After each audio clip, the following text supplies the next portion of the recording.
Okay, YouTube has a very different title, by the way. On YouTube, the stream is called Season 4 Discussion, which is very different to what I've called it on Twitch. So, very, very different discussion. Oh, by the way, if someone would like to test out the brand new command, !Discord, I'm happy to report we now have commands working. Your streamer is learning. Thank you very much. Hey, don't you don't need to spam it, but yeah. Thank you. So we're now working. We're now learning, right? Huge. Your streamer is learning how to like stream. Okay. So we finally have.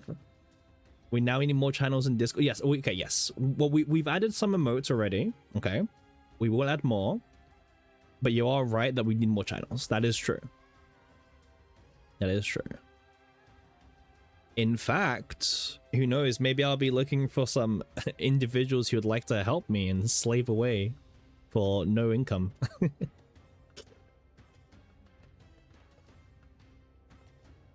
All right.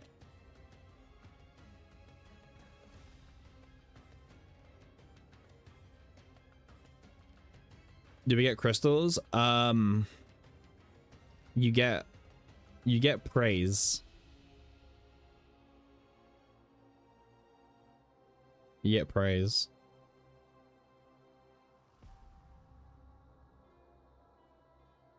You get praised by me. That should be worth a lot of points. Wait, let me. All right, I'm gonna change the screen share, right? All right. Here's our new waifus. So, after we've had a bit of time to reflect on it, what do we think?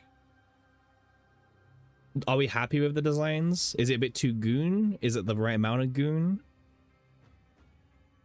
I was speaking to some people about it. Some people think it's too goonery, like we're going in the wrong direction. But personally, I will say I'm a huge Olga shill, okay? Yeah, I saw a lot of complaints as well, Shiv. I mean, listen, maybe it is too goon, but, you know. But yeah, my personal favorite is Olga. Olga's my favorite. My least favorite is going to be Arabella, personally.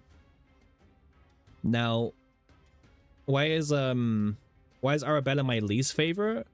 I mean, have you seen the thighs on Hilde? The thighs over here are insane. But Olga's my #1 favorite for sure. Yeah.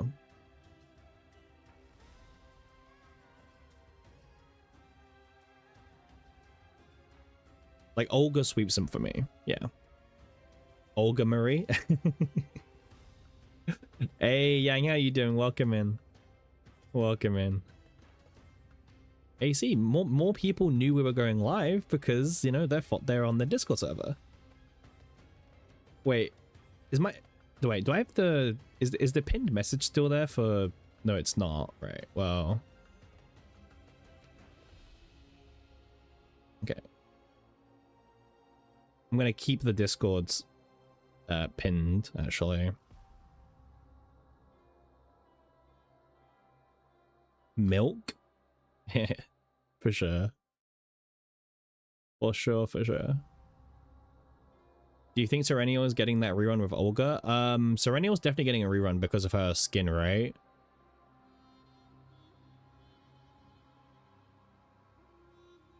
Wait, are you on mobile or not? You know you can just like turn off the pin, right?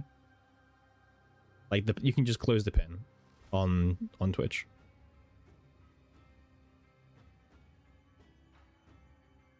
Okay, skins? Yeah. Right, Serenial skin? Okay, fine. Alright. We will recap what happened, okay? And hey, Pon, how you doing? Welcome in. Good morning to you. That's a very loud good morning, but how you doing? I mean, it's actually not morning for me. I don't know about you. It's actually, it's like 5 p.m. I'm gonna eat some food soon, but... Okay, so what happened yesterday? So we got to see season 4, okay? We got to see the 3 new characters. Super exciting. We also got to see a bit of you know, the concept art as well for the characters. Olga looks fantastic, by the way, just saying.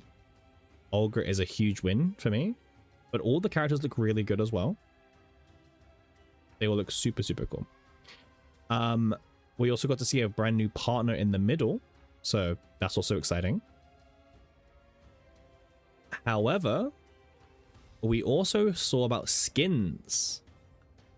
Now, again, this is a huge disclaimer, right? Because skins, but in quotation, skins, right? So they did showcase us the Typhera and Rita Season 2 outfits. So homeless Rita and I guess you could say classy Typhera, you know, dressed up Typhera, coat on and everything. We also saw a maid outfit for Heidemery. Your Rita in real life, Marshall. Yeah, we can do Marshall Tiff. Maid Heidi, right? And also we saw a preview to a Serenial swimsuit or bikini skin. However,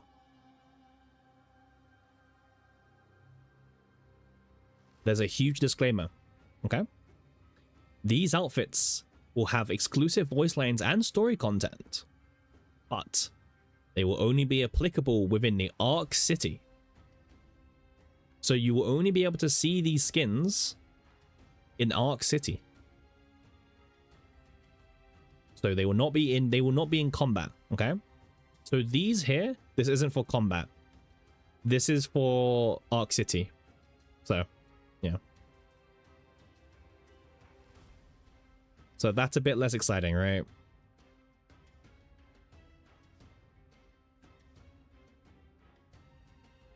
But yeah, so this is for Ark City. So these skins, well, I don't think we can even call it a skin. It's more of an outfit system, right? The outfit system at the moment is only for Ark City. So we have not yet developed the technology to make actual skins yet, okay? Now, on top of that, they did show us some images from the alpha of the game, by the way. So this was kind of cool yesterday to see. We got to see some of like the original concepts for the game. So this was one of them when the game was a bit more, you know, chibi focused.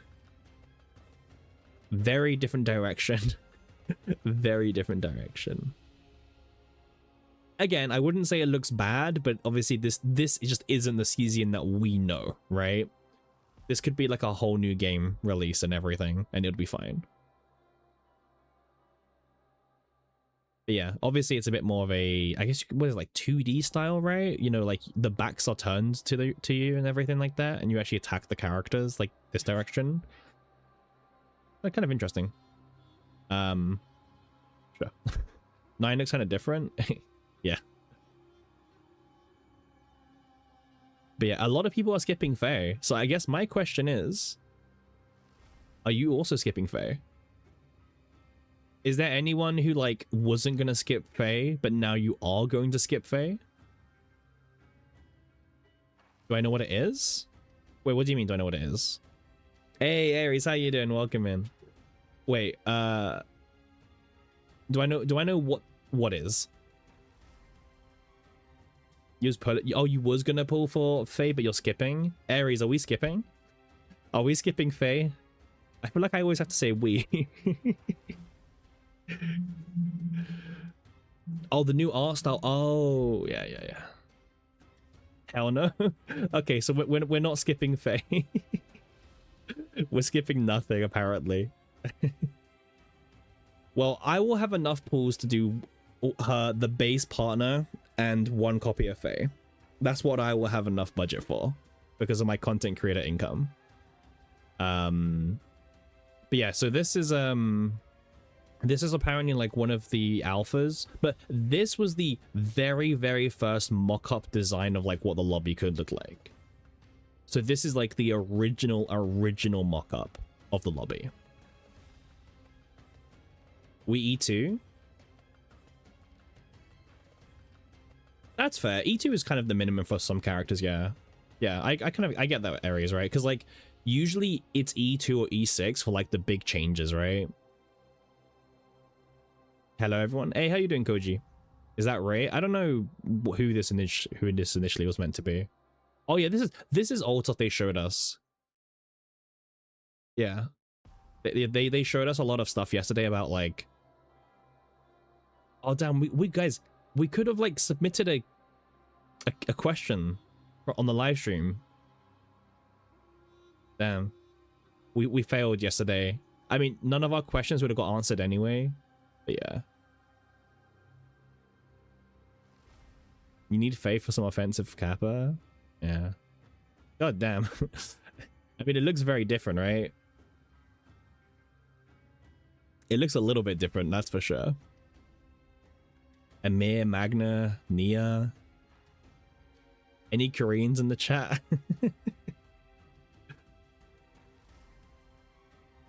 I mean, okay. I think the one thing that we actually said that we kind of liked yesterday was the backgrounds, right? Because the backgrounds were kind of like 3D-esque. Like it made the environment feel a bit more in-depth. Because remember, I don't, well, they don't have it here, but like when the characters loaded into the fight, it was all, this was old concepts that they showcased yesterday at Anime Expo Aries. So this is all like the original concept arts and designs and alphas, right? So this is like one of the many versions the game was being tested as being, right? Thank God they changed direction. Yeah, look at this as well. Like there's the girl yesterday in the with the bunny that we covered in leaks, right? Remember, we saw her in the leaks yesterday.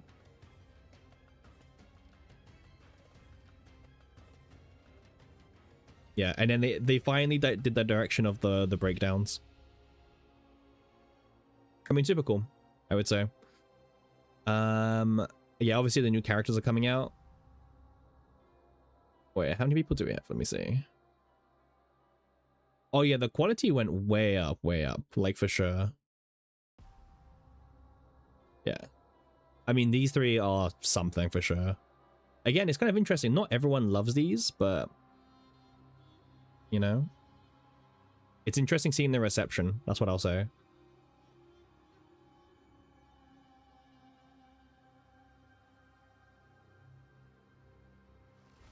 Yeah, Aries, this is season 4. So Hilde will be the first character after Faye, and then well, we don't know the exact order, but the way they revealed it yesterday was from right to left. So Olga was the last one they revealed. So maybe Olga's the third character of season 4. But yeah, these are the next season characters.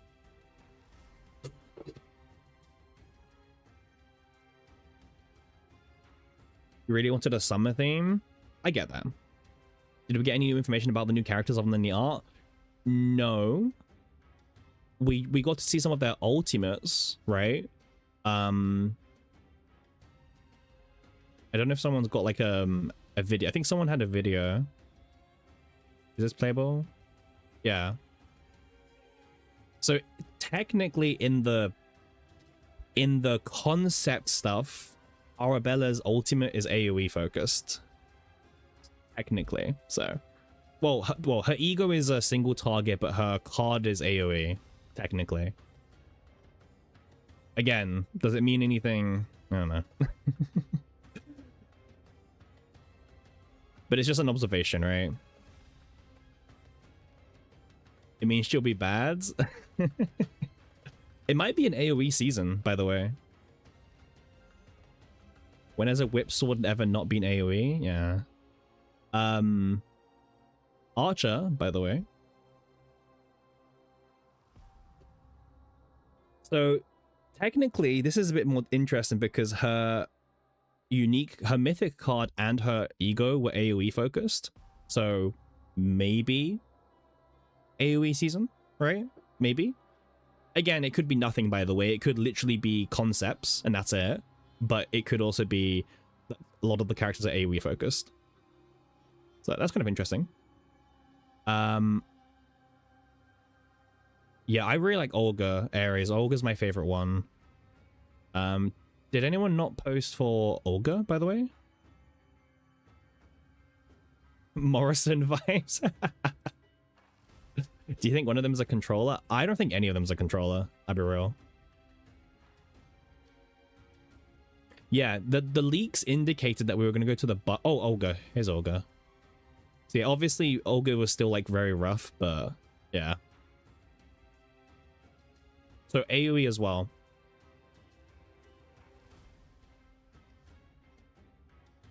Yeah. AoE as well. So it looks like we are going to maybe the bug planet again. And then obviously that makes sense because AoE was really important there. So maybe we will be going into the AoE season. Male character when? Well, Aries, yesterday they mentioned like the development cycle. It takes a lot longer than people were thinking. So if we base it off of when they mentioned about males could come in the future, we would be looking at roughly like at the earliest we could expect a male character by season 6 or season 7, which is like quite a while. Like we're talking mid to late 2027 for a male character, unless they have like got someone in. I mean, the thing is, we do know they have male characters already animated, right? Like, let's not forget that, right? We're talking about doing a character from scratch. We do know that they have some males already, like somewhat animated / somewhat designed. So it wouldn't necessarily take them that long if they wanted to push out, I don't know, like Carl or yeah, Arthur or you know, whoever else, right? It wouldn't take as long as designing a character from the beginning. I think we will see a male character. Like, I think we will. I'll be honest, I think the male character who probably has like the most chance of being released, like I think there's only one male. Well, there's a few, but I would say, let me see if I can find.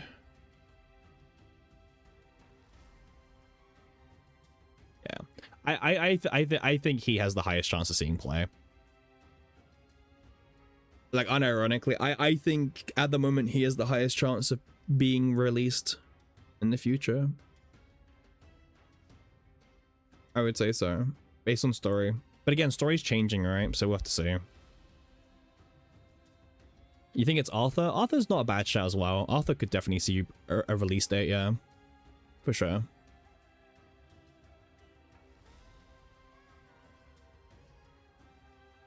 But yeah, males right now, bit in shambles, but yeah. Who's Arthur? Arthur was someone, so we actually went through all the leaks yesterday. So I guess go back to yesterday's stream. But Arthur was one of the characters we actually looked at yesterday. I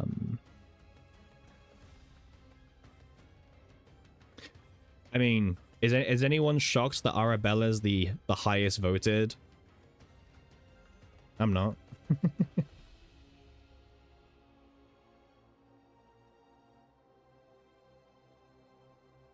Is there anything else interesting on Reddit or not really? Oh, wait, is this just, I think we just saw this already. Oh, this is like the bit more higher quality version, actually. Yeah. You think Arabella is the weakest design? I agree with you, Ponpon. Canada, Morocco starting now? I actually kind of want Morocco to win, personally.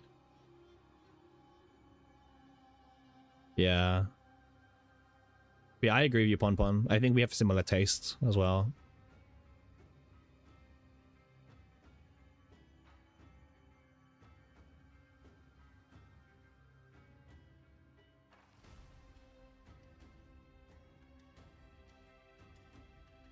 We are the same.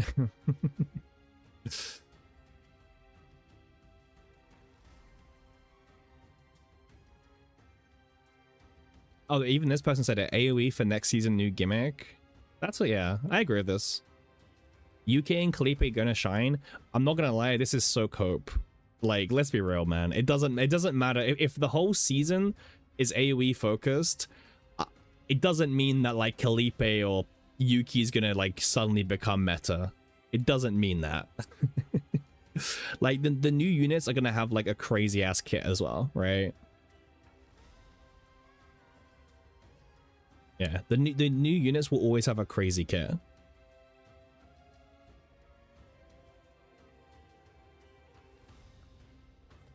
That was cursed. Flame him in the comments. I'm not gonna flame anyone. Do you think it's 3 DPSs? I honestly, maybe.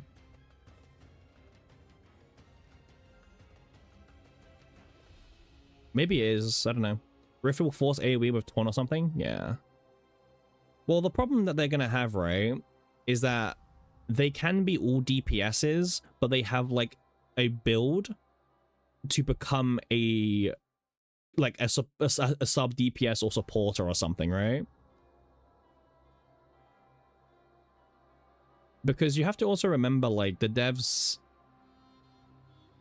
at the moment, the devs try to like base a lot of revenue around one mode in particular, right? Great Rift, you know.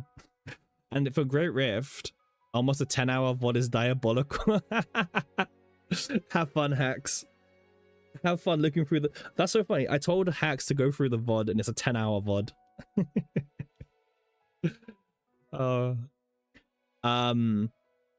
Okay, but remember, so for Great Rift, right, they do plan content around Great Rift. And you could not finish it. Yeah, it's a crazy long VOD. Okay, but they plan some characters and banners around Great Rift, right? And the intention of Great Rift is that the banner character typically always becomes a must-have for the Great Rift. That's kind of like the design of Great Rift, right? Obviously, this season was very different because Heidi came out, and then Heidi didn't have a Great Rift, but then Adelheid came out, and then Adelheid was bad for her own Great Rift. So there was like some really weird thing going on where Heidi was the best character for Great Rift after her banner ended, and then the current banner was bad for the Great Rift. So it was a very weird situation, right? This hasn't happened before. Obviously, we are back to normality with Tenebria being the best, right? This is the norm for Great Rift meta. So I guess you could, because also like look back at season 1, okay? For season 2. In season 2, 9 in Great Rift wasn't the best at, like, so 9 didn't win a single Great Rift. She was viable, but it was more Typhara. Typhara was able to, this is why I like Typhara a lot, because for Typhara, she was able, she was the best DPS unit for Colossus, but she had also made 9 viable as being a supporter as well. You think they didn't expect Typhara to be the best unit at that Rift? I actually, I'm gonna maybe disagree, because that she was only viable because of a card they put in, you know? Maybe they didn't expect it to. I didn't expect her to initially. But like let's go back to, okay, here we are. So for example, Colossus, no, it's Golden Mane. We want Golden Mane. No, we want Colossus. What am I doing? Okay, leaderboard. Let's go to the rear guard. Okay, so this was the stats. Wait, why so it shouldn't be there. Oh, this is like Helleberg. There we go. Okay, there we go. Okay, so this is the Colossus stats for season 2. So the best team, well, the winning team was the Typhara DPS team, right? So Typhara was played in every single team, which is a win for the devs, right? Remember, new unit comes out. The intention is that new unit is going to be meta for Great Rift. So this is a win for the devs. And for meta diversity, it's actually even more interesting because, like, look at this. The number 1 team was the Typhara Bonk. But if you look at number 4, the 9 team is there. So the 9 team was, like, very, very viable. I mean, obviously, you know, E6 whale, because E6 9 is like an extra 15% damage. It's a whale, because E0 Typhara won because her dupes didn't really help the DPS build. Like, you didn't need any dupes for her. So E0 ended up winning the entire Great Rift, which is super cool to see. But yeah, all of the 9s are E6s, yeah. Because E6 9 was actually a pretty strong dupe, by the way, because it was an extra 15% final damage, basically. Which is like, what, you know, because remember, Tenebria is 40%, 9 is like 15%. So 9 E6 was pretty good for the time. But yeah, I mean, look at this, by the way. Kayron is also here in top 10. Oh, no, I can agree. I mean, I initially thought the winning team was going to be 9 Orlea Typhara, but they cooked too hard. Maybe you're right. Maybe they didn't intend it. Right? Maybe you're completely correct. But yeah, this was so I know people don't like Colossus, but this was probably the best Great Rift for meta diversity. Whether you liked Colossus or not, this is probably the healthiest Great Rift we've ever had, like, for the meta. So Colossus was actually really good in that sense. And the cool thing is, like, if we take a look at, so actually, wait, let's take a look at here. So 9 was like, okay, she was 85 out of 200. So, you know, 42% of all teams played 9. But yeah, Typhara's 100% pick rate.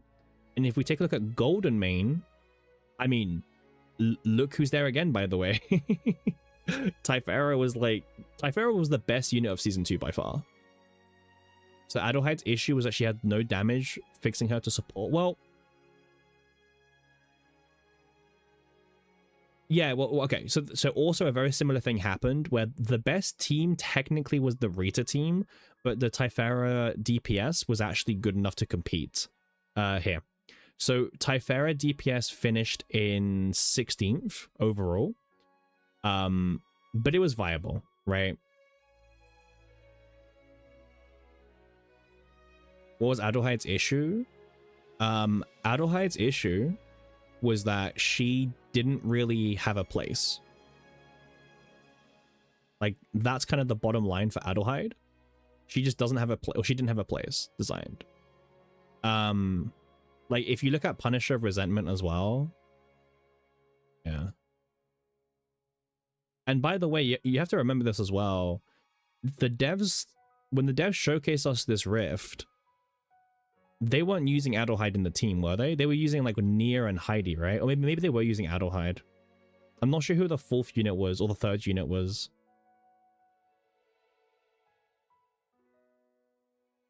I mean, we can actually take a look, actually. What was the unit they were using? Adel?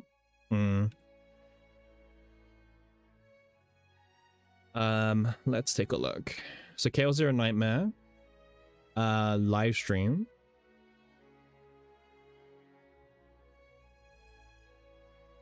And then which one is it? It's this one, right? Us and oh, G Clef a jump scare, by the way. Did he actually do did he actually do a boss run or not? No, it's not this one. It's not this one. It's this one. Yeah. There was no Great Rift when Heidi came out. Yeah, okay, yeah. So they shoehorned Adel for the showcase. Yeah. And then Cassius came along, was like, well, I'm still here. But yeah, there was no reason to really use Adelhaide. Like, her kit doesn't do anything for the Rift. Maybe they expected the boss to do more damage. I think they did. But then, like, to be honest with you, they could have made some, like, if they really, really, really wanted Adelhaide to be good, they could have literally just made get extra score when playing a blessing card. I know that's really boring, but that's what they could have done. You know, I mean, that's what they do for FSO. FSO is always just like, okay, well, here's 420,000 points for free if you just do the mechanic, right? Grey Rift doesn't have that usually. Yeah. But also, like, Adelhyde's buffing is just kind of sus, right? Like, let's, like, don't forget. Kind of cheat. Yeah, no, it is cheat. I'm not saying they should go down that direction, but I'm saying, like, if they really wanted to, they could have showed it, right? Because, like, if we take a look at Adelhyde's kit, I mean, let's go to, let me go to Pridwin very quickly. All right, here we are. Okay. But, like, if we take a look at Adelhyde, what does Adelhyde actually provide you, right? Like, straight up being honest, from a buffing point of view. Okay, well, if you don't have dupes and you don't have the partner, the only buffing that Adelhyde will provide you is a pseudo 5 morale. Okay, I mean, 5 morale is, like, okay, but it's, like, nothing that crazy, you know? Like, Ray is 1 mana for 4 morale, right? So 1 mana for 5 is like, you know?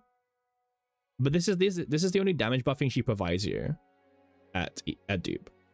Yeah, it's 2.5 devil dice, right? So immediately it's like, I guess this one card is like 2.5 devil dice, but also not really. Okay. So what else happens as well? So also remember when season 3 started, Vanguards were the only characters who could have the persona of Luster, the one that would, you know, the engraving that would buff up all the attack cards. They only added that to Vanguards when Adelhyde came out, because I think they probably realized they needed her to, right? Yeah, it only stacks turns, so no matter what, it's only 5 morale. Okay, so how can we improve her? Well, if you get her partner, right? Her partner, it's in gear. Okay, her partner, okay, this isn't as bad, right? Her partner gives her, so at E0, this partner is like a 20% multiplicative buff. I mean, 20% multi of the Heidi blades isn't the biggest buffs in the world, to be honest with you. Because what the Heidi blades at E6 are 151. So let's just pretend it's 150. So 20% multiplicative will mean that it's only ever going to boost it by 30%. So it's 1.5 morale. So for the Heidi blades, this is just worth 1.5 morale, which is kind of really underwhelming. I mean, for the nuke build, it's a bit better, but obviously the nuke build wasn't as viable, right? They capped how much score you could get by a single card. So yeah, I mean, this didn't matter. And to be honest with you, even if the nuke build was meta, we would probably be playing all layer or something anyway, I'll be honest with you. Like, we would probably be doing all layer or something, not, you know, Clara. Okay, so Adelhyde can give you what, 5 morale, 20% multiplicative. By the way, remember that Ray gives Tenebria like what is it, like what, 330, right? Like, doesn't Ray give Tenebria 330 multiplicative? And then also Tenebria's card scales significantly better with multi buffs anyway. So think about that for a second. Ray provided 330. Yeah, Ray, no, the E6 Ray is 20 additive. It's not 20% multi, it's additive. When the game launched for like the entire season 1, they forgot to put the plus thingy in front of it. So it's not, it's additive. But if you played the entire season 1, you would assume it's multiplicative because the game misleads you like that. Yeah. Okay, so Clara doesn't really change too much. I mean, if anything, the best thing about Clara is probably the ego skill. Okay, but let's say you get E2 Adelhyde. So now we're talking E2 plus partner. So this is a lot of investment already, right? Well, if you get E2 Adelhyde, what do you get? Well, you now get 30% multiplicative. But again, you have this weird character who has 100% additive, but then 50% multiplicative. And it's just a weird mix because, like, characters that work really well are characters that do one thing, right? Like, Ray for Tenebria is only multiplicative buffing. Typhara was really good because she was only buffing multiplicatively back in season 2. Cassius is a god because he's additive buffing. You know what I mean? Like, there's not much mixing matching. So Adelheid didn't really double down into a buffing playstyle. She only does, like, she does a mixture of both additive and multi, but her multi caps out at a 50% or 60 if you have E6. So the multi buffs that Adelheid provides are actually very minimal to begin with, right? So yeah, Adelheid was just way too low valued, unfortunately. But she has seen a lot of play this Great Rift because obviously if you have dupes on her, she's actually a really good minimalist unit where you have a very skinny Adelheid deck. So that's kind of cool. Like, if you take a look at the current meta right now for Great Rift. Hey, how you doing, Quan? We just ranted about Adelheid for like 10 minutes. But how you doing? Leaderboard, analytics, regard. But if you look at the meta right now, Adelheid is seeing a bit more play, right? Because she has a pretty good skinny build if you have high dupes on her, right?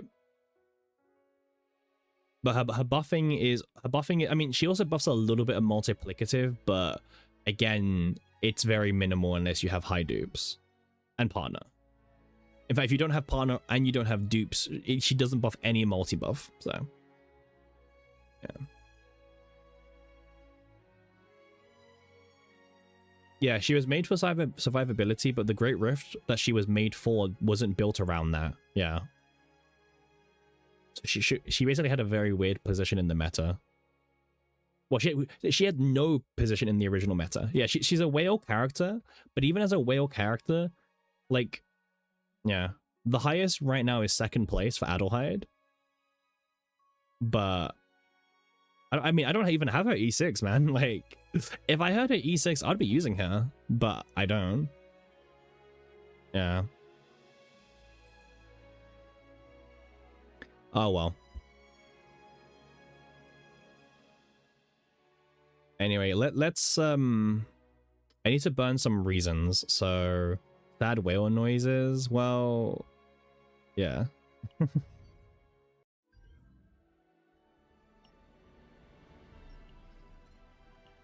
Which Dreamlord deck should you farm for? You already have a perfect Cassius one. What are you defining a perfect Cassius? Like, how many Dreamlords is it? Is it 4, 5, 6?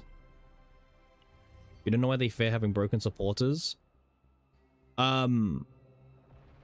will release a broken supporter, but like it's gonna be for like the anniversary or something.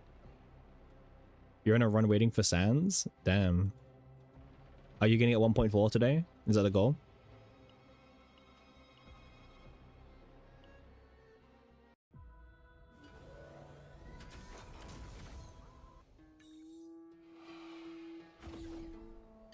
We should have already had Power Creep Cassius.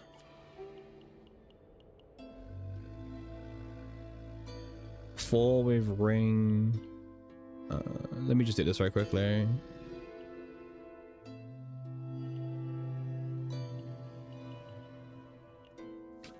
Four with the ring, persona, and draw refinement. Okay, that's kind of cool. I mean, just as many controllers as possible. I would say technically aim for 4 controllers or characters with Dreamlord builds. Probably 4 is quite a good number.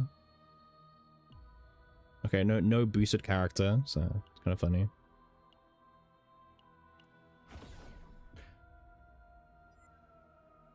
I mean, we will definitely get broken supporters eventually. Like, let's be real, guys.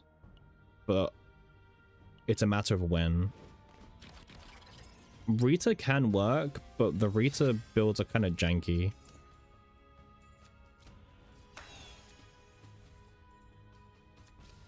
So I think Instinct's gimmick is mostly Ravage. If you would have asked me when the game first came out, I would have said Actually,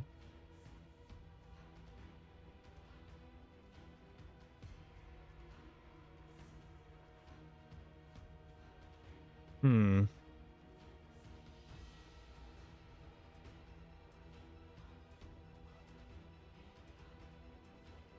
I would have said yeah. Hey, welcome to the stream, Winnick. You came at you joined at the best time.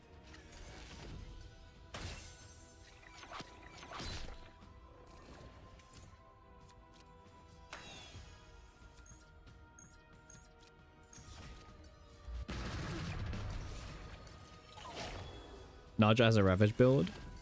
Yeah, maybe yeah. I thought I was tripping the whole time. Like I was like, wait, why am I seeing like 4 copies of this card in my deck? But then I realized it creates more copies. Like I thought I was actually just tripping out for a second. I actually just thought I was losing it. I was so confused.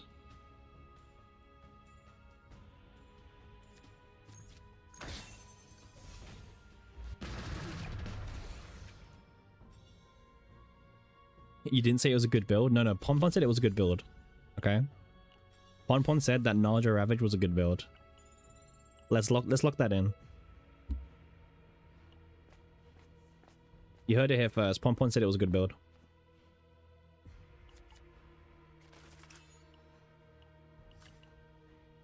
Yeah.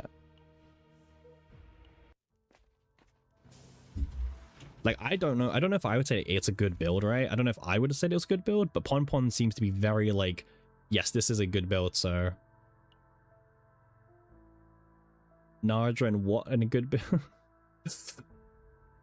Has anyone tried DPS Naja in tower? Like, does it work? Or is it just mega cope?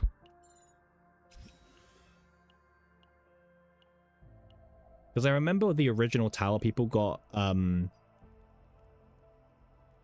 I remember the original one, like the original tower, people cleared it with DPS Naja. I don't know if Cosmic did. Oh, what, with 150 Ponpon? The new 150?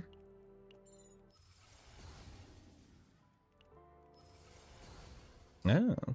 It's mega cope. Yeah, I mean, it's not good. Beta tower was easy. Beta tower was... yeah, beta tower was easy.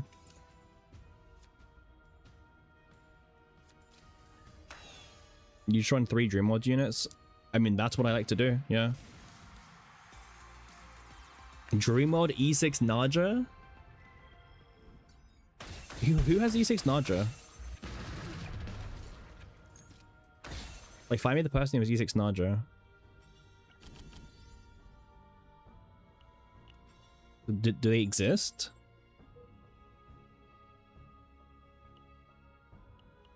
Best dupes ever?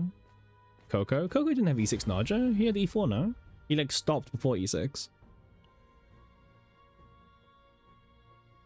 Are they good? Bro, I don't even remember what her dupes do. Like, I'll be real with you.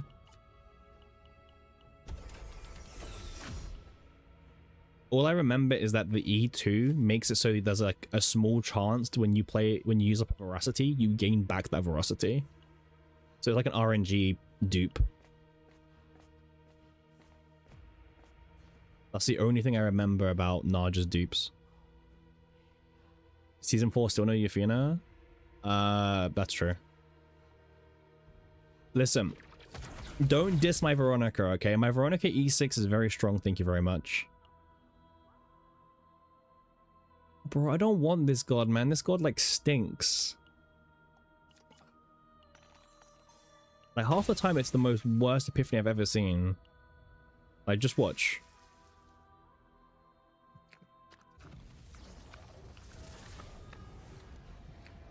I mean, this is okay. But, like, my god of Cassie used to have, like, a 0-card deck.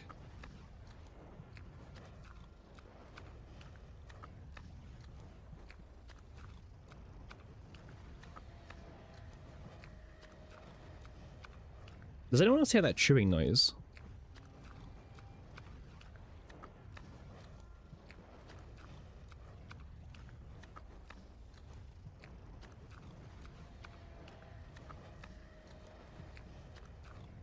It's kind of disturbing. You thought it was on your end? No, it's the game. I mean, I don't know if you guys are into ASMR. You could leave it.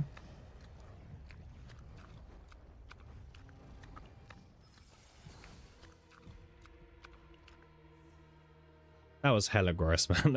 Let's get out of him, man. That was gross. You think Chew should be the default effect of Popeye Popper? It should be. There's a lot of cards that should honestly have like a whole revamp of themselves, but yeah. Will this give me 2 AP? It does. Nice. Infinite is higher. Good to know. I don't trust this game's logic, by the way. That's why I was asking. Yeah, it should. Yeah, there's no reason why Popeye Popper should not have unique. Yeah.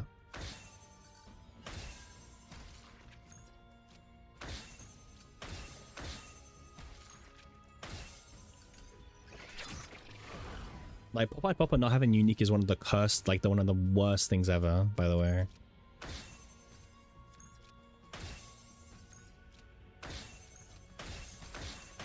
The strongest card in the game history? Hmm. Oh god, Nihilium.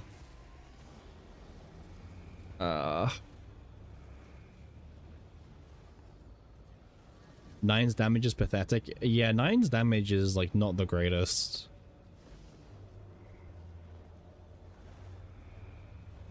It was only really good because you had like perma vulnerable and like it looked pretty impressive, but it hasn't really scaled very well.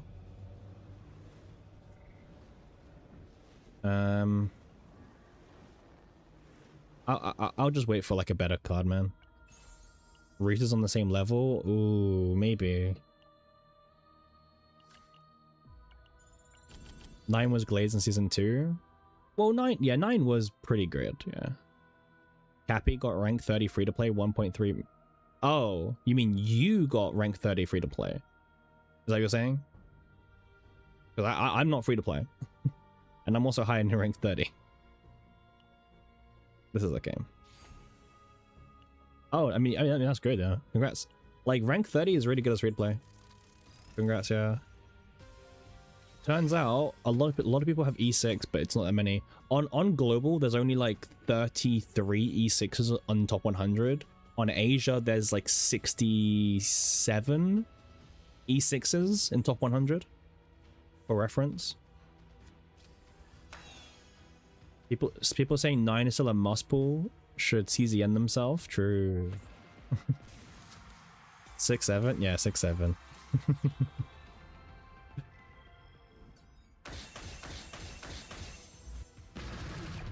33 is still quite a bit. Yeah. But a lot of the E6 Tenebrias have really bad score, by the way. Like, they just don't try. Like, there's also some E6s with like 1.2. 1.3 million on rank 30. Global, yep. Thor, like, global is like insanely chill.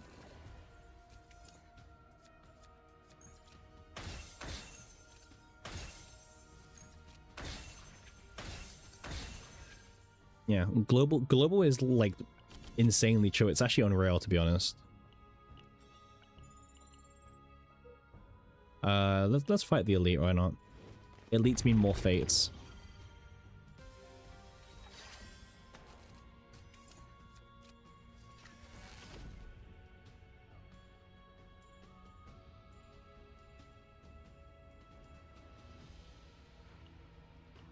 Wait, which quest do you usually take? Is it straight? Is straight like the best one to take usually for this? Because with Arpeggio, it's kind of weird, right? Because usually you pick 111. Like usually it's always 111. You think 111, Quan? This draws the. Let's take 111 and let's see how it plays out. I'm very curious because I don't have to think, by the way. So, you know, no thinking here. Just Unga Bunga playing. Oh, for survivability, yeah, I agree.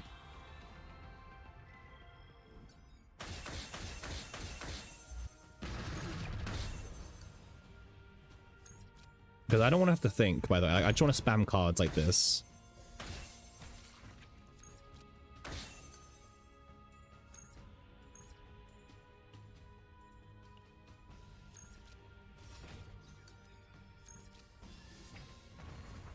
Yeah, triple one makes sense.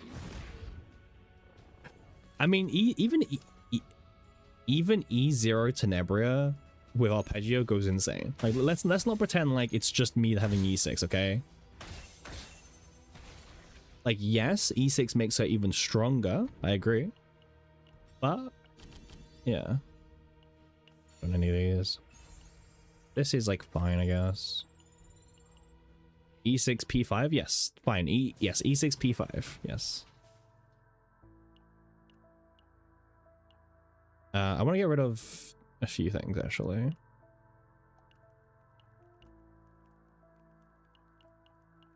Alright, let's get Attunement 2. Nope. Well, I actually don't want any of these. They're all a downgrade. Have we seen Season 4? We have seen Season 4 Combatants. Yes, we have. We have, oh, this is really good, actually. But it's expensive as well.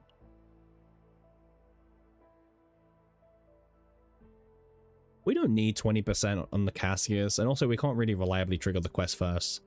I don't want to have to do something that requires me to, like, order my cards correctly, by the way. It made you rethink about pulling for Faye? I mean, on this channel, I've been advising most people, like, if you want the honest truth, Faye is, like, one of the most skippable units so far. She always was, even before seeing Season 4. So, yeah. Let's try it straight this time, just to see.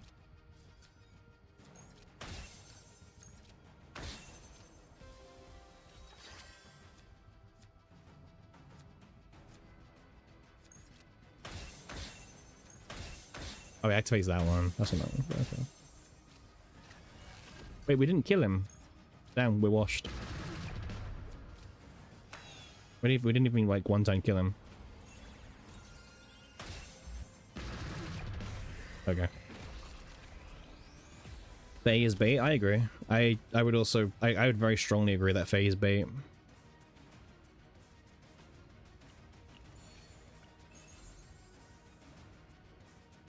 Bro, Faye will not be meta in Great Rift. What kind of cope is this? Faye will be meta for the one full-scale offensive that they give her. Okay? That's where Faye will be meta.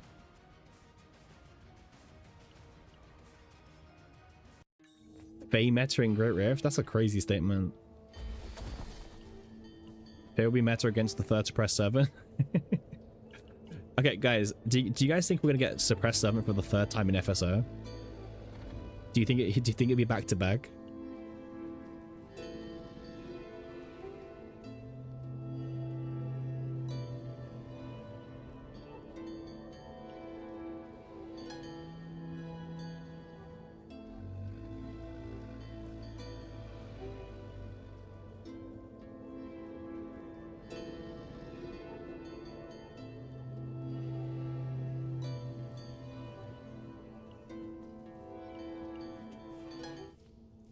Faye is so bad we're not doing theory crafting with Winnek. No, we...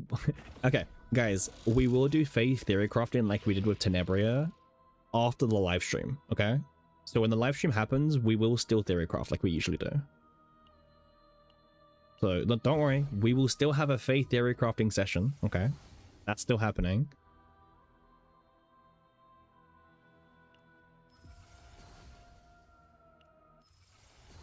Why do I have annoying?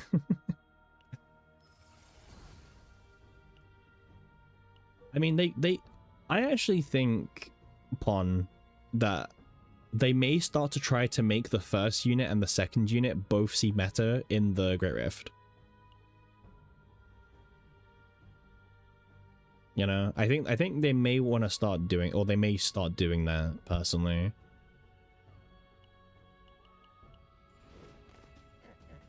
We'll have to see.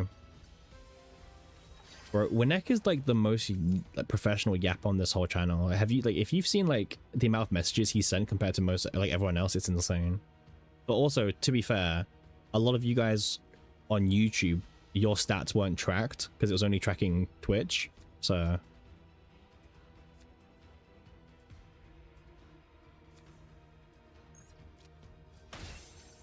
okay, let me do this. When Winnek is built different, well, Winnek just yaps differently, right? Like, people just can't compete with the yapping that Winnek does. Oh, that's annoying. You're already number 2 in just 3 days? Yeah. Absolute yapper, by the way. If I had to say who has sent the most messages combined on Twitch and YouTube, Ponpon is probably up there. It might be Ponpon, actually. If you count Twitch and YouTube, it's probably Ponpon.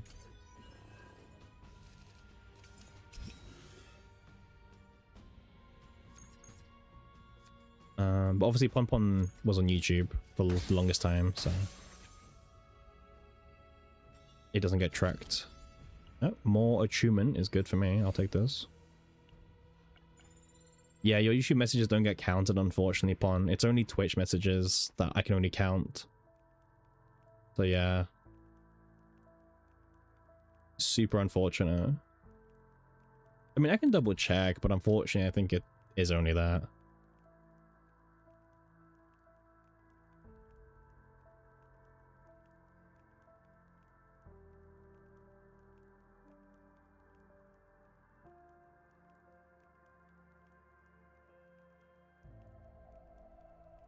Yeah, it's only on Twitch I can track, so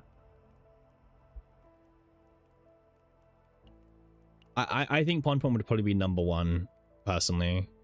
Like, if we're going by like sheer number of like messages and consistency, I think it's Ponpon. The only thing you like about dislike about YouTube is the delay. I didn't even know there was a delay on YouTube personally, but good to know. You stay on YouTube until it bugs out? Wait, why does YouTube bug out? I thought YouTube would be the one that doesn't bug out. Oh no, it's dire loss. Oh no. This is gonna go so wrong.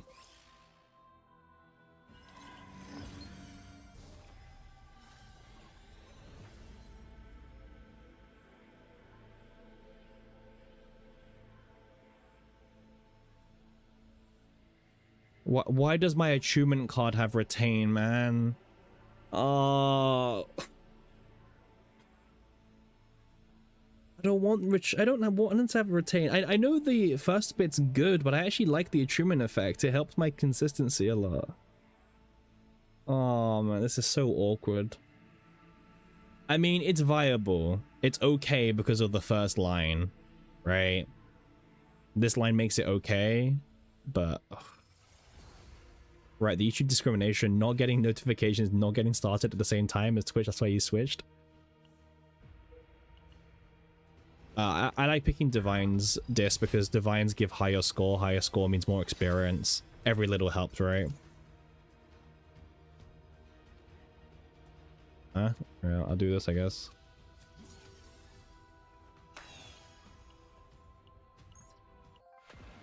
Return 1 everything. I mean, that's the goal. Okay, so I won't lie, there is a bit of YouTube discrimination, okay? Not because of myself, just because the way it is. We're min-maxing Sortie now? I mean, it's just something that's in the back of my head, right?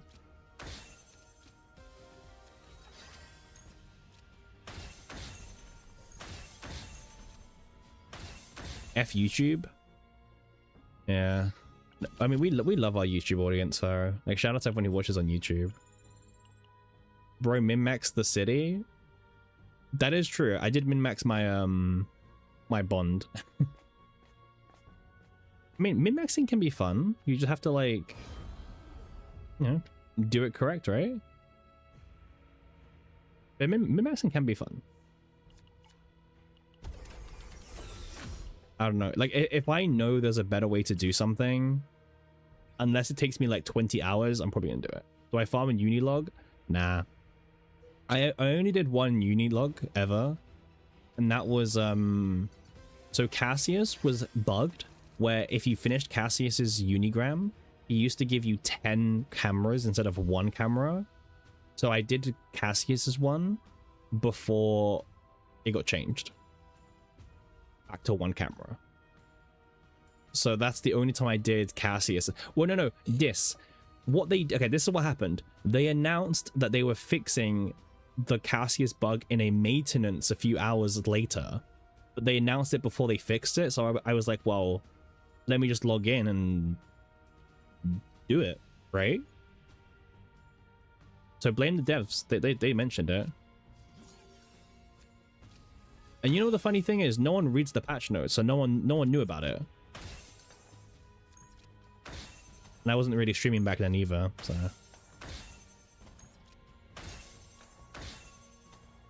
Oh, we don't even like OTK because I forgot to use this.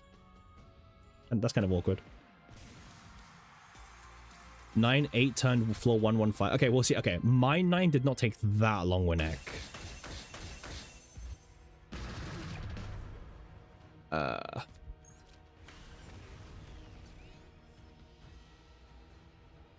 Someone called it a merit ranking, so you did it too. Yeah, okay, yeah. That was the only time I ever did it. Sorry. If we don't kill him in 1 turn, it's kind of sad, so there we go.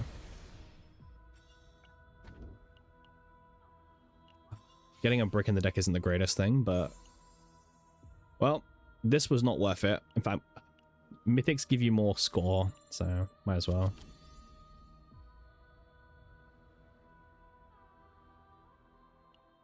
I'm good. Oh, well.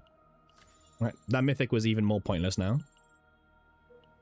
Back in my day, you would get your score removed for abusing bugs. Well, I didn't abuse it wasn't for a score system.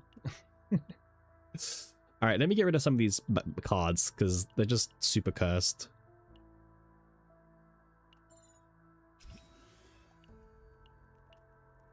All right, let's get attunement, draw 2 cards again. There we go.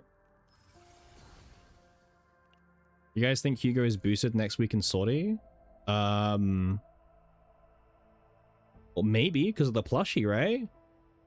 Okay, if that's what you're thinking, I like how you're thinking. Yeah, Veronica got a plushie, and then Hugo also got a plushie.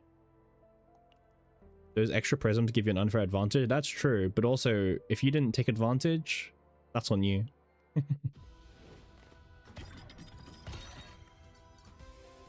We only like bug abusing being fixed when it's Quan bug abusing and engraving. That's the only abusing that we don't mind the devs fixing. Okay. Oh, of confusion, right?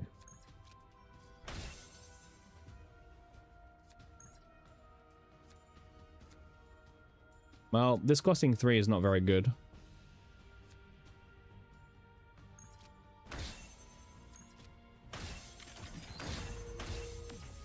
Oh, he's dead. Oh. Wait, you got auto modded? Nice. I mean, Quan, just don't abuse bugs and you wouldn't get your score removed. There you go.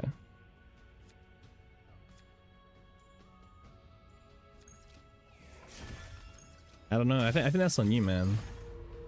You just shouldn't have bugged abused, right?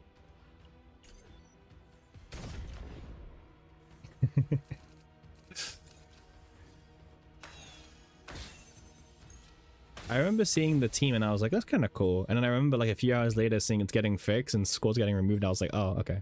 Wow.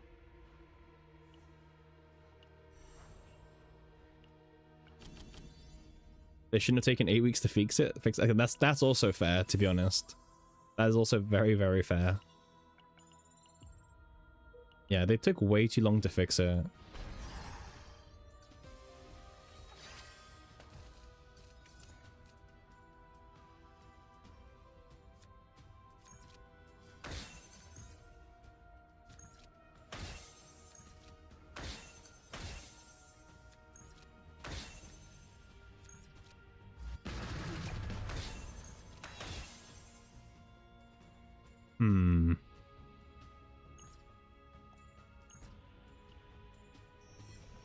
Oh, this should be enough, hopefully, to kill. Ooh. It's not. Fine. We accept defeat. No OTK this time. Wait, do we have a weapon on her? Oh, we have this crap. Okay, well, we need to get a better weapon, actually. Better weapon means faster runs. Faster runs means less time spent.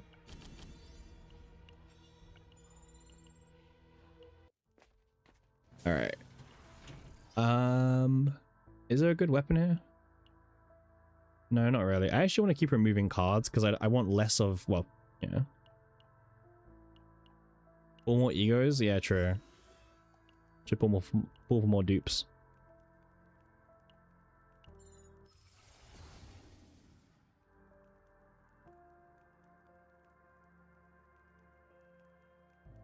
Just use E6 Olea? True, actually. Yeah, actually, E6 Olea would have killed that, actually. That's a very good point. I can do this one.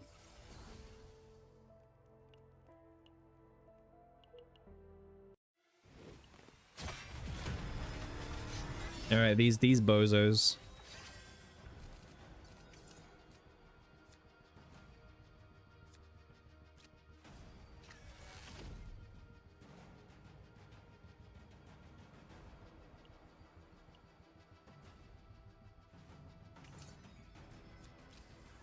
Alright, let's get Tenebria's ego up. I mean, we definitely don't have a good enough build to one-shot these guys, unfortunately. Or 110 kill.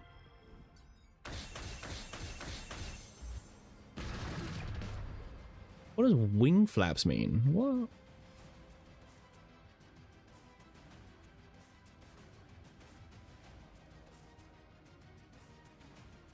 What on earth is this buff?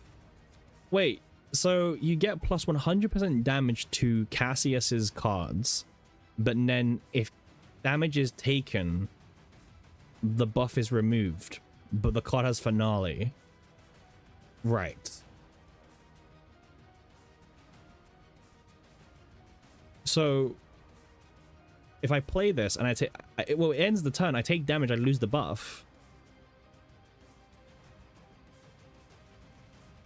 What is this, man? Like...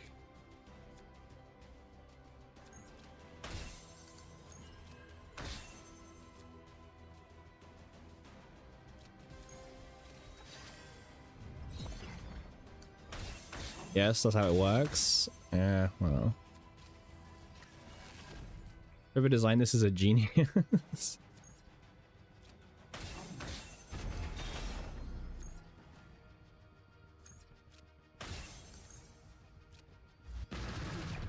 There we go.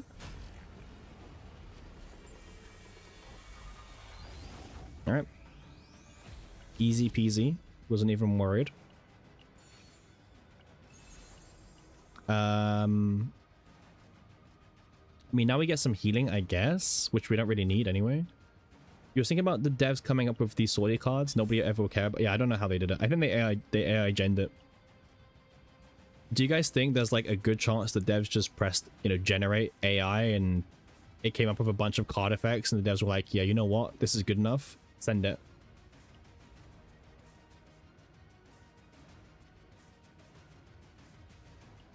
Shadow is not too hard, but I'll fight this bozo.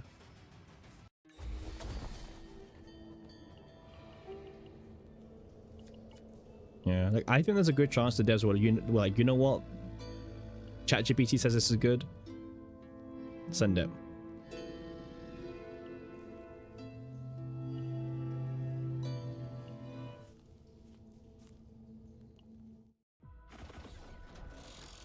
All right, give us a crazy good combatant. Come on.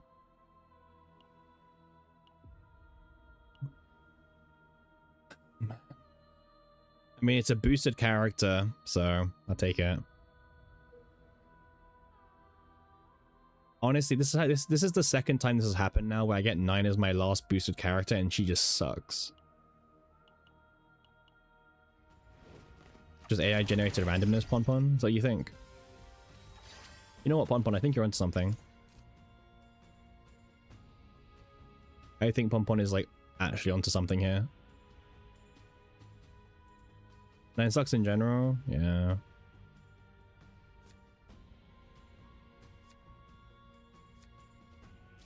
Did I see that all the animations were in Foretold Ruins? Oh, I didn't notice that, no.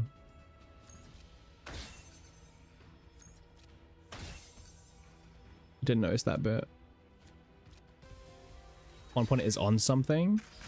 No, Ponpon's not on something. Let's be nice to Ponpon, yeah?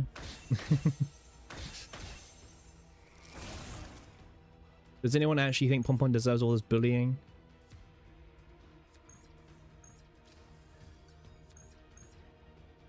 Meh. I don't have enough time to do this.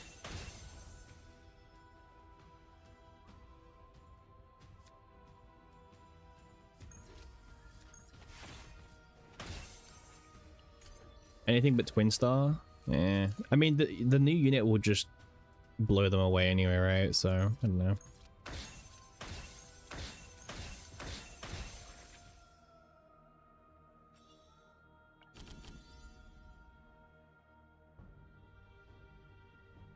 I mean, I'll be honest, I just want more, like, consistency in my deck. I should have taken that card, actually. Oh, we have no credits. Okay, well, time to go. We'll fight every single elite, why not? I love it when you see these elites and they're like, what's your mechanic? We have no tenacity bar.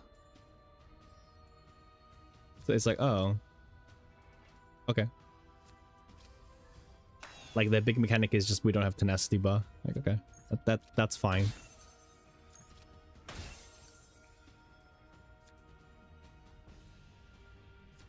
Yeah, Serenial Hue, yeah.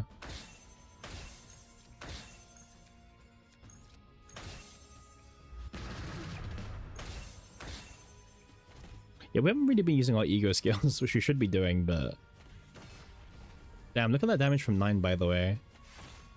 Damn, that's pretty good. 9's insane. Like, damn.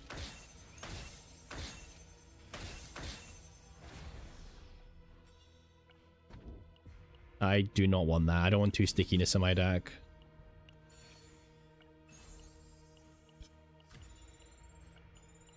The most versatile unit in the game? Yeah. I mean, in Season 2, like, 9 was really cool. I really did like 9, actually. Fine, I'll take some curses.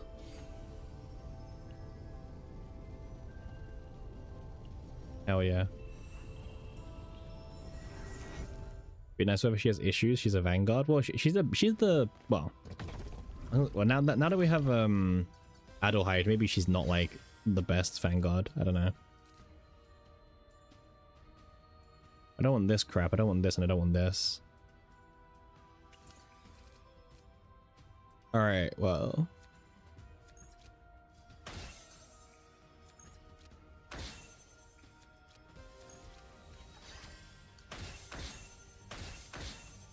Which team is worth building for low skill player? You have Tenebria, Rita, Heidi, Serenial.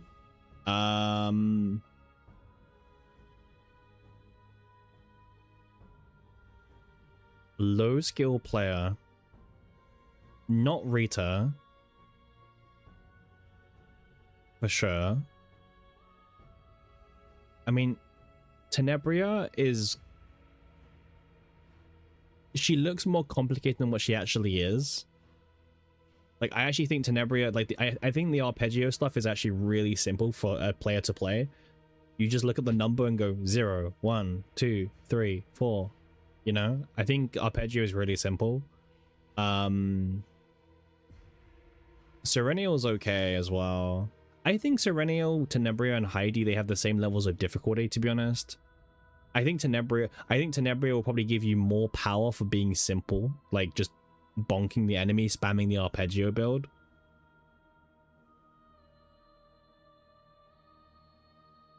If you can counter 5, Tenebria's playable. Yeah, I think Tenebria's probably the one to pick.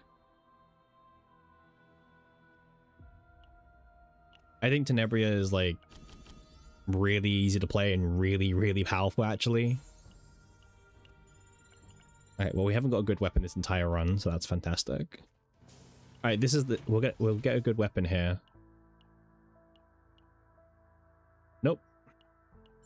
I wouldn't afford it now anyway, so. Alright, give me a crazy epiphany. Oh.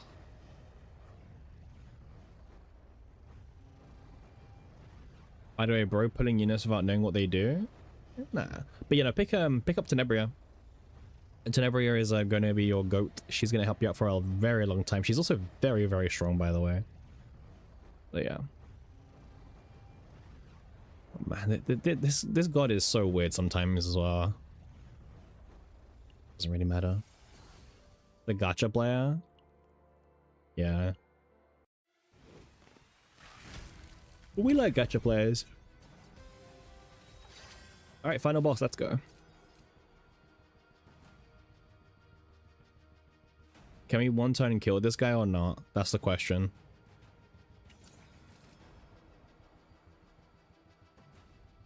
Flipping wings value? It's gone. The wings are gone, okay?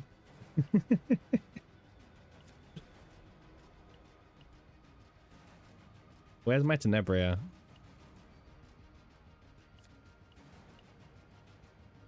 There she is. You can't clear tower? Bro, Nine's... What do you mean you can't clear tower?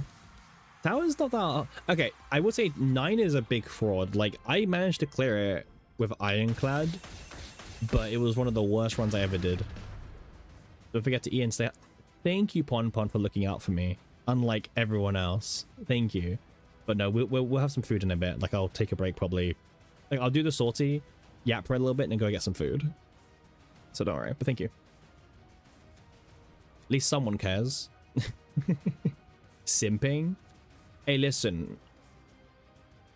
So what?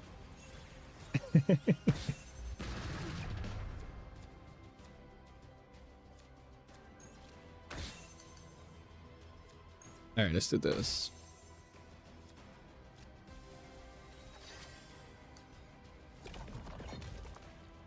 Wait, what's he doing? Oh, he's doing his like mechanic thing. Sure. Now we don't have anywhere close to enough damage. Like our weapon is way too bad for this.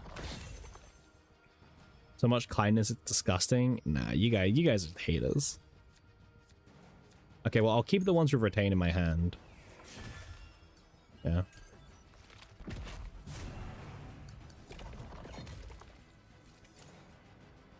Ooh.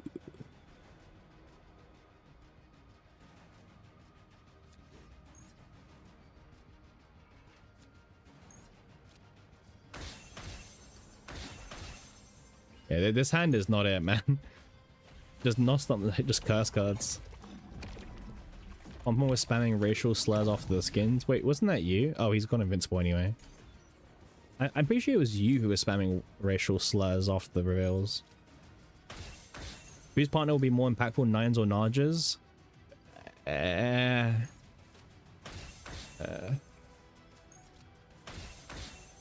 You've basically given us the option of like two pretty mid characters partners.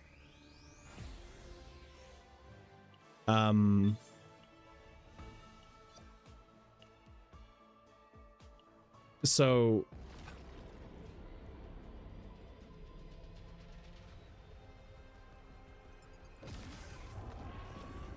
you're questionable, Thor. They're both bad. It's not that. Well, there's better, I guess to say, right? Like I wouldn't rate any of them being worth your selector, to be honest. I have a two Gaia,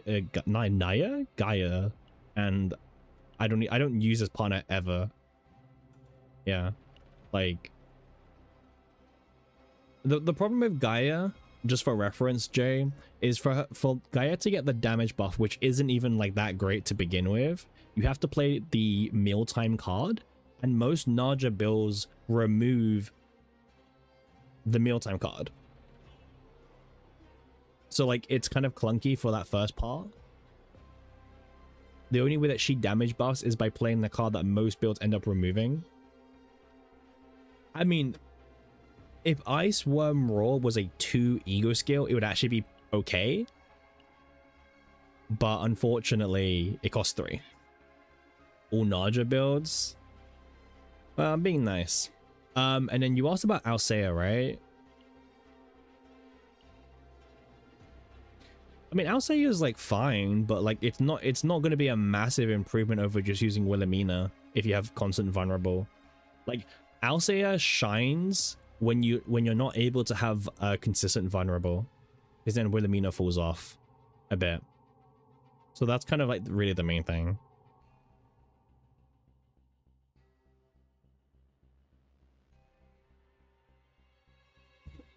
Yeah, I remember the Alsea. I always forget, what was the nerf again? The nerf was like... Well, first of all, it went from 30% down to 20, right? That was the first change. Oh, it's stacked, right? So 5 stacks of the debuff was like 150 or something, then 120 and 19 and 6. Is that how it worked before?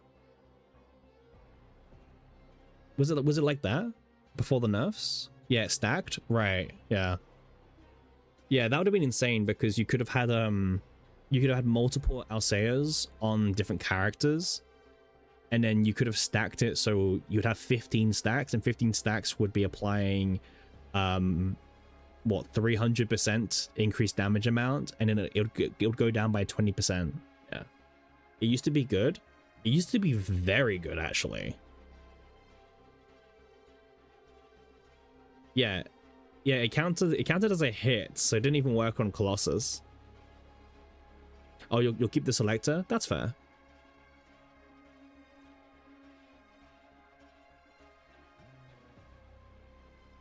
That's fair. Yeah, but yeah, this used to be one of the strongest ego skills we'd ever seen until they nerfed it. they emergency nerfed it, and then they gave us a lot of compensation. Because it wasn't meant to stack like the way it was. You know what the craziest thing is to me? Not only did they make it not stack, but I'm pretty sure they also nerfed it from 30% down to 20%.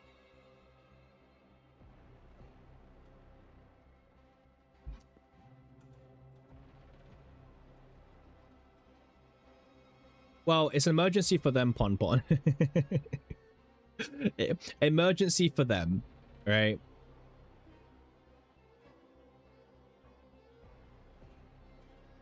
Yeah, it might not be an emergency the way that we see it, but it's an emergency for the devs. Let me see if I can actually find out like how it happened. Let me go on Reddit. Alsea. Let me see.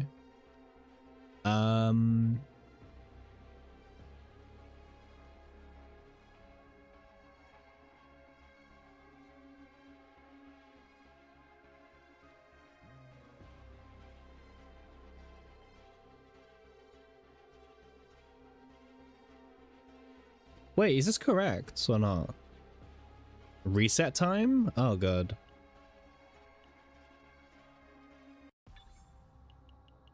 Well, I did everything anyway. Okay, so yeah, so I was just putting up a reference for like how someone provided it. So here we are. So yeah, so the old ego skill for Alsea used to be that the 5 stacks would all stack. So like you'd go from 100 to 80 to 60 to 40 to 20. So that would be what 5 stacks gave you. But they changed it to now that no matter how many stacks you have, it's only damage buffing by 30%. Well, it says 30, but in-game it says 20. So I'm a bit confused. Is it 20 or 30? W devs? Yeah, W devs. They nerfed the partner. W devs.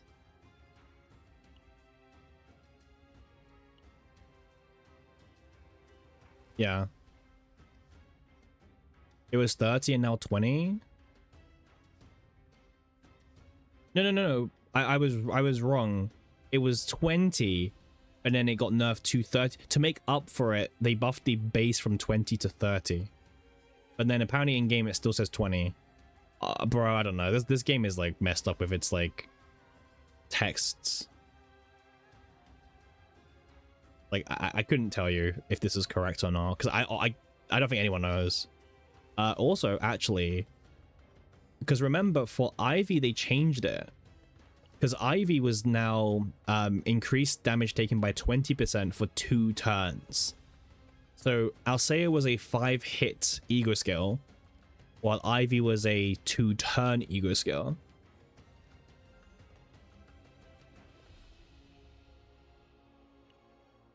Ever since Peko, they've started making the ego skills be better, like how long they last. Like, because this was permanent, right?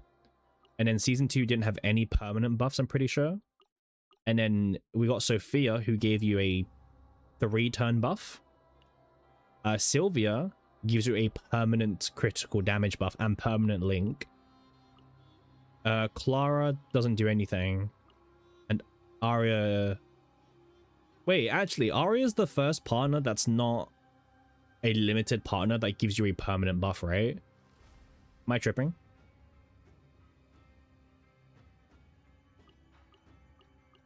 Is there any other partner that gives you a permanent buff?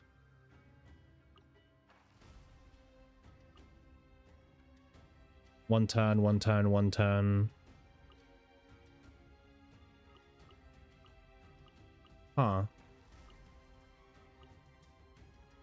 So, yeah. So, not only is E6 Tenebria probably the most broken E6 in the game, but Arya... Isn't Tiana? Tiana's isn't permanent. No. The crit chance buff is for 1 turn. Right? And then the ego skill doesn't do any buffs.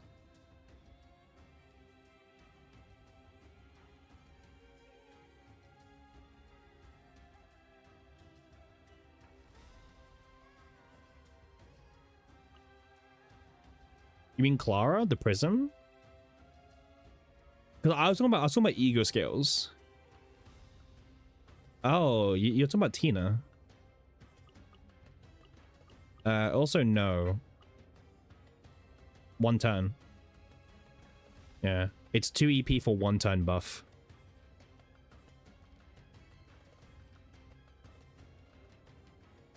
Tina. I mean, just get it right. Like, it's not the same thing. Like, 2 very different characters, actually. But yeah, so I'm guessing, like, moving forward, we're just gonna... I'm just guessing, like, this is the direction. Like, I'm guessing moving forward, we're gonna see more permanent buffs and partners, basically. Because, like, even Clara had a permanent prison buff. And then Arya has, like, the permanent... Well, this is permanent, and then this ego skill is permanent as well. Tina in Spanish means bathtub. Good to know. Good to know. Yeah.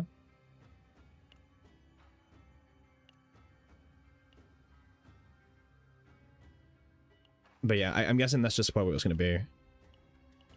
Are we excited for more power creep? That's the fun fact of today. The fun fact of today, maybe, yeah. What? You know what the fun fact is? I get to do my favorite part of the game. Woo. I love this bit of the good day.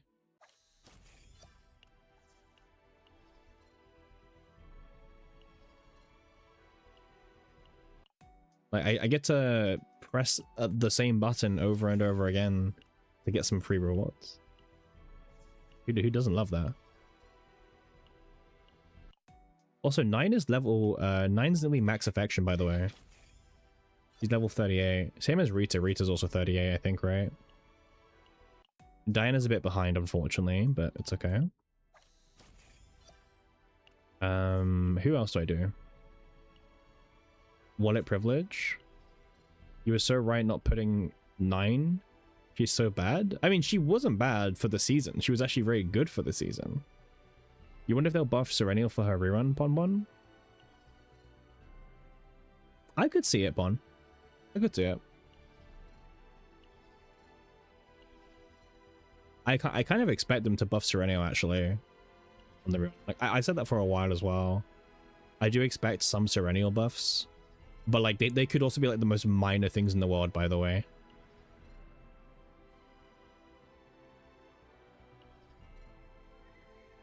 Mei Ling's the one that needs buffs. Well, yeah, but Mei Ling's not the one getting a rerun. Right? Let me do Rin, I guess. Rin seems pretty good.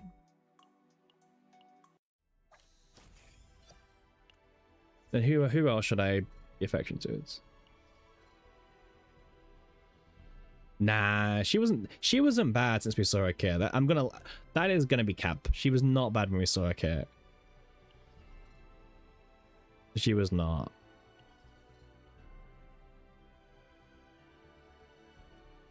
She's still versatile as hell. Like, that is the thing.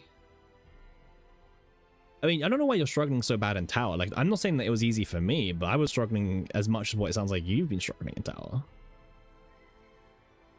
Like what build are you using, Wineg? Like, which stance are you using? If anything, I think 9 just feels clunky in tower because if you don't time like things like extreme correctly, you end up like killing a wave and then you're at like level 3 and then the level 3 is obviously useless for the next wave because you don't get any, you know what I mean? Like in tower, I think she's a bit more clunky. I agree. Yeah, in tower, I don't like her. I will say that. I really don't like her in tower. You think she was the first unit we saw do one big bonk damage, but now she's nothing special? That's true.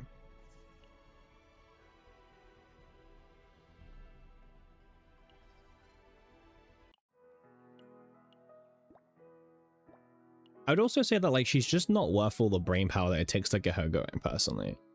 But yeah, she's now been power crept as the big bonk.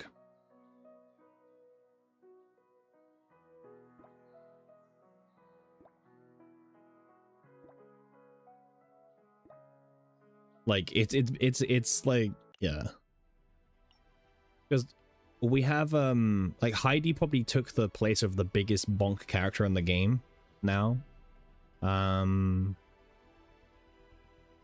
Yeah, because this thing is insane, right? Because the way this works is that obviously this additive goes up here, but then this becomes the total number, which now gets buffed with all the other multiplicative buffs.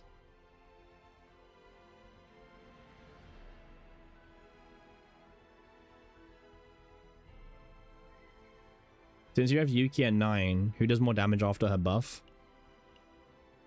What, in AoE? Yuki. I would say Yuki does more damage.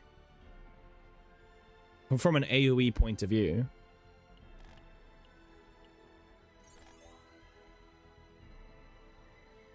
But I think Yuki did more damage before the buffs because of the whole morale thing.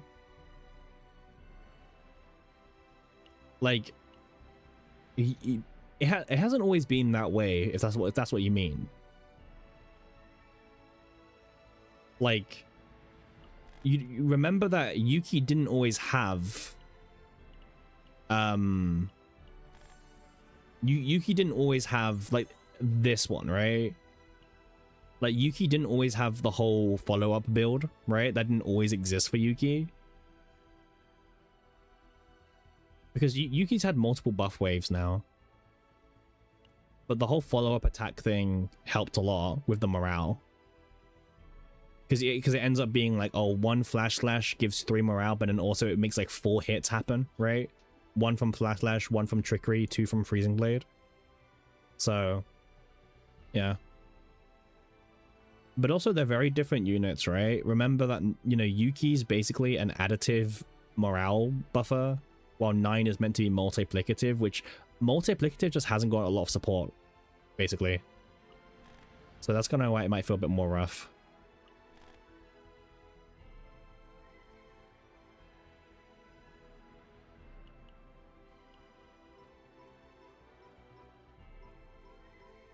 But yeah, 9 is more of like a chaos unit slash...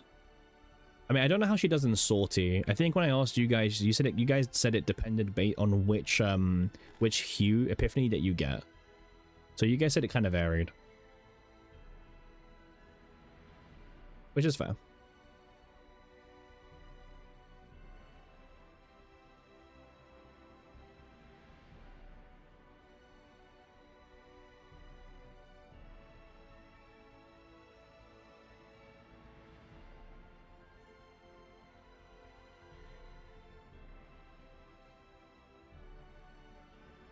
Persona helps Yuki a lot. Yeah, Persona helped Yuki a lot as well. Yeah, like 9 didn't really get much out of the Persona, right? Like Personas just really didn't help 9 because 9's a Vanguard as well. But yeah. Anyway, I'm going to very quickly go and grab some food before I come back and we stream for a bit longer anyway. So I will be right back and we will continue playing. Then we're gonna do some farming as well. We'll do some save data farming today probably because we need to get some achievement hunting. So I will be back in probably like 15 minutes.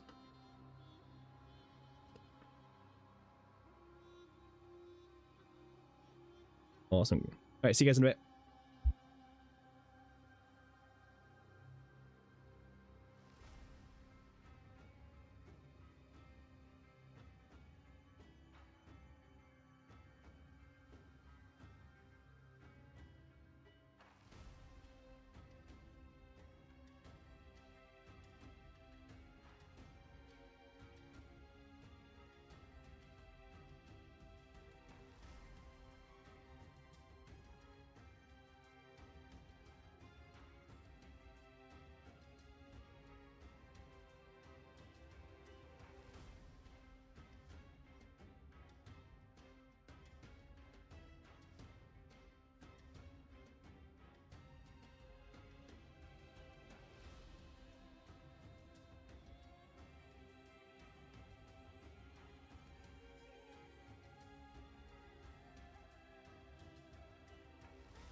All right, we're back. How's everyone doing? Not too bad. We only lost like a few people. But how's everyone doing? Welcome back. That wasn't even 15 minutes. That was a bit faster, but... Alright, friend list check. Okay. So if anyone has been inactive for like a week, you're gone. Okay. Also, I'm going to be looking at everyone's account levels, okay? Everyone should be level 60 at this point. If you're not level 60, then... Oof, don't really know what to say. Okay, but starting off, we've got Pon Pon. Okay, Pon Pon is level 60. Good. Pon Pon does pass the check. Eclipse passes the check as well. Nice. So does Dog. And Dandy. Okay, level... Okay, all... Winter is not level 58. Okay. Aries is here. Remove. Still slacking, by the way. Only level 59. You know, not even level 60 yet, so... Expect a little bit more from Remove soon. Judge, Para, Memi. Okay. Any inactive people? Blanky. Oh my god, 10 days inactive. I mean... That's not good enough. Right? That is not good enough. Alright, well... We now have room for one more friend, so... I'll post my ID in the chat. And anyone who picks it up can get added. Alright, you're also 59. How are you 59? Like, if anything, you should... Well, actually, I guess maybe some days you just skip playing, right? So... Alright, let's go simulation. Yep, Beldandy, you're safe. You are safe indeed. 10 days inactive is just a bit too much for my liking. I think if you go off like a week and you haven't logged in a single time and I don't know why, or like I haven't heard from you, then, you know. Because I haven't seen Blank in the chat for quite a while either, so maybe they've quit the game, right? Oh, I need to do these still. Okay. Alright, let's do some Judas. Let's do some Judas farming.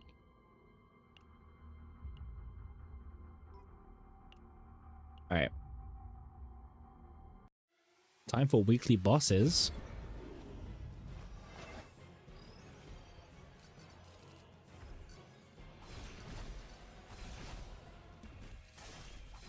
Time for just stream mode slop. You did one simulation? And you're 60? Okay, good. Okay.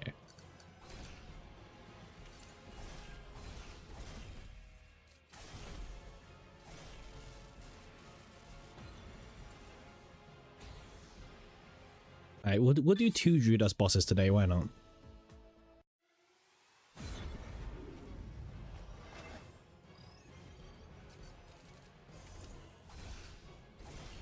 And then we kind of bricked on the dream mods a little bit there. Let's fix this. It's quite an easy fix, thankfully.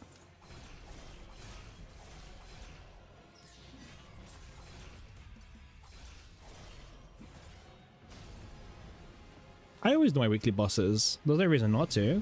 They're limited and it takes, what, 90 stamina? It's pretty cheap. Or like 180 or whatever it is, right?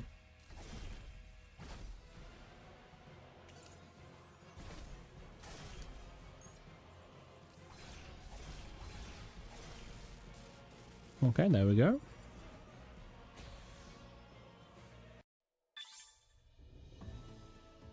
Oh, it's 30. Yeah, okay. Alright, let's do 1 attempt at the Wailing. And then we're good to go.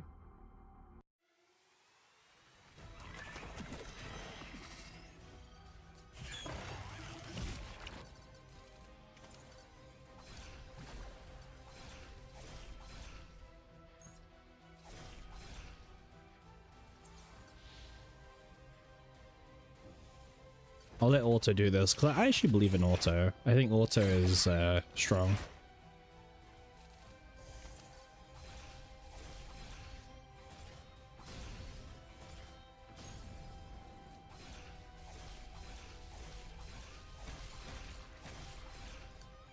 Okay, well, auto is okay.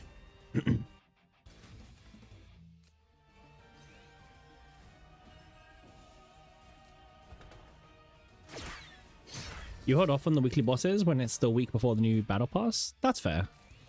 I mean, I always max out the battle pass way too fast anyway, so meh.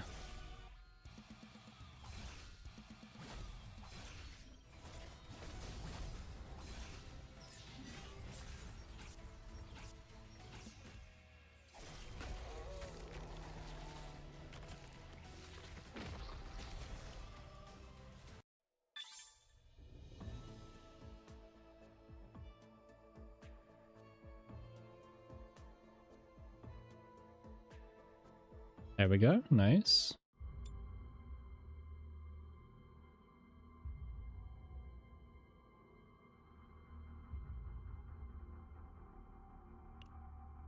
Say it'd be like the 31. Oh, that's fair. I mean, yeah. Are you still picking Nyx's with your battle pass? Is that what you're doing? Is it like a Nyx game plan still for you?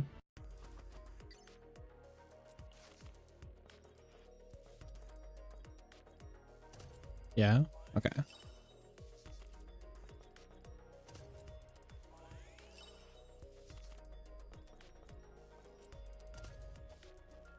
Yeah, I mean, Nyx is probably like the most universal one realistically, so can't really go wrong picking Nyx. There we go. Let's claim our stamina as well. You don't want to forget your 80 stamina. Stamina is super important in this game, and it feels even more important every single like day. So.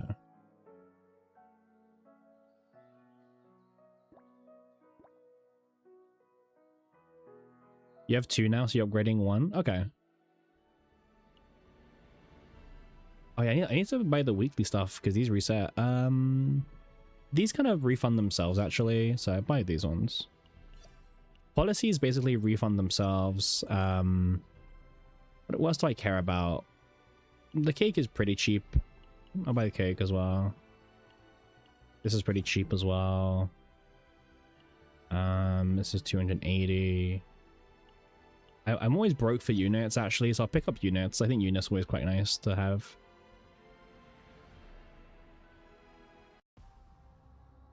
Okay, and then this is dailies, right? Okay. So how much currency, how much black mass do we have now? We have 50,000.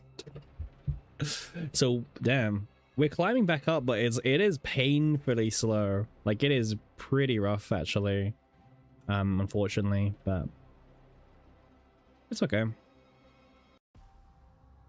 Still more than me. Hey, Snuff, how you doing? Welcome in. Welcome back. Thank you, Pun Pun. Welcome back to you too. Welcome back to you too, indeed. You wanted one for Cassius and one for Nia? Yeah, that's fair. That's fair. Okay, let's do some achievements, guys, okay? I need to finish this off, obviously. We're missing 2 achievements. And yeah. Oh yeah, by the way, I wasted like 6 delegates these last few days, just as a heads up, because honestly, yeah, delegate is just so ugh. So the missions that we're actually trying to do, it's going to be, we need to do this one, by the way. We have to clear the woman within the fog after using 2 blackouts. Now, is there something I'm missing? Like, should we be doing this on a high difficulty or a low difficulty? Is there like a required character that helps do this? Or is it just a simple fact of just standing still and just doing nothing for like 3 turns? I also don't know, I don't know if this is this phase 1? Because if this is phase 1, I don't know how phase 1 works, because I always first turn kill it. So I actually don't know what the mechanic is like.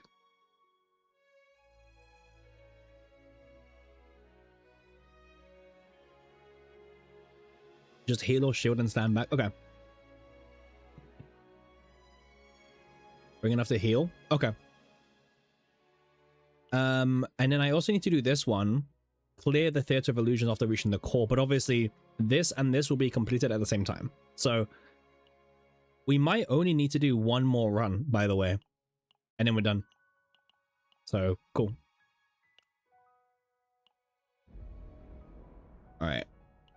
I mean, let's see if we can build a character at the same time. That'd be kind of cool.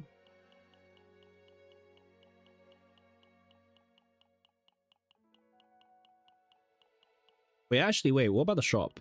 I'm still missing some stuff, I think. Yeah. Let me buy this. And then let me buy... this is fine. Yeah, these are all the cheap ones. Well, in quotations, cheap. And these ones cost a lot more. Yeah, there we go. Come on, tier 15. There we go. Minus credits is a no-go. We don't do minus credits on this channel. Once again, we don't do minus credits on this channel. Once again, we don't do minus credits on this channel. I'm not saying it again.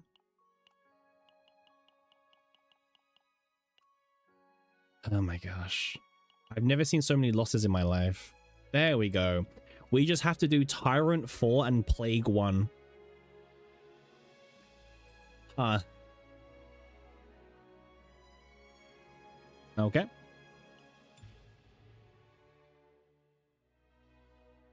The kill of the Persona card was the hardest for you?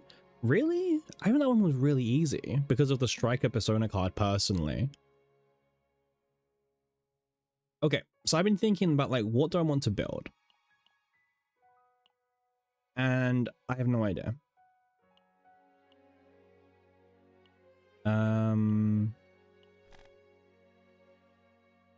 Actually, generally no idea. Like, who do I want to, like, is there like a random unit I want to build?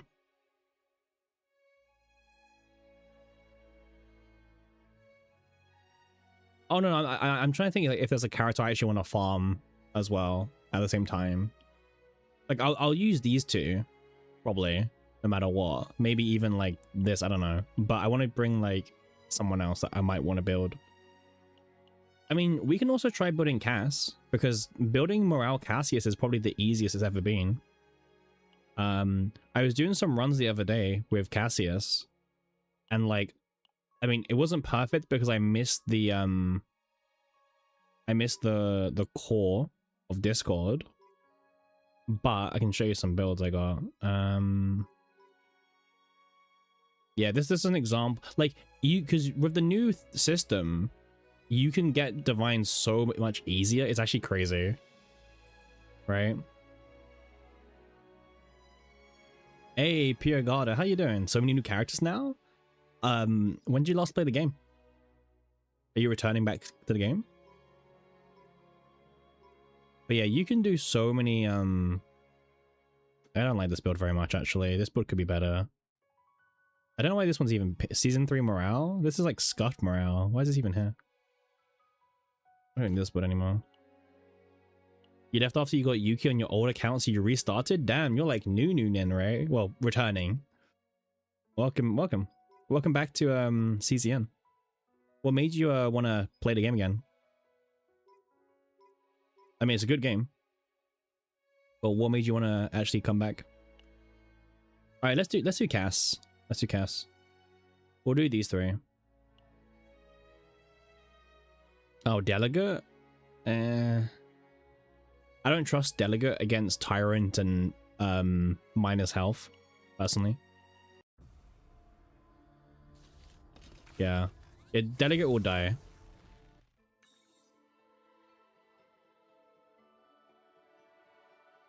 Oh, Dream Mode Farm.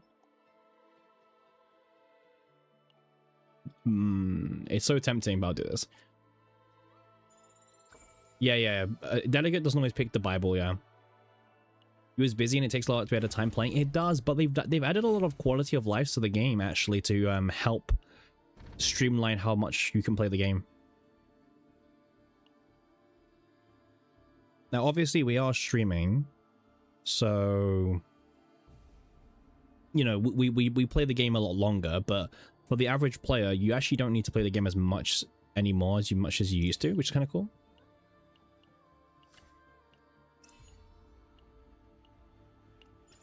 Yeah, they've added a lot of good quality of life to the game, so you might enjoy it more now.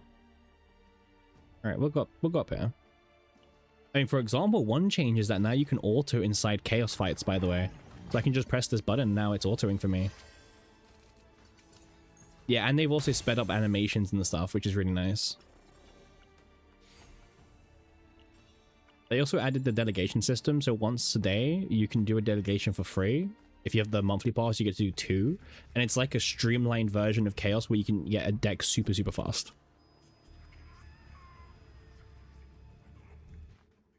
Okay, and then let's do these two. Get rid of the basics because we are trying to build an actual Cassius deck. And then we'll try and grab the Persona card because we're trying to get the Persona of Luster.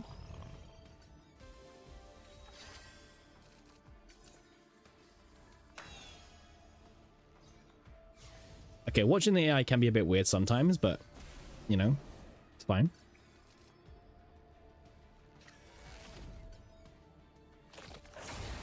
Okay. The enemy had 1 health, but sure. You just found 2 Dream Mods in the shop and training? Damn. That's insane. Talk about crazy luck. Are you building the Dream Mod deck? That's insane if you are. I'll take any attack card. I don't really care what the effect is. Just the sooner I get it, the better.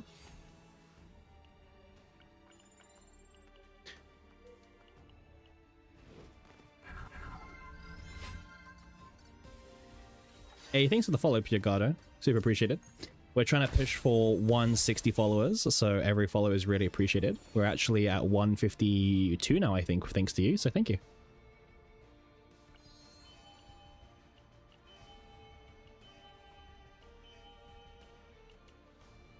The classic Dream World pivot, true.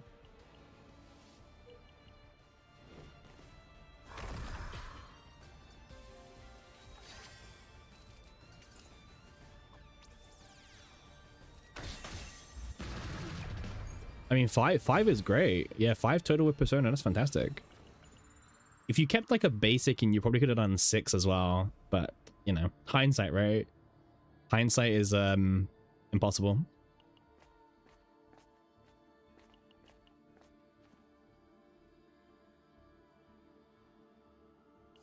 All right, let's get ourselves an engraving here. This is okay for now.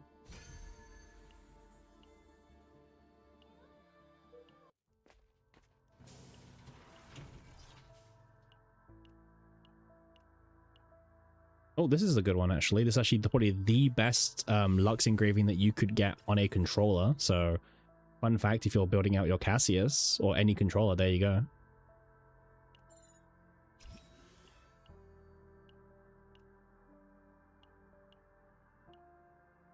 It's pretty much the only, like, damage buffing one for the rest of the team, which makes it insanely valuable.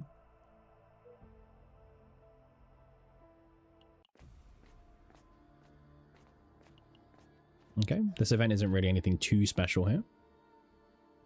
But we'll take the extra credit option, get some money to help us make some of the other builds.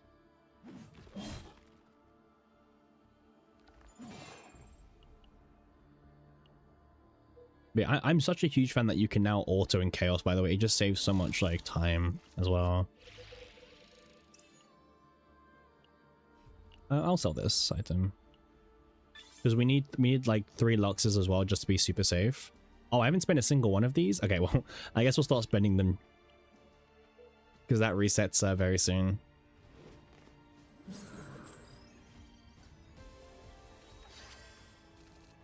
A child? But the strongest child.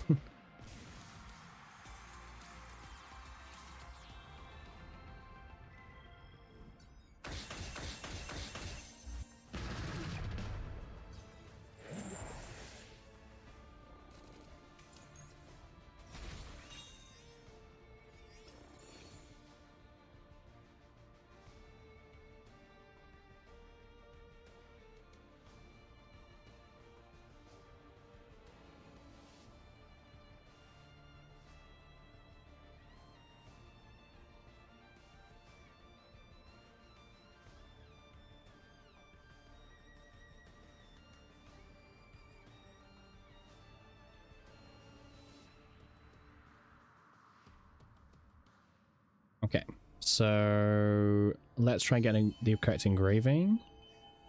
Nope, unfortunately.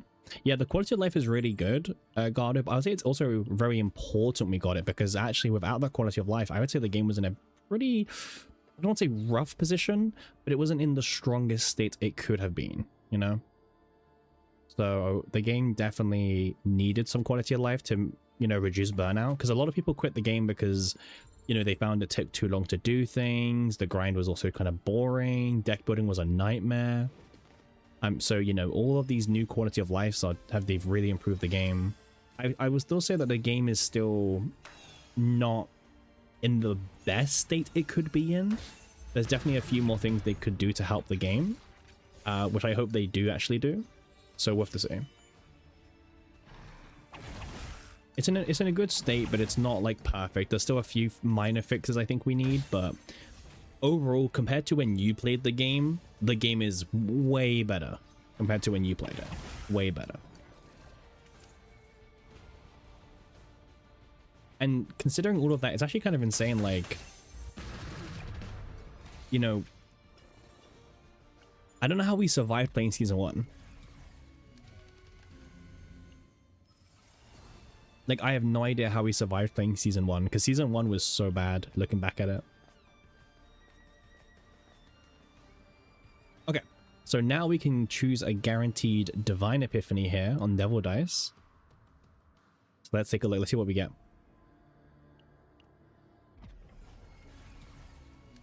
Alright, well that's terrible. Okay, no worries. Well, we'll be obviously going to the Bible book. No worries. The upgrading and grinding was horrible. It was, for sure. The honeymoon phase in this game was so strong for me. Yeah. Do you play with any friends, Pon, or anyone else, or do you just play by yourself? Because like, I had a lot of in real life friends who also picked up the game. They loved the honeymoon period, and then they just kind of like quit eventually for different reasons. Maybe the grind was too much, maybe the goon, maybe new games came out. I was pretty much like the only person that stuck with the game, which actually says a lot. It really does say a lot, actually.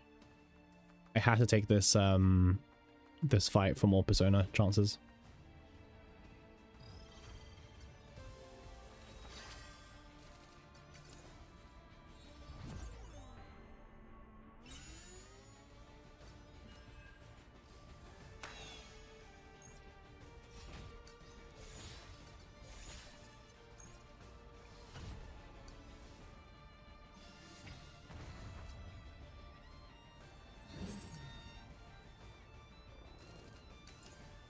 Season 1 and before, when we didn't know how safe data worked, was a crazy time. It was true. I still remember the times when there was like Reddit threads of people trying to figure out like how does save data work. Like people were like making up the craziest theories, by the way. Like, wait, no, if you do this, the game will remove this and add this. And oh, it's crazy. There was so much one guying. The game is great if you got no other games. I agree with you. I do play other games as well, which is I guess a pro and a con, right? But yeah. You had a few friends play in the beginning, but they said it was too much of a time sink and they came back for half Annie. But yeah, it's literally same experience, Pon. Literally the same experience. It's kind of sad, but oh well. I like to think that as a stream, we've got a pretty good community here. So I like to think that we can all enjoy the game together. I don't really want this. I don't really want to be like losing my own health here. Not the greatest thing. Okay. They said the game was fun, but they play other games too. Yeah, I think if you play other games, it can be kind of tricky to fit this game in. I kind of agree with that. So I'm not too surprised that was the feedback. Trying to use 5 gear bags and hoping it worked.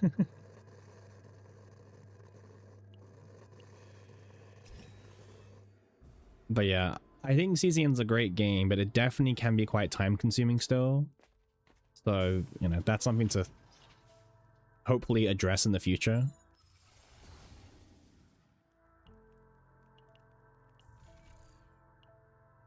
We could remove this here while we're here, but let's see if we get anything else that's good.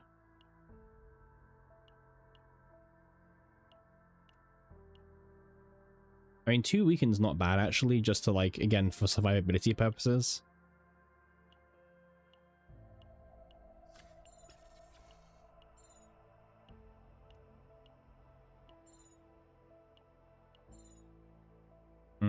Okay, well, let's remove the heal. Okay.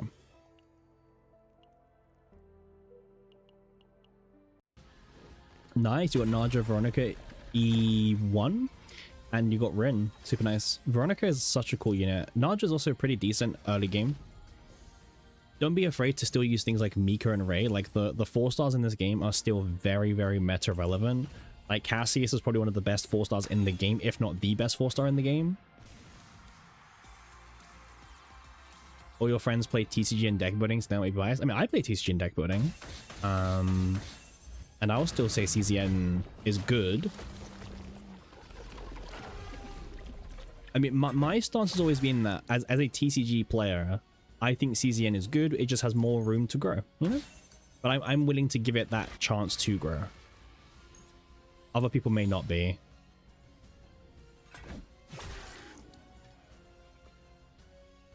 Mika's the most broken AP production. Actually, we have better AP production units now. Oh, you mean 4-star? Yeah, that's fair, that's fair. I mean, there are some combos you can do with Nia where she's even better, but that's getting into more complicated things.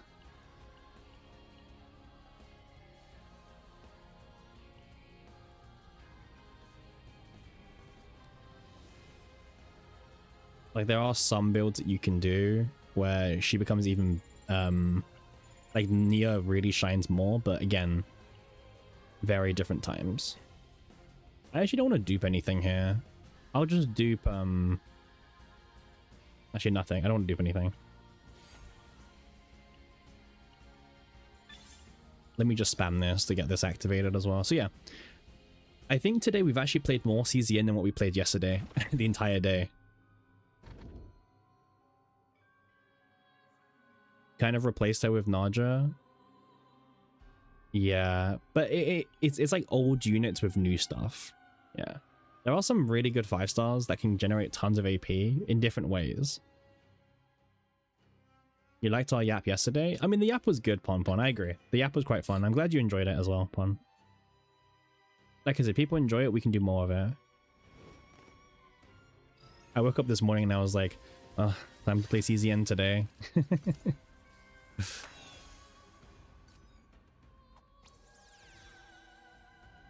Alright, let's go to the Bible area just to make sure we're actually doing this correctly.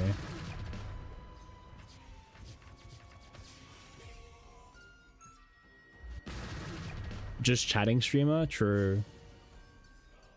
Playing CZN for 50 cents is not worth. Oh, I know. I know. Yeah.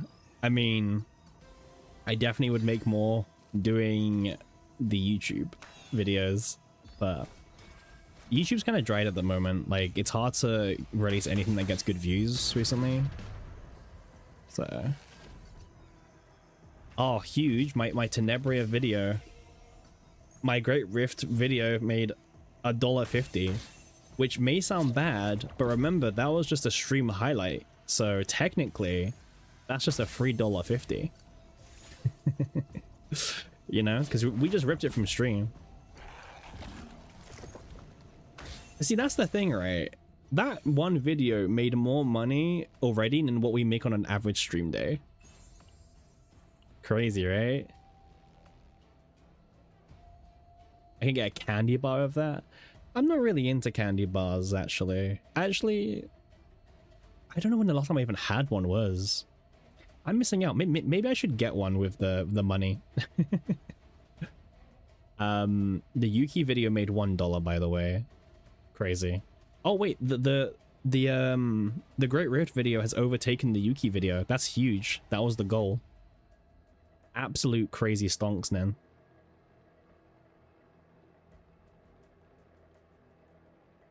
Yuki washed. Very washed.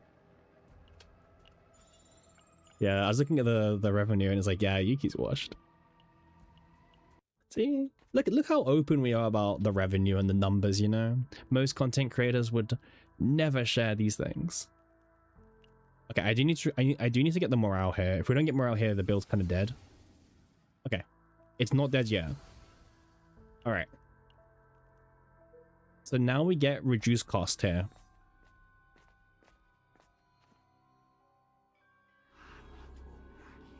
Okay. Oh, by the way, I'll be honest, guys. I think this is the best event they have ever released. Out of all the events in the game, I think this one is the best event we've ever had in the game. It is so good. And I hope that they do this more. In fact, I hope that they do this at the start of a season, right? We should be able to easily farm divines at the start of the season, not the end. Okay. Come on. Give me reduced cost by 1. It's just that easy. It's just that easy. However, can I draw your attention to the fact that we have no persona engravings yet? So don't get too excited. We still have to get the whole persona built, which is yeah. Gambler's always winning. Yeah. I never doubted for 1 second, Pon. Never doubted. Oh, that's fair, Pure. That's fair. Yeah. Just nod your head when I say it's the best event that we've ever had, okay? Just be like, yes, I agree. It's easier if you just agree.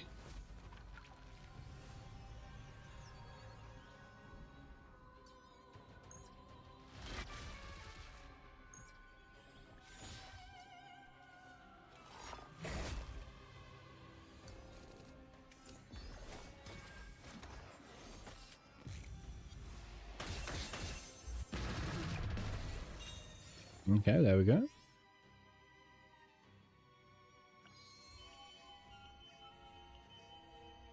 Oof. I did think to myself for a second, like, should I even do a persona card? But I'm being punished for even doing a persona card now, unfortunately.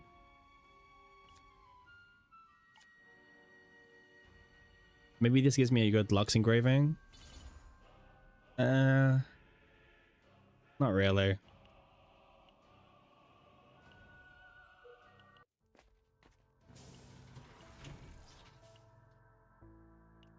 You could always just remove it. I can't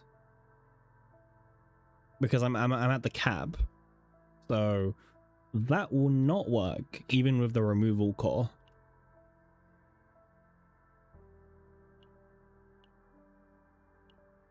Yeah, I'm gonna hope that we just get lucky, Pon. Let's just hope we get lucky. Yeah, I think if we get lucky, then we're fine. So let's see. Oh yeah, why am I even clicking on this? Can't really remove anything anyway.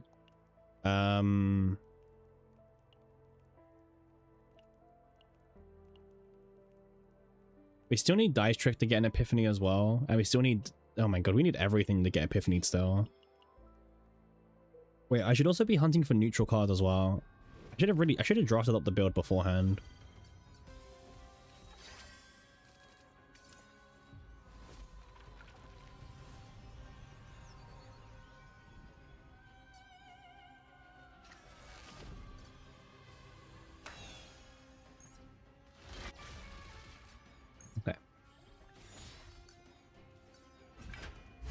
I mean, at least Adelhide's really good for, like, chaos and stuff.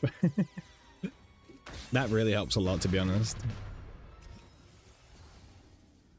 This is good enough.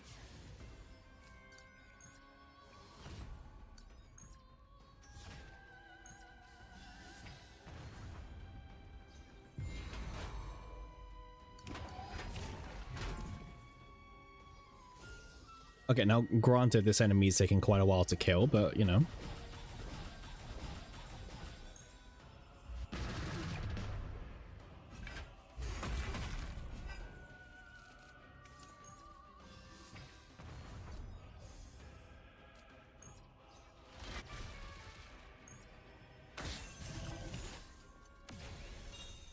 Nice, there we go.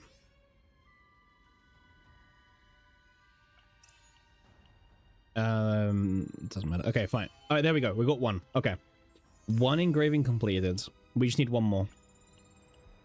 Wait, how many do we have? We have 1, 2, 3, 4 more chances. Okay, we have 4 more. Surely in 4 chances we get it, right?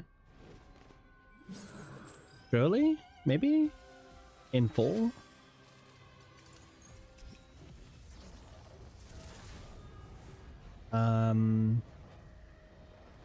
You know what? For now, I'm happy to take the upgrade for now. Surely? Yeah, surely Pompon, right? Surely.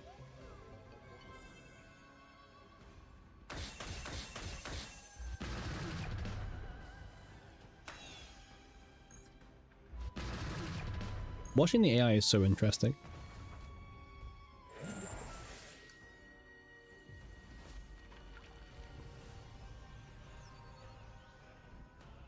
It's just really interesting just seeing the AI, like how it works as well. It's like, really?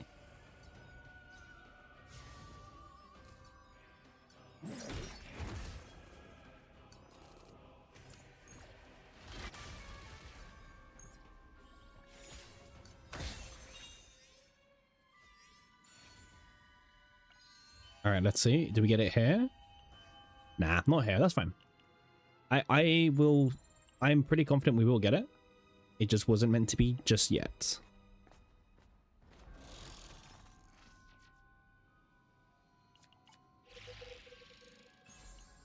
This is kind of just whatever. I will turn auto off when we get to the bosses, by the way, because I don't trust it on the bosses. Everywhere else, I can work with it.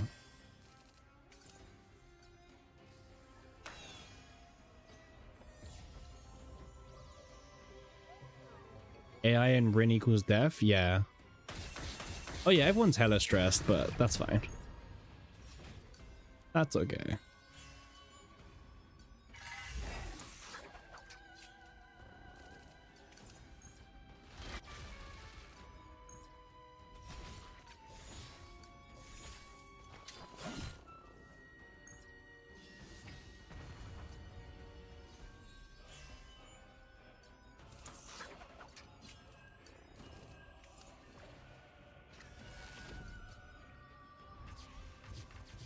That's fair.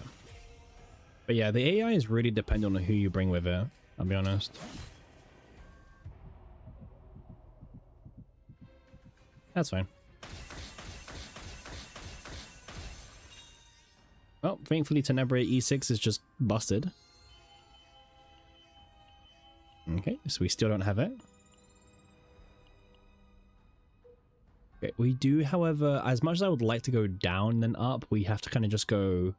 Actually, no, we can go down and up, yeah.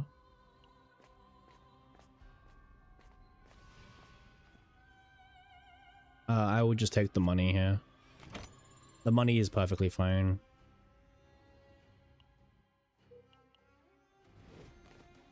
Alright, I'm gonna start turning off the AI, actually. It's getting a bit too low for my liking.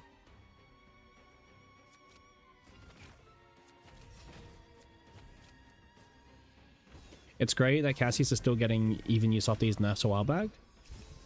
I mean, I wasn't streaming back then, but I was very pro Cassius even off these nerfs. I said he looked insane and he was going to be still really crazy. So we had a pretty good hunch. Like, if you just read Cassius's kit, he's insane. Like, he's draw neutral / he can go draw positive. He has morale buffing. Like, it didn't matter, the nurse. The nurse just made him not really a DPS anymore, you know? Because before, Cassius was able to be like a DPS and a controller.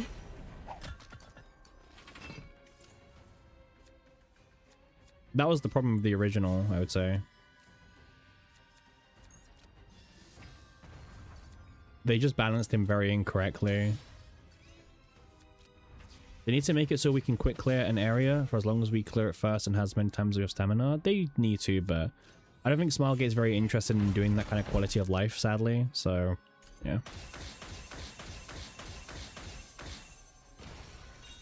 Yeah, old Cassius was busted, but like new Cassius is still busted.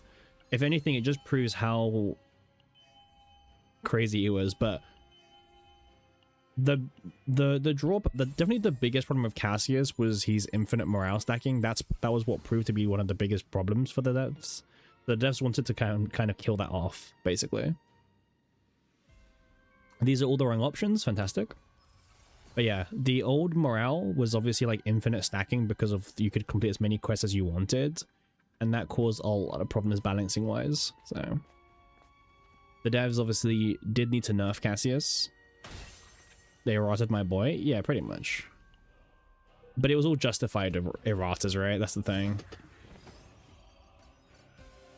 Now, Tressa's definitely in a much worse situation where Tressa did die, right? Tressa did die. That's the difference.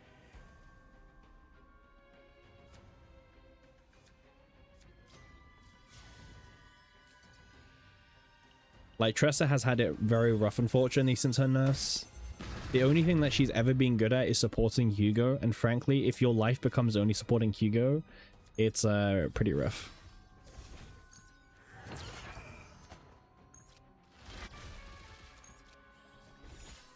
The classic smile gate gutting. Yeah. Yeah, Tressa got gutted, unfortunately.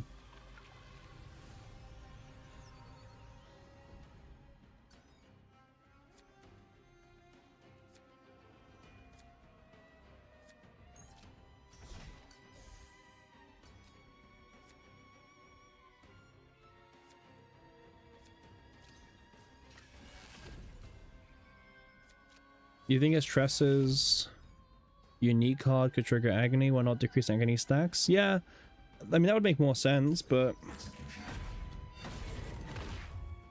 yeah, she had a really cool build. I mean, she was really fun. I really enjoyed using her. I really liked the whole spamming build thing. That was really kind of funny to use. Unfortunately, they did nerf it. Well, they killed it, but yeah. You're drinking a Viesney's cocktail, watching and doing dailies in your 13 gachas? That's fair. You just want a dot character? We'll get one. By the way, like, photo time is nuts in Chaos. God damn. It's doing crazy damage. There we go. Persona complete. Huge. Now we need to pray for a copy event. Oh wait, that was the very last chance as well. Oh my god. Wow, we got it on the very last one. Okay. We need to pray for a copy event, okay? Nice.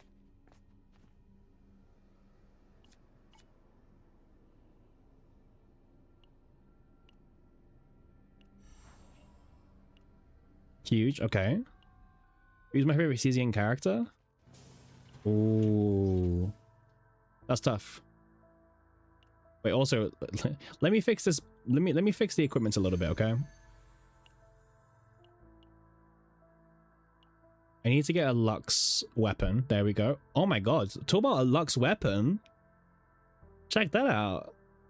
Not only did we get a Lux weapon like I literally had asked, it has the perfect engravings as well. So, even better, right?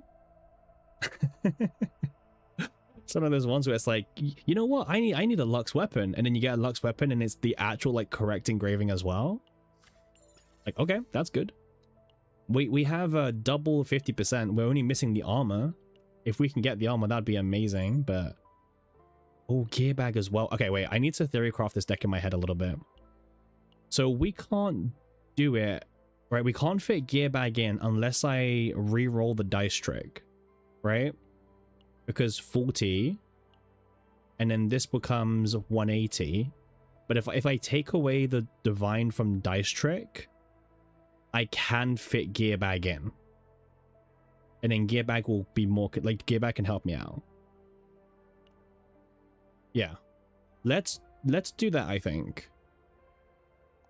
let's take away the divine from dice trick.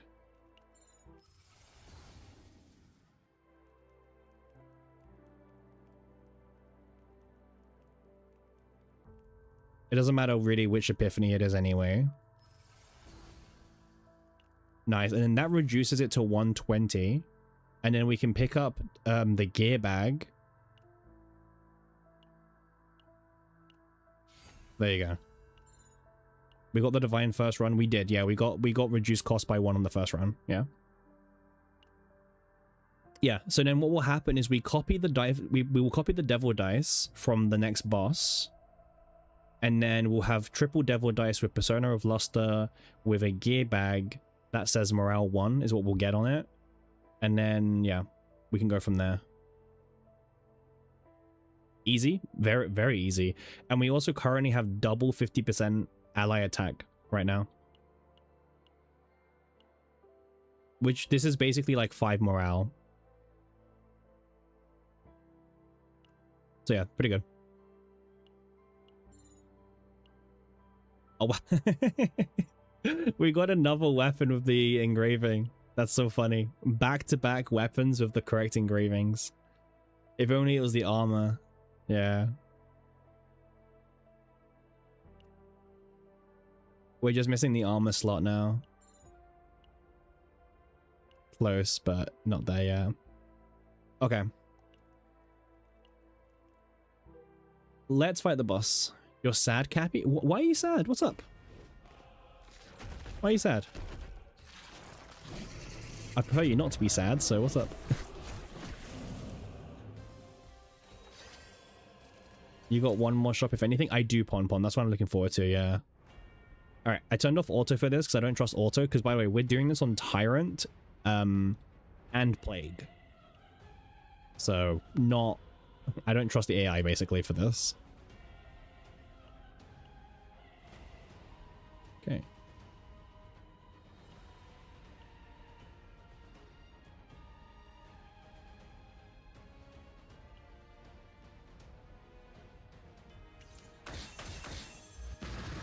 Nice, we've got Garden Secrets.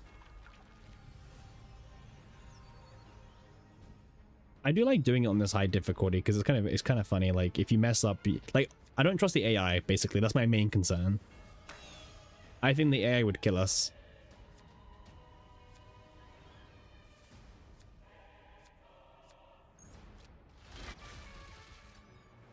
Okay, can do this.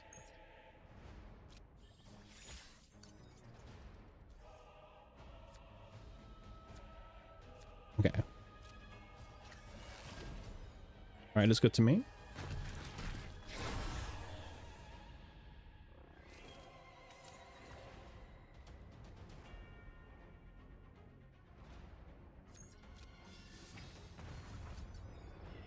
Okay. So this is now going to be maxed out, right? Yeah. Alright, photo time can do its thing now.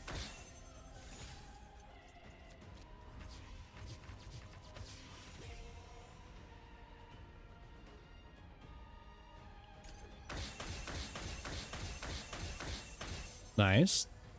15k damage turn.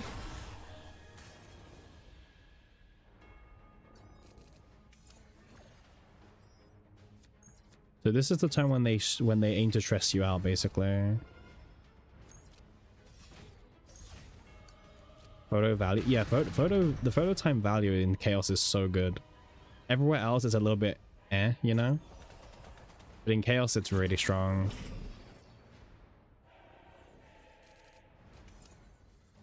Okay.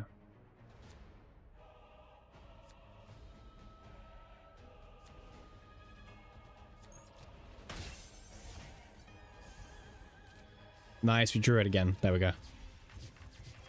I actually really wish that photo time was an upgrade card, because I'll be honest, if it was an upgrade card, I'd probably keep it in most of my decks, right? Just because it does like a nice amount of chip damage at the end. But unfortunately, it's not.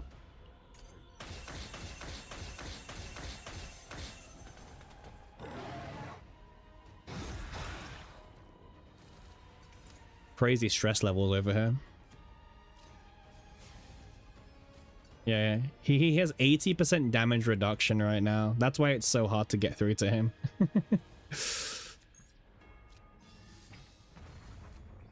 80% damage reduction is quite a lot.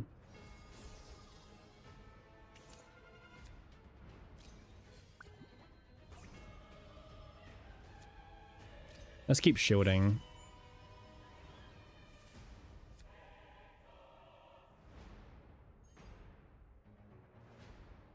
Yeah, he's also applying like, what, 10 bajillion weaken to us?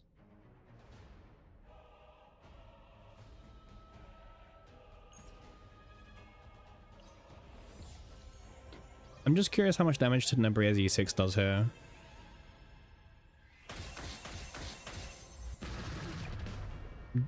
It's fine damage for what we need. Okay. Nice. We take no damage there.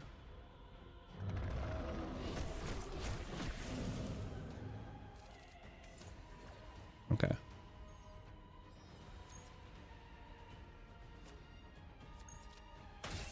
There we go. All right.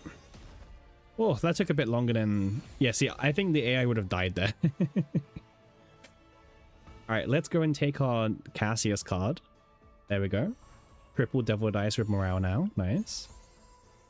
And then these are not that very cool, so we can give these up.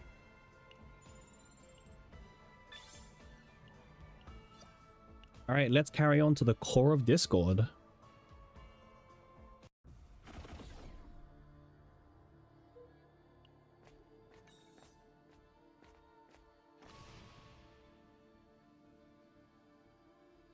Are dice ultra trash or can they work? What do you mean? This is the correct devil dice, like for the actual build.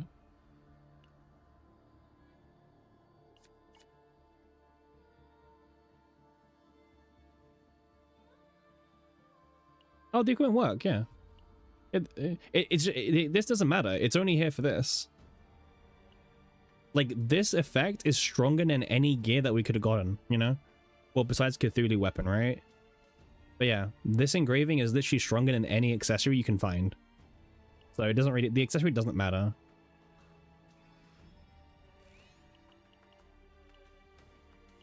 If we can find something a little bit nicer, then obviously we'll use it. But we'll see. Oh, the purple dice. Nah, not like purple dice. Purple dice would have replaced thingy, right? We don't want to replace any engravings. Remember that. Replacing our engravings is the complete opposite of what we want to do. In general. So will it now trigger the armor, or do you need Scar to do it? No. Yeah, this is what we need. I mean, it's fine, but like the amount of damage it does is so negligible to the point where honestly it doesn't matter because it's fixed damage, right? Or whatever it is. It's just really weak. Wait, did I do my maths wrong? Can I fit a second gear bag in? Right?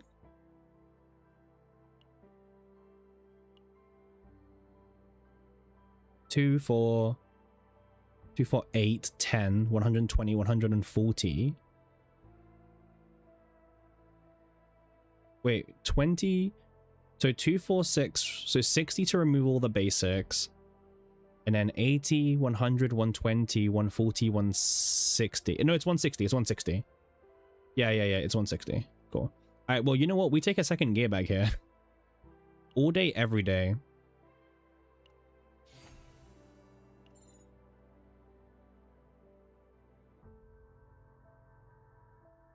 I think people said the armor works now. But the armor is meant to work, Gats. It wasn't before, I think, but people said it's working now.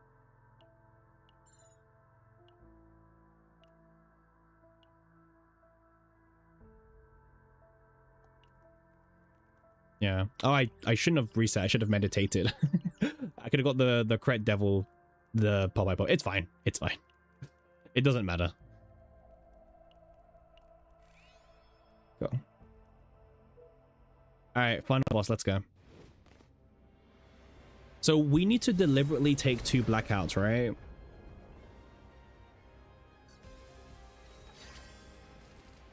However, this is also time to skip turn. Well, I think we set up a little bit, right? We like set up the Adelheid upgrades and everything.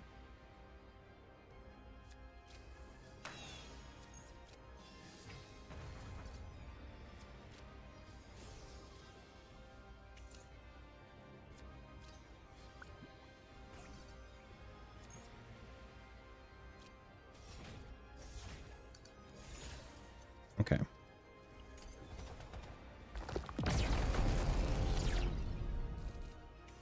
I'm guessing it's the same mechanic as the Great Rift, where we don't want it to ever attack. Yeah, this, yeah. Okay.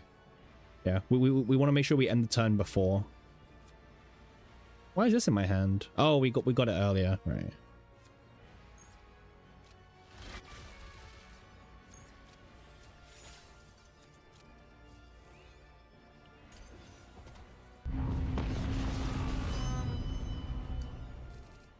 It doesn't seem to be that one Gats.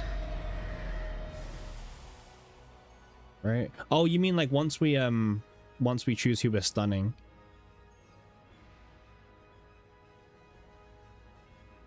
Well, I couldn't tell you because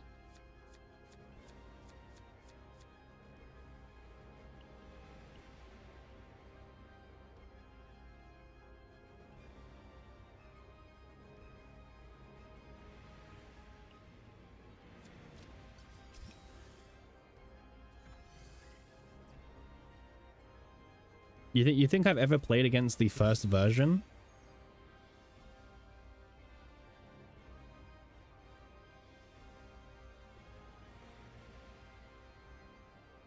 Oh, they come back after. I gotcha.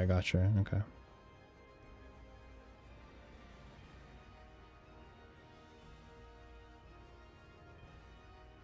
So it's the increase arrangement by 1. Sure. Okay. That's fine.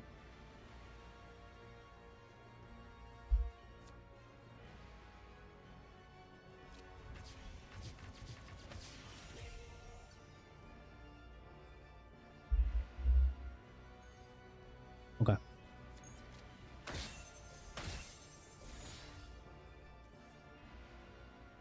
I don't think we're at risk of killing him before he kills us, but we'll see. Oh, he's very squishy. Okay, I take that back. Take that back. I take that back. Ignore me. Listen, I didn't think Phototime was going to do so much damage, okay?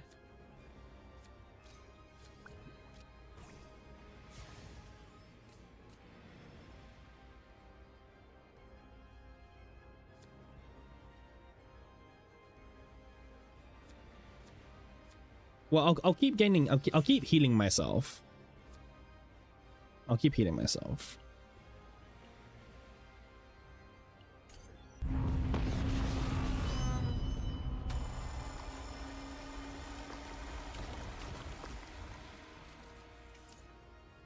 Okay, so she's threatening lethal right now. So this is the time we need to like Giga heal, right? Yeah, this is the time where we have to Cassius, as well as other things.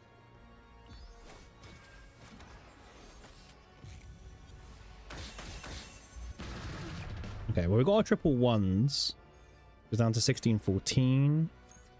Again, I'm scared not to kill, by the way.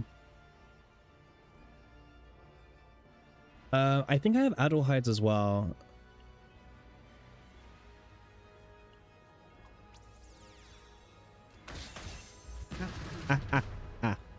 Okay, chill. All right. This is the problem with Tenebria E6. All right, chill game, please. Chill. Skip. Well, I want to do triple one at least. I want to heal. Yeah, see, it's fine. The triple oneing is fine. Heal with shield? Well, the healing's not that much. It's a lot smaller. Okay. Talk about life total, by the way. Like, look how much life we managed to leave him, man. That's insane. Like, that's like 1 crit, by the way, and he's dead. Okay.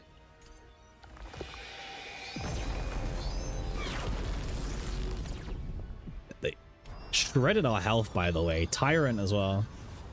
I'm making you nervous, Pon. Yeah. So he's doing 815 now. 815. Wait, what's in our deck? We have Popper, Devil Dice, Gearback, and the Rhythms. Not the greatest deck right now. I'd prefer something else. Okay. Wait, how much do we need? we need like what's 55? So not, yeah, we're quite a lot of options really. Oh wait, I can't really afford to use this actually, because I might kill him. No, I probably will kill him.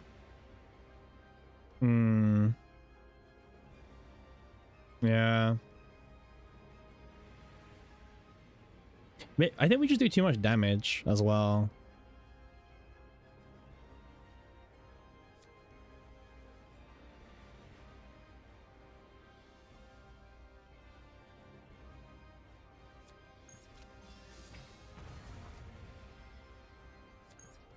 Well, Cassius heals on draw. This is so stupid. Oh, this is so stupid. This is what we're having to do against Tyrant's boss. Okay. Don't I, guys, I don't trust the game. I really don't trust the game.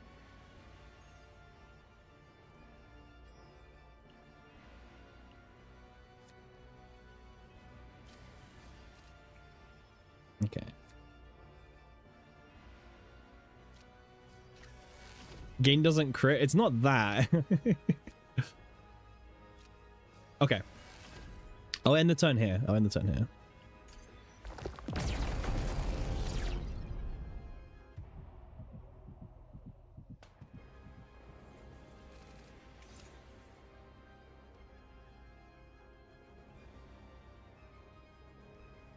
So, do I end again?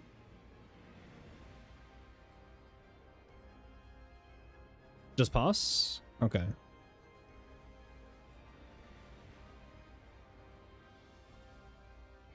Right. So I don't need to do anything else. I shouldn't be healing as much as I can or anything. Does Adelheid heal? Yeah, Adelheid can heal. She, Blessing. Blessing gives you, oh no, it's because I have, thingy as well.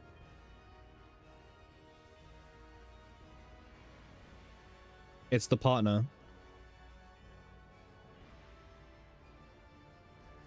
I mean, I won't kill him by shielding. Shielding's fine.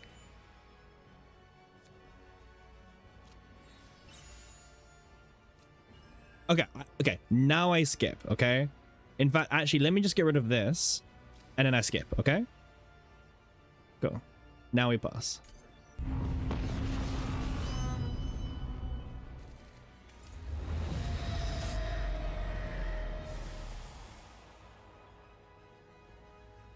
Whoa. Take my Cassius. Wait, what? Huh? That's not what? What? What was that? Why? What? It stole Tenebria's cards and then it sucked up Tenebria's card, but okay, wait, guys, does it count or do I have to get out of the Black Owl? Can I kill him here? Is killing him here okay?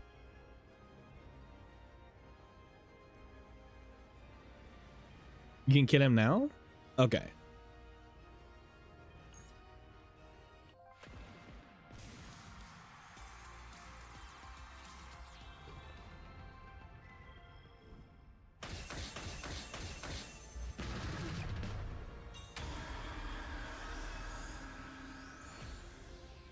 Oh wait, we had equipment as well.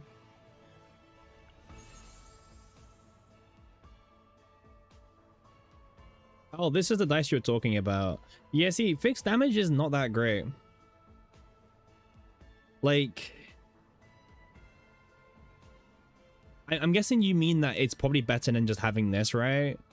I mean, we don't have any other mythic. We could just use it for fun, right? We could just put it on just for fun because it doesn't replace this engraving anymore because this one doesn't have an engraving effect, so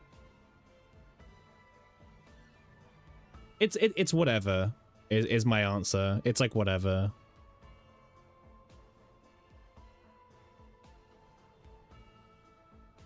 But we'll use it. Why not? It could be funny.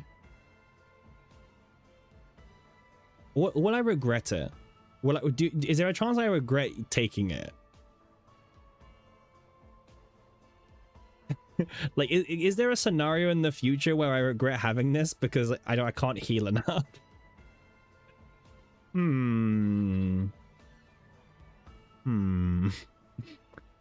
There might be a scenario where I regret taking this.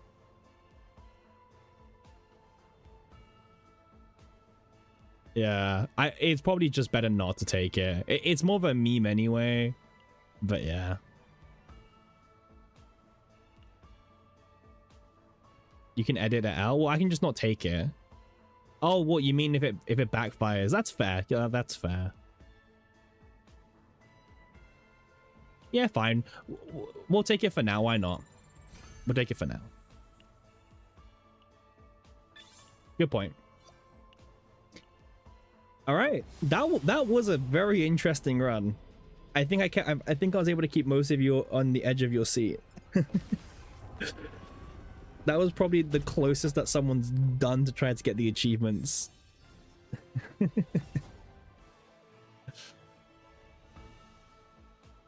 Well, you overestimated how squishy the eye was. Yeah. That was a very good run. A lot happened. And I mean, we came out of it with actually a very strong Cassius build, by the way.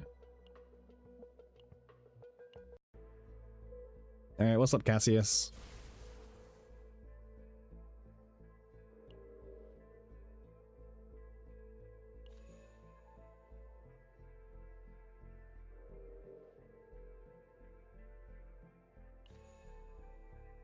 "100% friendship."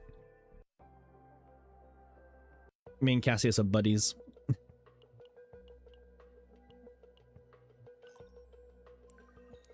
All right. So let's go take a look at our Cassius deck. Actually, wait, let's take a look at the achievements first. Battle Report. Nice. That was the Blackout one. And this is for the Core of Discord. So then what else are we missing? We are missing...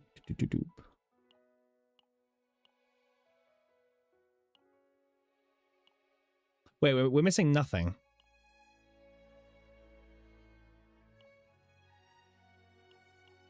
Oh. Is it the case of having to re-log in, actually? I think I saw this. I think you need to like re-log in or refresh the game or something. I'll take a sec to update. Oh. Well, yeah, it looks like 100% to me.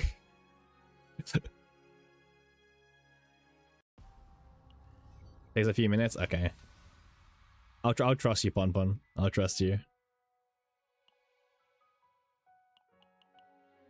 All right, well, in the meantime, let's go take a look at the Cassius deck we were able to farm in one run, by the way. The first run today. Here we go.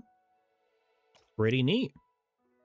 We might... Well, okay. Besides this needs to change, this needs to change, these need epiphanies. The main thing is we got the Devil Dice with 2 morale, cost reduction, the correct persona with the correct engravings as well. And on top of all that, we managed to get 2 copies of the correct Lux engraving.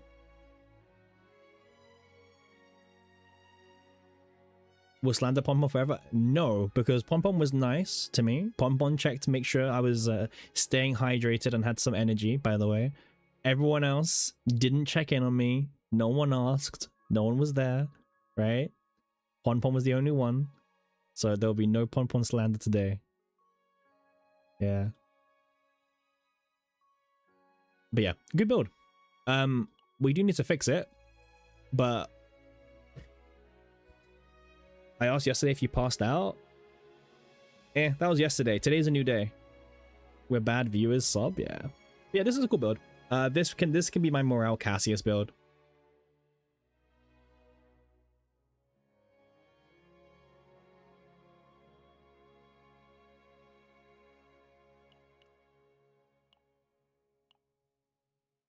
FU Cappy.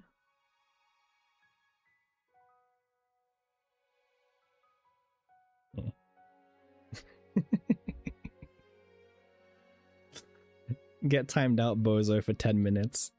I wasn't planning to do a 10-minute timeout. I was meant to do like a 2-second one.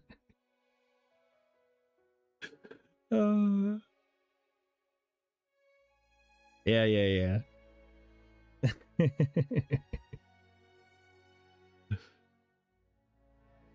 Man got put in the corner. He got put in the timeout corner.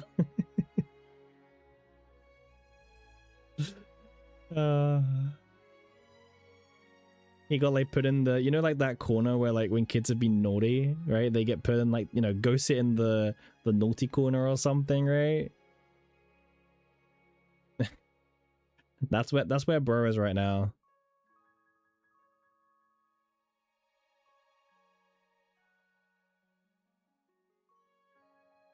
You're allowed to sit? Not all the time. Not all the time. Yeah.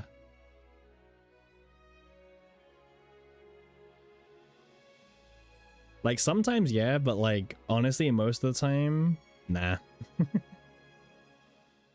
Like most of the time, never. You got put in the corner, and every time your grandparents walked, you'd get a spanking.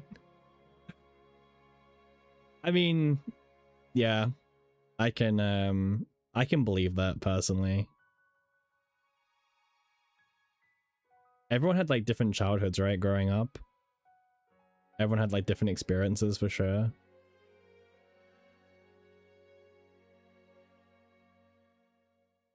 Wait, let me check something. The good old days? Is that what you want to call it? The good old days where like spanking was more normal?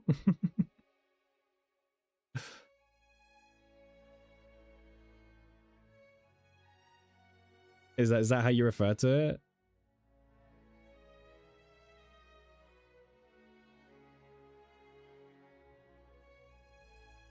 The pure good old days, huh? Your grandparents were devout Catholic and military? Ah, well, that's a bit more on the aggressive side for sure.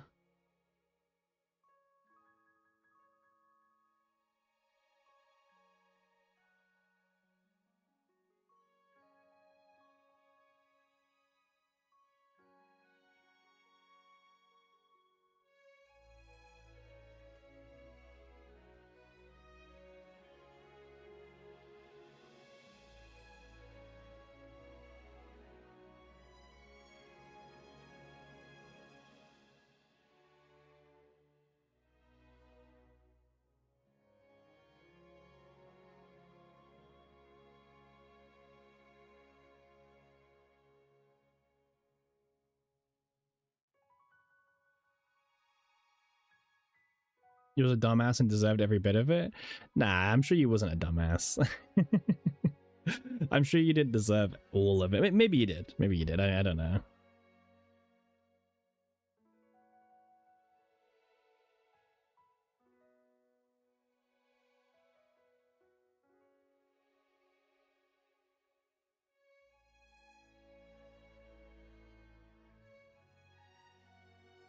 Do most people at the top of the ladder have E6 Tenebria? Most people do, yeah. Not everyone, by the way. Only some people.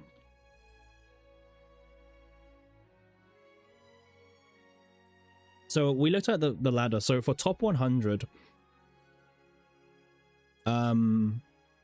there's 33 E6s roughly. On Asia, there's like 67, right? So like on Asia's top 100, there's double the amount of people in the with E6 Tenebria, right? 6-7, yeah, 6-7. Yeah.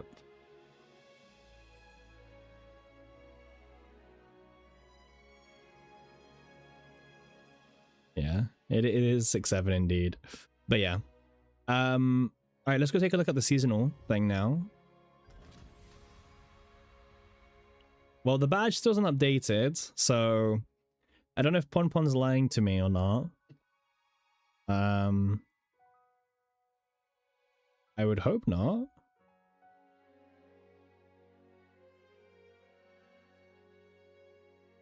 but it's definitely been a few minutes.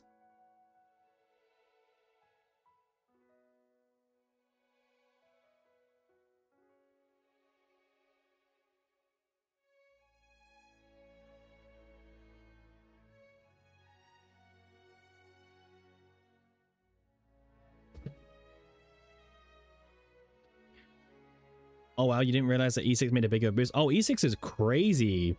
E6 is like the best E6 in the game. Like if you're asking what's the most impactful E6, it's this one. Because this effect down here makes it so the enemy basically has a permanent 40% damage increase to rhythm cards. Like you know vulnerable, right? That's 50%. Imagine this vulnerable, but 40%, but it's permanent for the rest of the fight. You attack an enemy one time, and I do mean one time, and suddenly for the rest of the fight, they have like this permanent debuff. That's how good it is. Because like, think about how hard people always try to get vulnerable, and then think about like, wait, that sounds insane, right?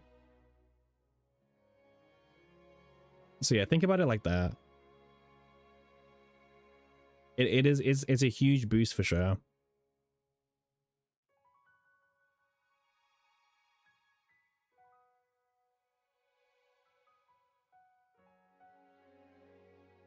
But yeah, this is the best E6 in the game right now. All right, do we have our badge yet? All right, let's refresh the game. Maybe we need to give the game a bit of a refresh.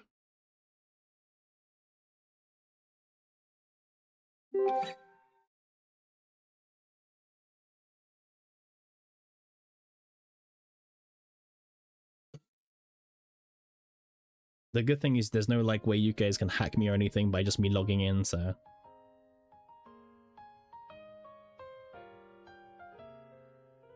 With the dropping revenue, do you think they'll start making E6s just as impactful? I can imagine they will, yeah. But like for free-to-plays, does it really matter? Probably not. Like for example, this is global right now.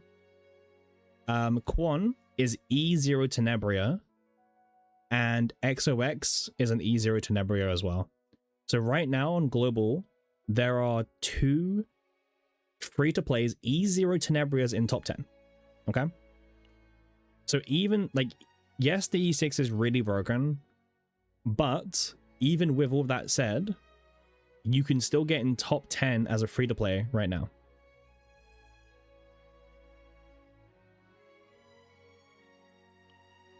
So even after all of that, you can still get top 10. What do you mean this guy's actually ranked 2? I wouldn't have put it in the title, Snuff. In fact, we have a whole video with the whole entire run on YouTube, by the way, for anyone who's curious about how the run actually went down, you know?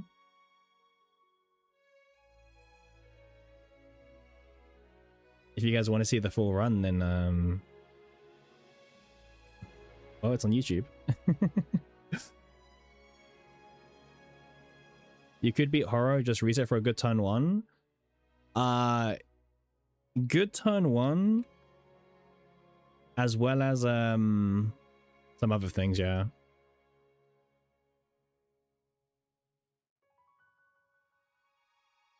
Alright, let's remove the timeout from Simp. Welcome back to the chat, my guy. But yeah, the problem that I have as well is that Horror has a much better turn 1 because Horror has has a combo here and then common card here. Oh, sorry, Pon Pon, they're back now. You timed him out? Yeah. Why do you think it's so quiet, Pon Pon? Sorry, Pon Pon, I let him out too early. Apologies. If you want, we can reload the timeout again. Nah, you're good. You're good. You're good. You're good. You're good, man. Don't worry. No. You're good. You're good. I was meant to time you out for a minute, by the way, not 10. So.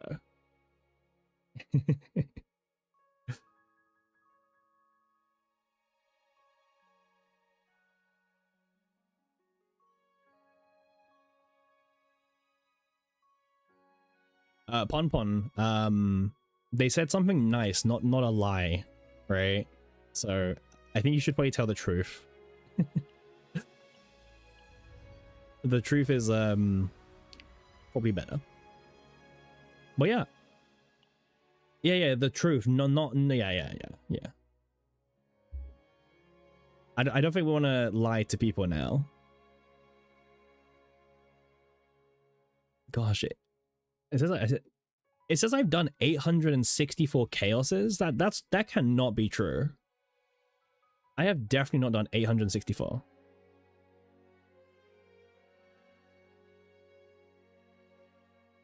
Maybe I have. Yeah, this might take a minute. Yeah.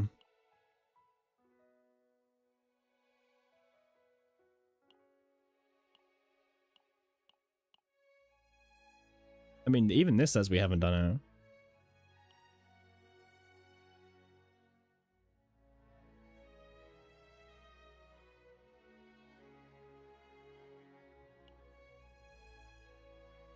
it. Okay. Well, that's not as exciting. That is very much not as exciting, but okay.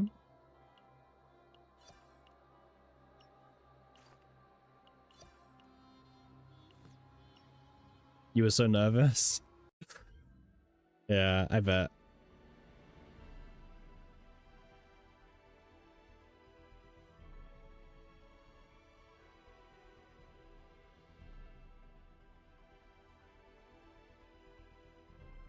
Oh, and also, by the way, I got a little announcement. For the first 100 people who join the Discord server, you guys will receive a free cookie. So, if you guys are watching and you're not in the Discord server yet, what are you doing? Links, so links to the Discord server are pinned, as well as you can now use !Discord on Twitch, as hopefully someone demonstrates in chat. Someone. You know, just wink wink, you know.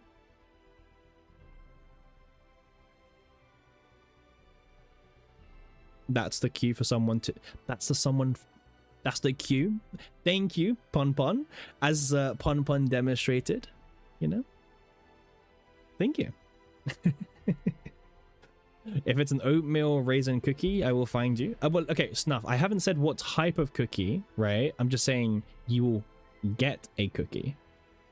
Okay, so take that how you will, but you might be disappointed. You genuinely might be quite disappointed. Cookie roulette? We can do cookie roulette. Wait, guys, what's your favorite types of cookie?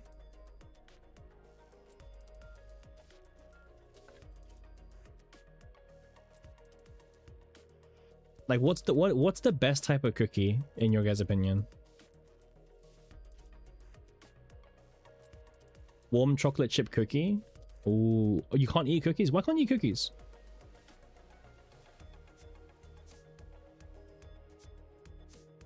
A snickerdoodle? I've never heard that in my life. Like, that just sounds like a made-up cookie.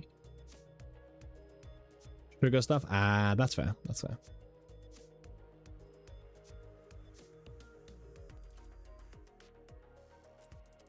You don't know gingerbread? I'm not the biggest fan of gingerbread, but I can respect it. As long as the cookie has nice assets. Wait, what are you doing to the cookie? Chocolate chip cookie, so double chocolate, okay.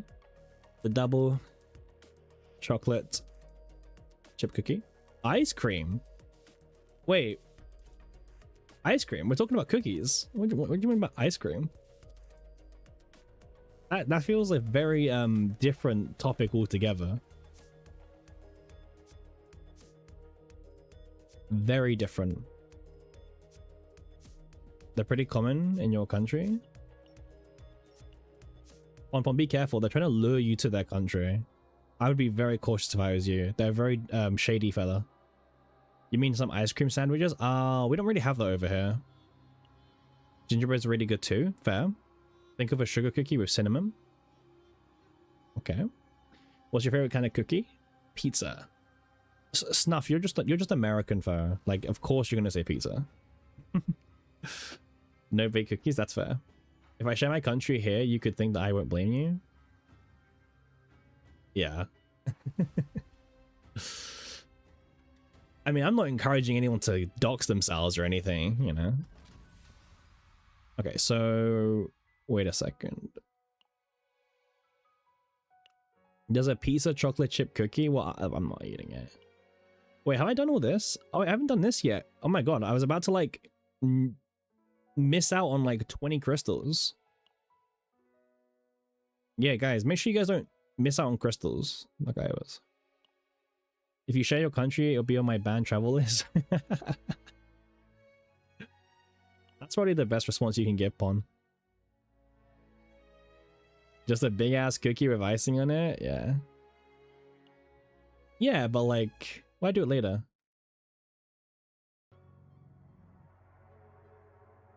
Oh man, it's one of the ones where it doesn't even have voices. Ugh. Okay, that's like way too silly. So this is where she meets Tenebria within the mirror, right?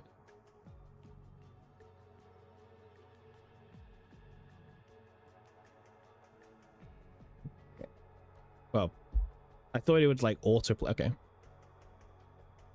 There's another Tenebria. Well, Tenebria is based off of thingy, right? In Epic 7, so.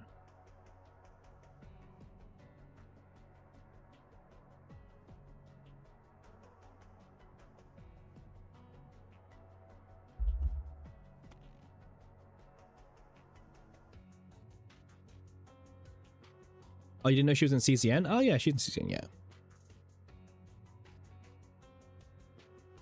They made the model for in CCN. Yeah.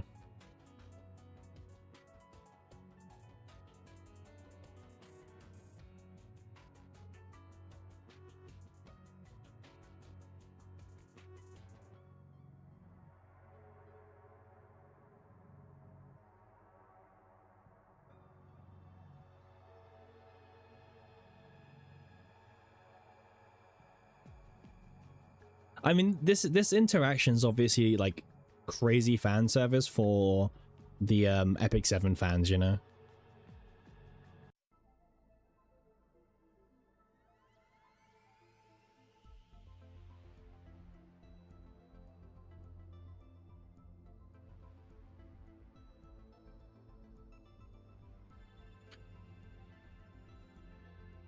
You're the target audience, yeah. If you're an Epic 7 fan, you're like, this is definitely for you. If you're not an Epic 7 fan, you probably have no idea. Why no voice? Because it's a side story thing. They don't do voices for these things usually. So, kind of sad.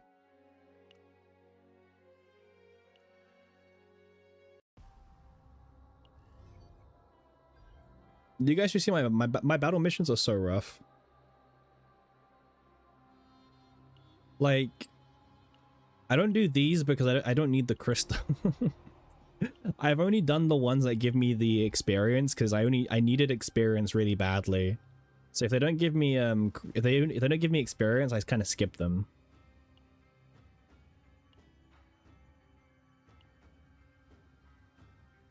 Time to auto and yap. We can do auto and yap, yeah. We can do auto and yap. But like, there's a lot of auto and yap that needs doing. Like, there's a lot, right?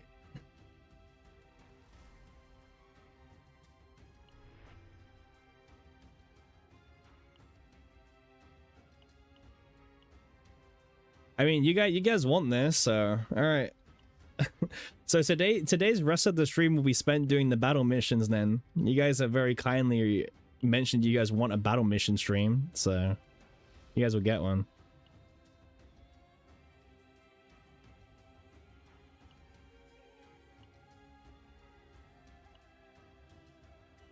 Wait, are we done with chapter 1? We are done with chapter 1. Okay, cool.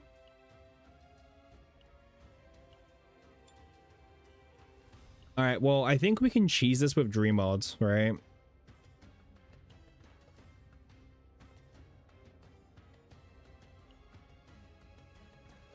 All right, so guys, what do you want to talk about? we're gonna be here for a while, so give me some interesting topics, right? What is there to talk about? Hopefully now they finish the story revamp, they have more manpower for more things. I would like to believe that. I would like to. Do I trust them? I'm not sure.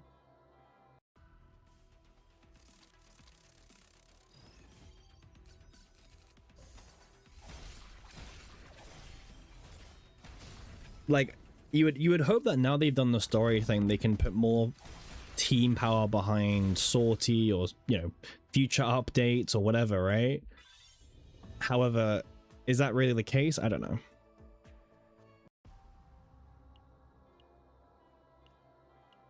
Again, you would hope so, but yeah, hoping is very different from reality.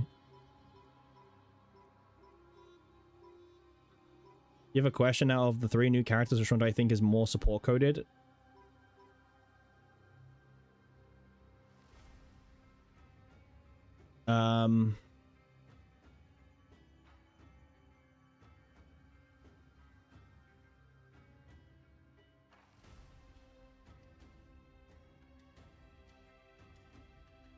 Neither of them really. Like, neither look support coded. But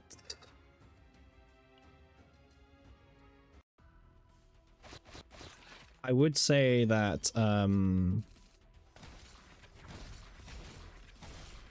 Ara needs some support. They're just kind of hanging out. Well, yeah. Yeah, the Archer girl looks like she could do something like that. I'm sure we'll probably get characters that are... They seem already fairly transparent. I don't... They're better than the norm, I guess, but...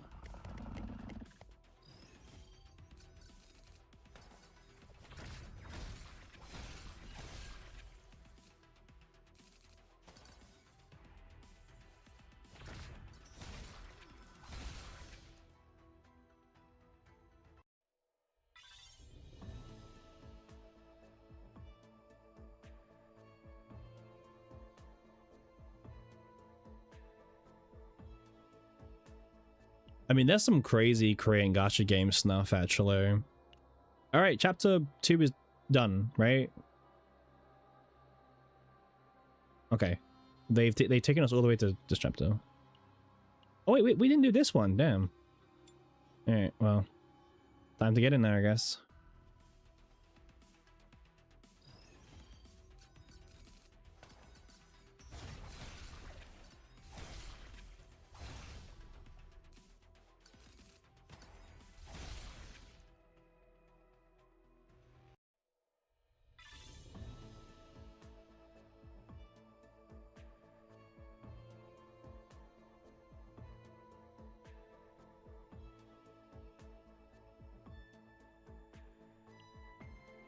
$20 crystals or 20 crystals? Hey, 20 crystals are indeed 20 crystals. 100%, man. I'm just making sure that we haven't missed any. Apparently chapter 2 we're missing some.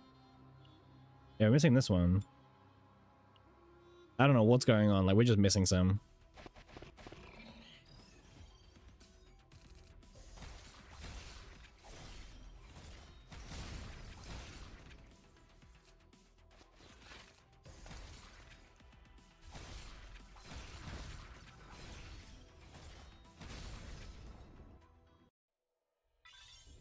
$20 crystals is indeed 20 crystals. I keep clicking next battle and he's taking me to chapter 2. All right, I think chapter 2 is done now, right? I think we've got all the rewards here. We do. All right. So chapter 3, on the other hand, we've also done. Chapter 4 is the beginning of where we just kind of gave up. Oh, damn. I really did give up. Okay, well, my bad. We're going to be checking out the revamped story? Maybe. I don't know. I don't know if it's good stream content, really. But, yeah.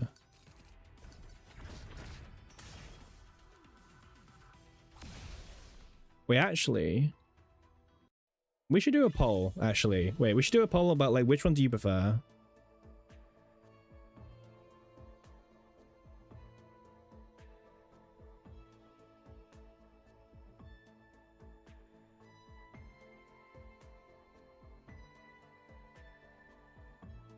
This will be for Twitch, unfortunately. my unfortunate YouTubers, unfortunately.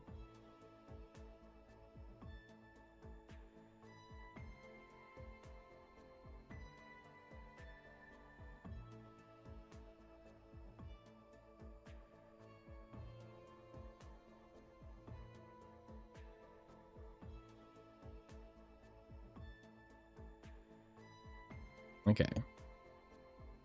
So for reference, right, these are the new characters, okay? Right? Now I'm gonna list them in order of, well, wait, you can see the screen. Let me show you guys. You guys can have this again. Right, let me do some stuff for you. You guys can see this again. Okay.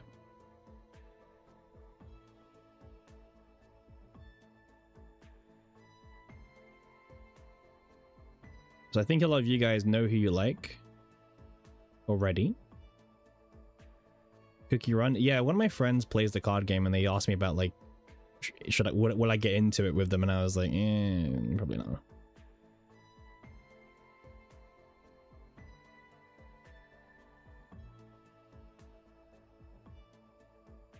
Okay, give me 2 seconds, guys. I'll set up the poll, okay?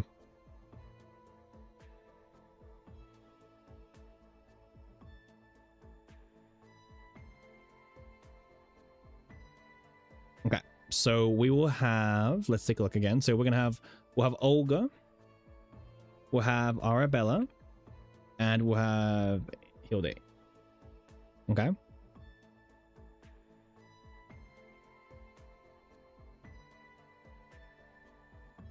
There you guys go. We'll do this for 2 minutes, okay? Who do you prefer? Get your votes in now, okay? You guys got 2 minutes.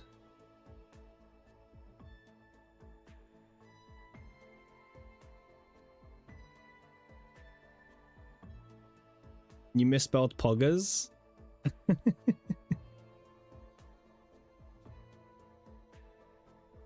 That's okay. I've done my vote as well. Alright, I put my vote in as well. You can't even rig the vote. Yeah, I didn't allow for channel points to be spent for more votes. This is a 100% organic neutral voting. Olga, so you can spank her? Damn, that's wild. At least let the American rig the vote on our birthday.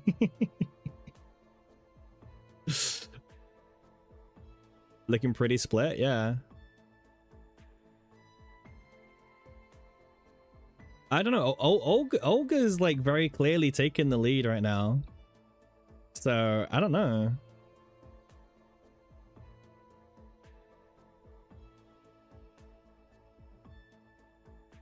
Yeah, I am on team Olga. I'm on Igor. Okay, even on YouTube, I'm seeing people say they would pick Olga anyway.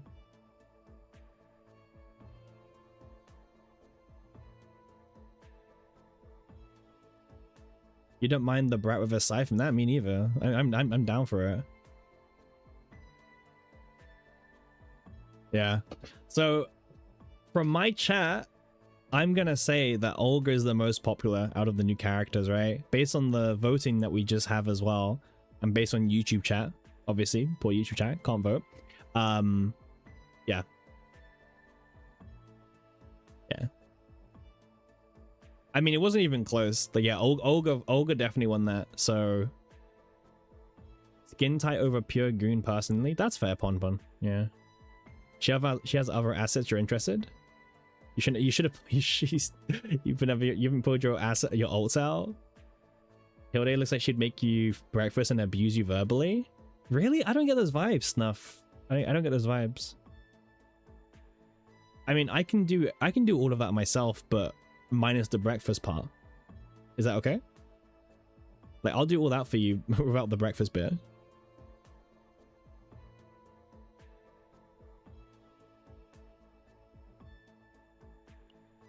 in before Olga gets the last character curse. I don't think the last character curse is even that bad, even if she is. Like, I mean, look at Tenebria. He's projecting, yeah.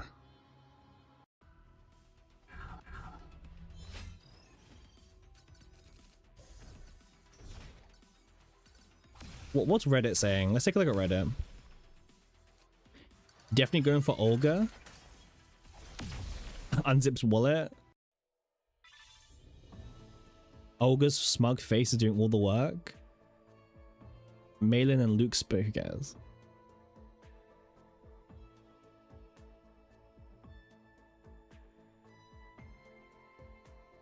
I'm only pulling based on kits. I'm only pulling based on kits. I'm only pulling based on kits. I'm only pulling based on kits. God, I bet Olga is packing mad buns to match her small bust. I'm only pulling. Everyone's pulling Olga. Man, Olga's like definitely the number one. Actually, there was also a bigger poll, however, on Reddit. Actually, let me see if I can find it. There was a much lot. You know, we did a 2-minute one. There was a bit, yeah, here. Now there is a bigger poll on Reddit, and on the bigger one, Arabella's winning, by the way. Because obviously, you know, I mean, you guys know why she's winning, right?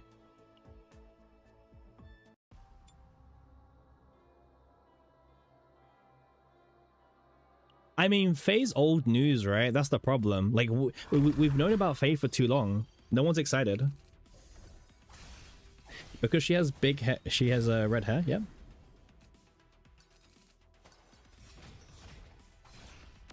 You guys can just hit my dream mode in the background. Dommy, mummy, titty, monster, yeah, we know it. God damn. Like, I don't even know why I read you guys out sometimes. Like, I see the messages and I read them, but I just shouldn't read them. Like, it doesn't benefit anyone by being read out loud. No one needs to have the verbal saying of what Snuff is saying. If anything, it just does me worse because it means that there's like clip fodder. Right? If anything, it doesn't benefit me at all to even say these things. Only read my messages. You know what, Pon Pon? I can get behind there.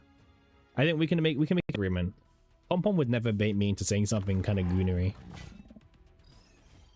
Happy Goons live in stream. What is going on? You guys are crazy. Guys, it's not like, come on, we're not even like a few hours in, right? We've only been streaming for 3 hours. Like, chill, guys. Like, I don't think we're also what's this, by the way? The Tung Tung Chizzer. Like, what is Reddit about nowadays? We are already in the middle? Maybe.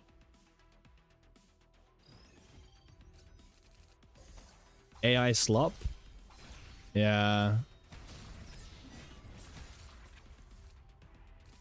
Okay. Anything good on Reddit? Nah, nothing good on Reddit. Nothing good on Reddit.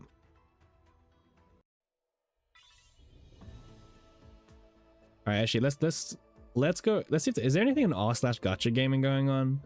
All right, guys, we're getting to that part of the stream because listen, I'm here like watching Dreamworld do its thing for the 20th time now. Okay, there's only so much of this I can take. Wait 1 second. All right. Is there anything good going on in the market right now? Thanks for reminding me clips exist. I'm not clicking on your clip. I'll delete it.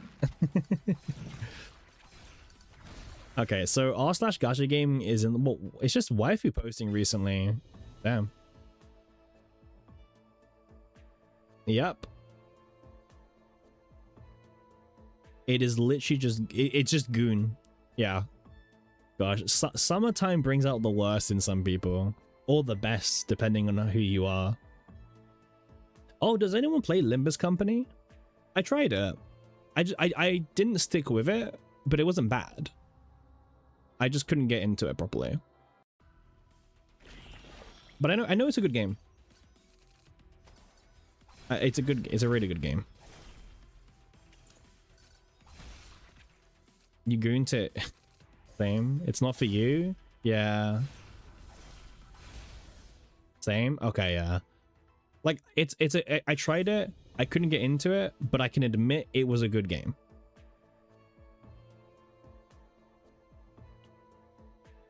I can admit, I can recognize a good game when I see a good game, right? Oh, made it smaller. Yeah, it's not bad. No, it's definitely not bad. Why do people spend money on single player gacha games? I mean, why not?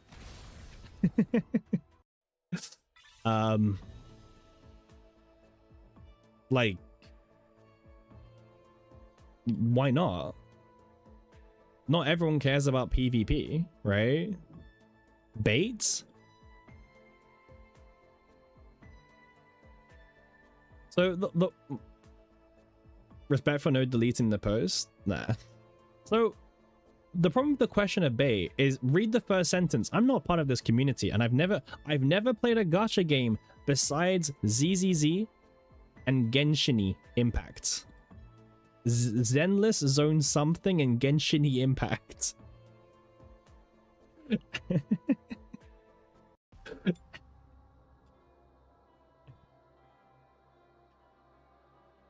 Yeah. Oh, I quit early. I thought it'd have PvP at some point. Why would I spend money to roll for a character in a single player game? Rage bait used to be believable. Yeah. Why do you guys spend more? Actually, some of you guys don't. Some of you guys are like pure free to players. Yeah, nothing really happening in the market. How do people stream all day, by the way? Like, how do those like gacha streamers stream for like 12 hours a day? Like how do they have the content? Because like, I'm not gonna lie, what I'm doing in CZN is not very fun. I mean, I could show you guys. They hop between games. Actually, you're correct. Yeah, we're not really doing that. We're doing Dream World Farbig. You legit streamed 10 hours yesterday. Stop rage baiting. Yeah, okay, but hacks.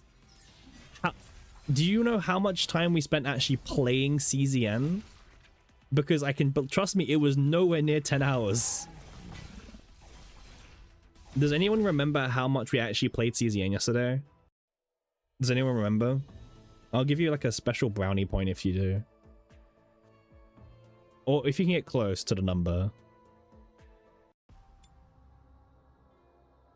But we barely played yesterday. If you were here, you knew. Like 2 sorties, 2 runs at 90 minutes each. Yeah, pretty much. We did 2 sortie runs yesterday and that was it. And the sortie runs took so long because we were yapping. So we spent 7 hours of just talking, basically. Which is like insane to me. They have an intro segment where they react for a few hours. Well, the thing is, I'm not popular enough to have a segment where I react for a few hours. I am not that popular. All right, we cannot do that and get away with it. Okay, not yet. We're not that big. Okay, and we probably never will be. All right, altering. Okay, we did the react stream yesterday. True. What do you mean? You have a Discord now? We do have a Discord now. Thank you very much for reminding people, Pon. The Discord is existing. It's growing. There's chattering happening. See, Pon is like my my +1, my like salesperson. Oh, really? How did you not know, Hacks? Yeah, we have a Discord server now. Actually, you can find it with !Discord. And you will be invited straight away, you know. Simp. Hey, I ain't gonna shell a simp. !Dick sword.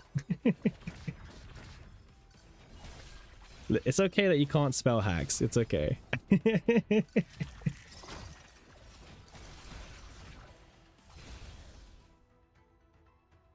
I expect nothing less. My average viewer. The average viewer of mine. Alright. Yeah, let's go back to Chaos Zero Nightmare. What's the top post of all time on Chaos Zero Nightmare? I'm just like super curious at this point. Oh, it's Yuki Goon. Magna Yuki. Apparently not Magna, Manga. Magna Yuki. Manga Yuki. I upvoted it as well. This was cool. This was pretty cool actually. I'll tell you now, we don't get posts like this anymore. Okay. These posts are long gone. He draws awesome, I agree. The second most upvoted post ever is Breakdown Tressa. You wish he does H, but oh well. You really like the art styles? Yeah, the art styles are cool. The art styles are cool. I mean, Breakdown Tressa is definitely one of the more greeny ones for sure. Like for real, for real. Wait, let me get the stages back on. Okay. Yep. Obviously, you know, if you look very carefully when the character comes into frame, you can see you know, the undergarments and stuff of certain characters. So if you didn't know that, now you do, right? This works for pretty much every character for the most part.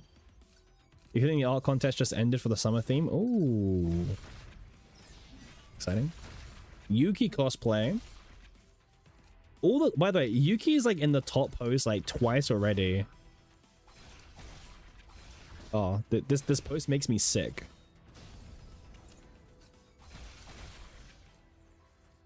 Damn.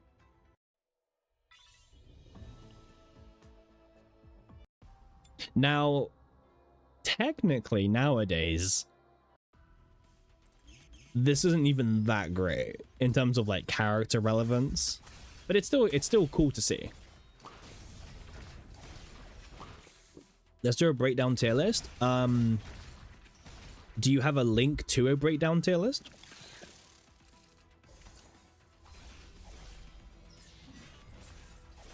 Like, do you have one? If you have one, then we definitely can. No, you don't have a link to one? Well, you see, that's a problem. It would need to be manually made.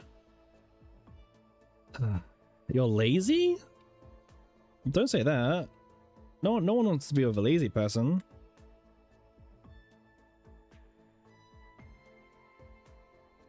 Let me have a look.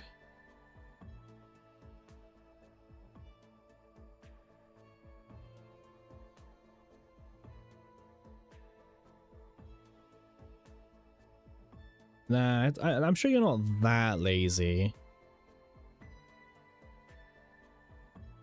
Well, no, I know I can get all the pictures, but I also don't want to, like, I don't know. It's a lot of work to do.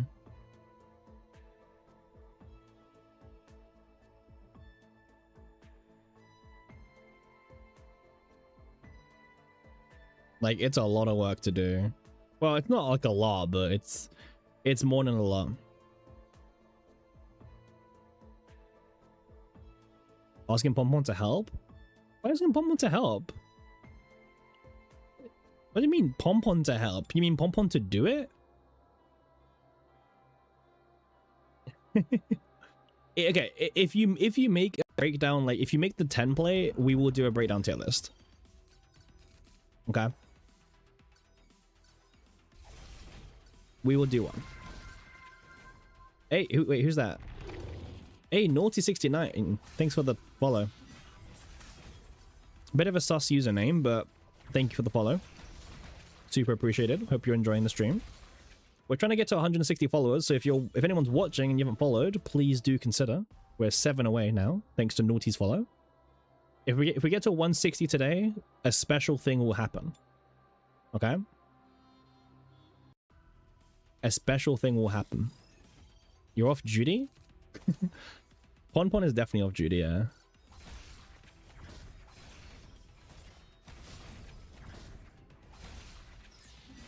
So yeah, you guys heard it first, okay? If we get 160 followers today by magic, then something special will happen.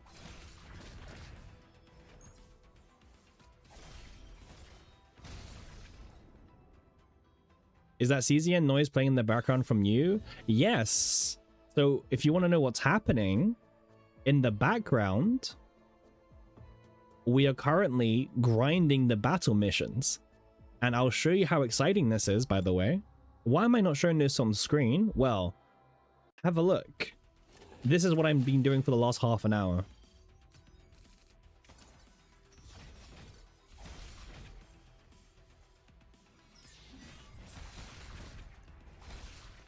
Yep. All right, wave 2.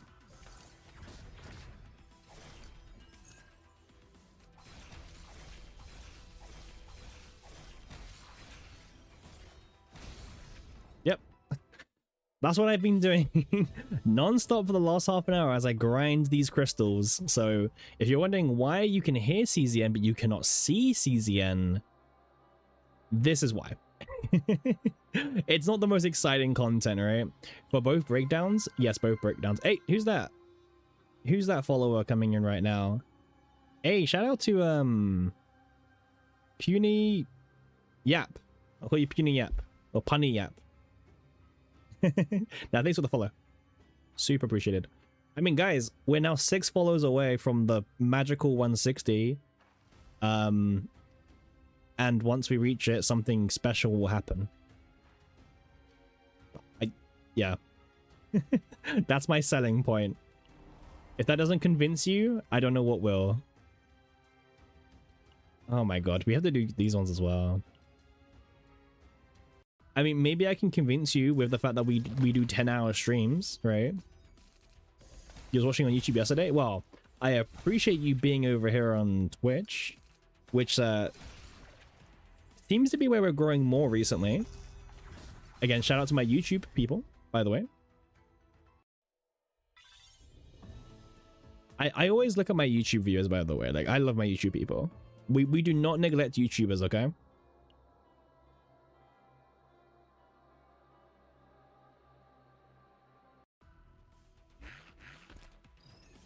You watched a 10-hour VOD. Listen, so Aries is one of our biggest VOD watchers, by the way, and even Aries couldn't watch the whole VOD. I don't know, man. Fake fan.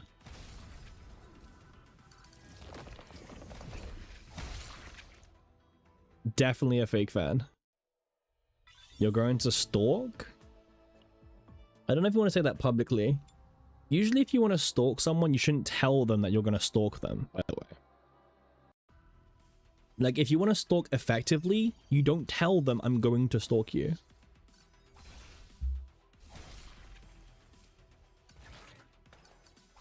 It kind of makes it harder for you. It's so they have the chills? Okay.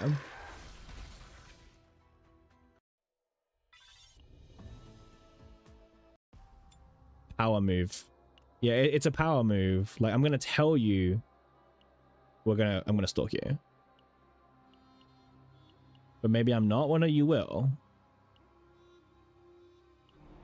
You definitely will. Oh, wait.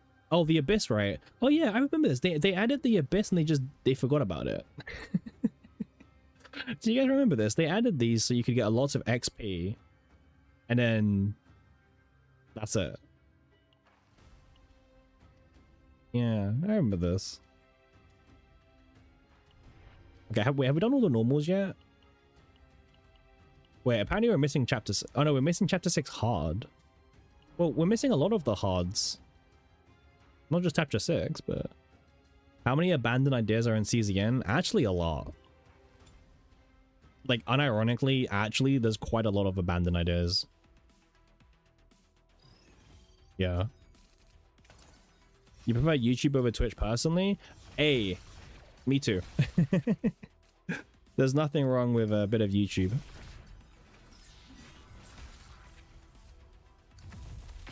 Also, I have YouTube Premium, so yeah. I will actively watch people on YouTube more than Twitch, if I can.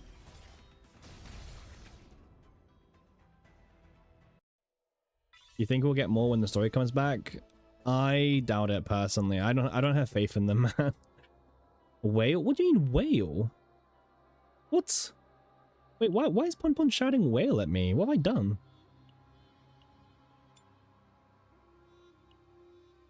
What?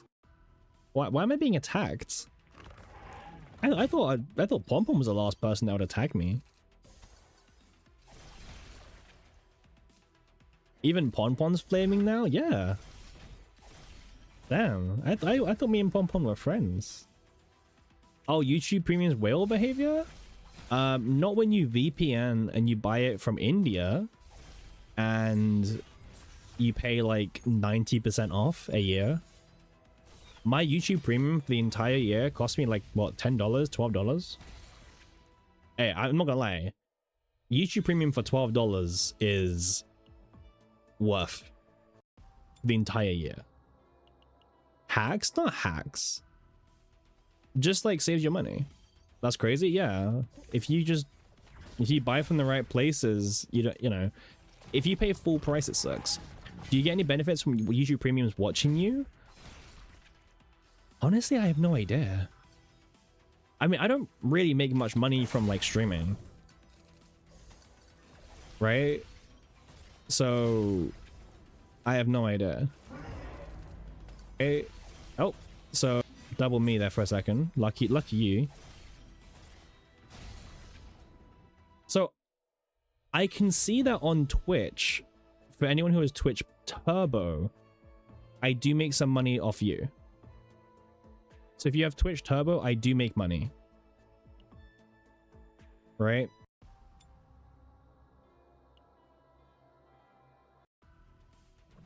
Do you guys want to know how much money I've made from Twitch today? Do you guys want to know? Do you guys want to know the details? It's crazy. You guys are going to be shocked. 5p? Close.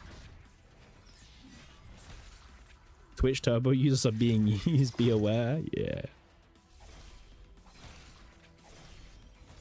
I'll tell you.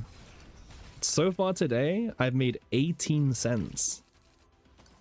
So we're making money. How do you make money off Twitch Turbo users? So the way it works is that Twitch can see the turbo. So basically almost $1. We're way off $1. 18 cents. We're way off. So the way it works is that the money that they would give out the creators for the person watching the ads instead still gets paid out to you, but differently, right? So like I can see that someone with Twitch Turbo tuned into my stream on Tuesday and I made 1 cent on Tuesday. Okay? I made 1 cent. I'm not joking, like literally 1 cent. Can't even get a cockerel with that. Bro, I knew who it was with the cockerel message. Like I knew straight away who it was. Literally 1 brain cell. No. YouTube and Twitch are scamming streamers. Yeah. I mean, I'll tell you, like most of the money comes from the subs. I make like, I think I make like $2 per Prime sub, right, on average, give or take. So there you go. That's like a range, like $2 on average. Time to get a sponsor? Nah, we're not.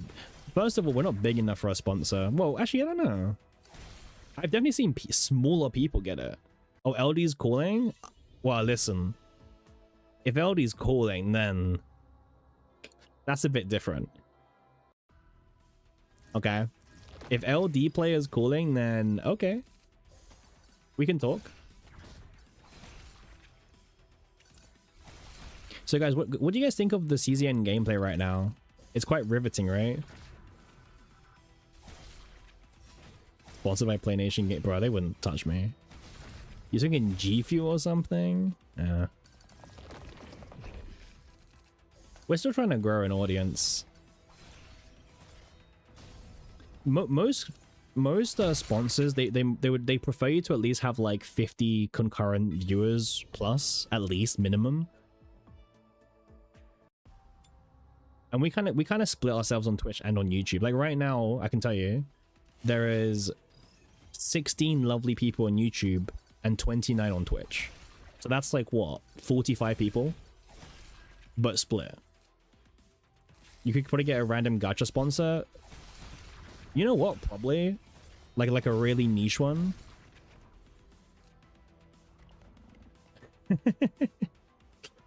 Yeah. Oh, thanks for that. Bro, this whole thing is messed up because you click go to next stage and it just like auto zooms you like way ahead. Like this is so bad. You don't have any gifted subs yet, do you? Wait, what do you mean? You mean have I received gifted subs on Twitch or not? If the answer is yes, I have. I mean, I can tell you because I think it's kind of public knowledge anyway. Like, we have 69 subs on Twitch because Aries gifted 60 subs to people.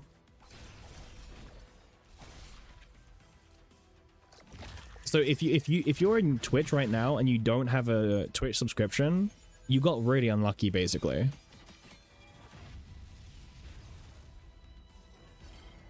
Because yeah, Aries donated 60 subs to the whole Twitch channel. How much would it cost me to donate 60 subs?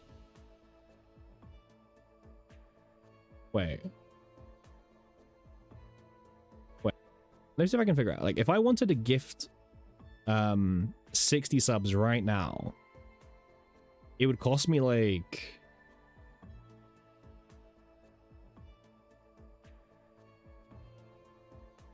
Well, I'm in pounds, but if I convert it to dollars, it would cost me $320. Hey! Hey, Snuff, thanks for the resub. Super loud noise, because subscribers deserve to be noticed.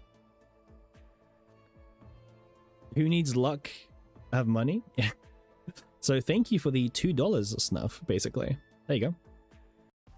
Yeah, so I think Aries has donated like $300 worth of subs, so... Aries is definitely the GOAT. You should have clarified on the YouTube side. Oh, our YouTube side's different. I mean, we get subs on YouTube, yeah. It depends how much we get. We're currently like 1,080 or something.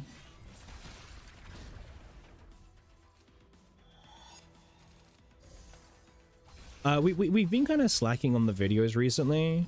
Well, not really, but more... It's more to do with like there's not much to make videos on that actually perform well. We'll probably try really hard on Fae. Like I might take the day off work on the Fae launch and we can grind some decks or something day one. I want to try and get like a first turn kill Fae video. Actually, I don't know. Wait, no, we don't have Nebula Distortion anymore. It's fine. We can make it work.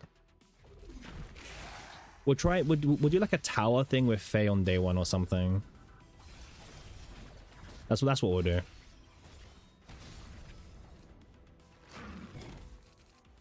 Full scale offensive? I don't know if people will watch that, but you know what? We can try. We can try. Fae is dead on arrival? Yeah, I know. We're nearly at 1,100 subs, by the way. We're like 20 away, so that's kind of exciting, right?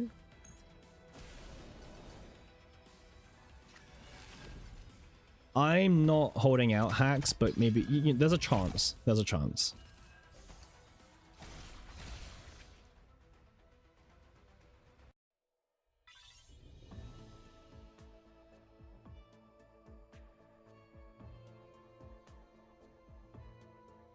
People do ask for like easy teams for FSO. Yeah, maybe we can try an FSO vid. The last time we did FSO, it got lots of views, but remember we discovered the Tressa Infinite combo, and then the moment we discovered it, there was a lot of posts on Reddit saying, "Look at this new thing I found out." Okay, and I'm not saying they're lying, but I remember we discovered it as a community, right? Hey, what is that going on? I mean, bit delayed, but actually very delayed. What?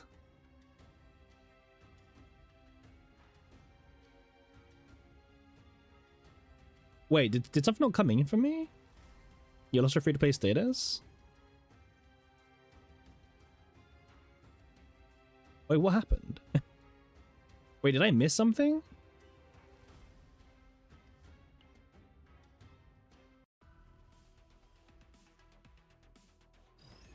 But why is it a POG train? What happened?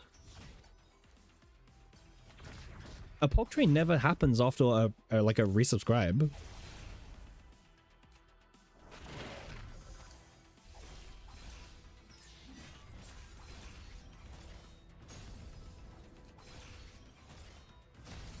You don't see a gift sub option on YouTube, just super chat and super stickers. Well, yeah, YouTube doesn't allow us to, like, there's not a subscription equivalent. Sorry. Oh, sorry. There's not a like Twitch sub equivalent on YouTube, if that makes sense. Yeah, YouTube's, well, there's like memberships on YouTube. I don't have that set up because I don't have anything to offer you. I'm not gonna like take away your money for no reason, right? There is membership. Yeah, I don't have membership set up because I have nothing to offer, right? I don't want to like sell you something or like take your money for nothing. The Dreamworld stream for members. I don't want to paywall my content.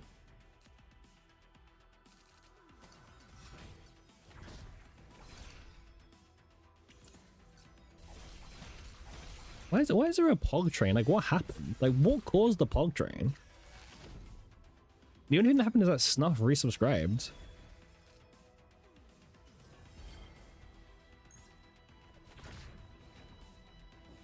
Maybe it's because maybe it's because you wasn't a Prime sub, Snuff. Maybe that's why. Yeah, you manually resub. That's why. Okay.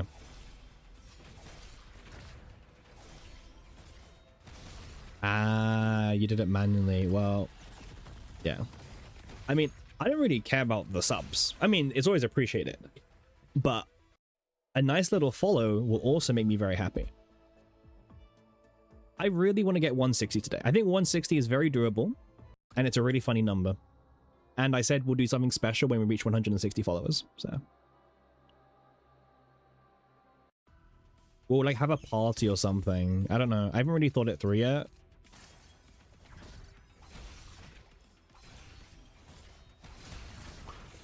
What's your favorite sub? A tuna melt, a BLT? Neither. Neither. I don't really have a favorite. I'm really plain. Well, yes and no.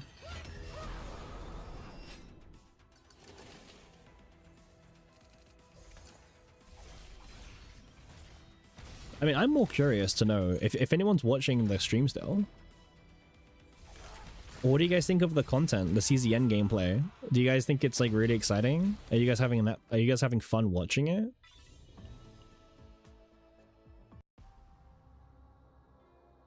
Hey, a super sticker on YouTube. Haha. Thank you for the $5. Very generous. Damn, that like shows up really weird on the thing. Thanks for the sticker.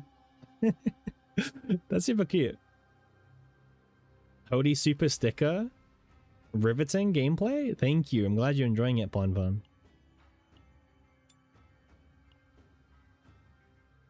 Thanks for the sticker. I super appreciate it, by the way.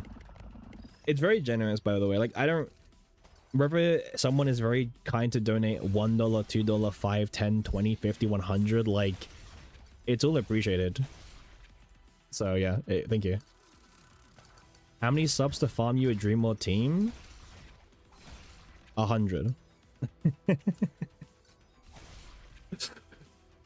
Farm you a Dreamworld team? Well, okay, logging onto your account is actually against terms of service, Snuff.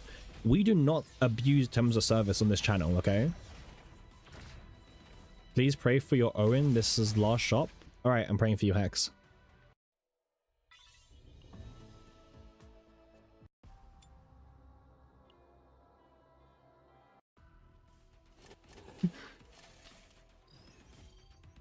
It's not my account, it's your alt account? Oh, true. Well, now we've spoiled it. Have you guys just noticed, like, no one's streaming anymore? Like, just no one's streaming CZN at the moment?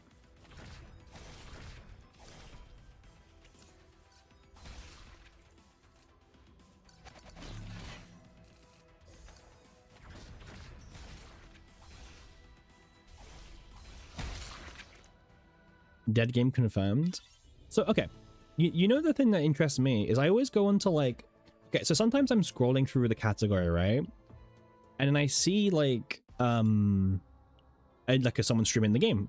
And I click on them. They've got, like, 2 viewers, but they've got, like, thousands of followers. And I'm just like, what happened? Like, how do you have, like, thousands of followers and 2 viewers? Maybe from, like, previous games or something, right? But, like, I wouldn't assume the drop-off would be that hard. Like, if someone follows you, surely they follow... Well, not everyone, but surely some people like you for you, you know? They're here for you. Bots? Maybe.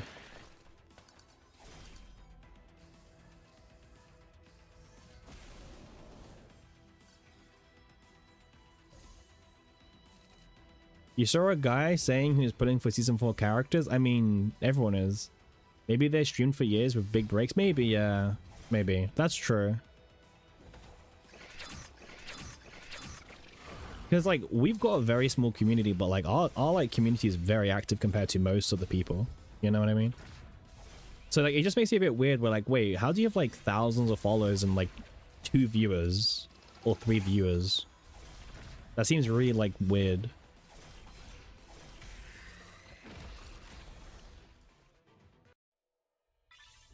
Also, I guess, like, people like Cosmic and stuff, they're Anime Expo right now, so they can't stream, so... The streaming is all for us now. Evil laugh. It's our chance to take over now, guys. There's no one else who's streaming to take over. WG barely streams. Misery doesn't like streaming. It's our chance to take over the streaming world. Yep, evil laugh.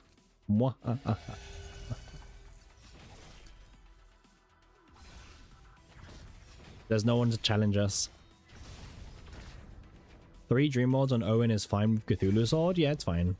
But 4 dream worlds beats 3 dream worlds with Cthulhu Sword. Well, depending on the character. Depends on the character. In the world, it's the Great Rift Sweat to keep the game alive. Actually, yeah. Not much content to stream. The thing is, Smart, while I agree with you, we're still finding something, right? Like... I mean, I'm happy to hop on stream and just yap to you guys for like 4 hours, you know? Guys, the other content creators, they don't want to stream to you guys for fun. They only want to stream for you guys if there's content. See, I stream for you guys even if there's nothing to do, right? That's the difference between me and other streamers. The other streamers, if there's nothing to like make easy content out of, they're not interested. Me, I'm always here. In fact, we did a 10-hour stream yesterday. He's not like other girls? Hell no. Okay, wait, are we done here now? Okay. And then... How many crystals have we gained from doing this? Like, must be a lot by now. Do I not like Marie? Oh, I didn't say that. I like Heidi Marie. I have her E6. In fact, Heidi Marie was the first E6 character. You can do plenty of fan challenges and stuff in Sortie. Yeah. I'm looking forward to multiplayer. Imagine multiplayer with chat. That sounds rough, actually. That sounds really rough, actually. Like, imagine doing multiplayer with, like, Snuff, Hacks, you know? Pon. Ponpon's actually fine. Snuff is a bit dodgy, actually. Never let me in your multiplayer, you will not win.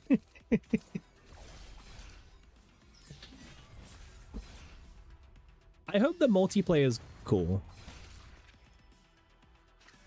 Ponpon's more than fine. What a simp. Like, that's like like, what a simp comment from you, as usual. Calling out Ponpon for being a simp, but then like being the bigger simp back.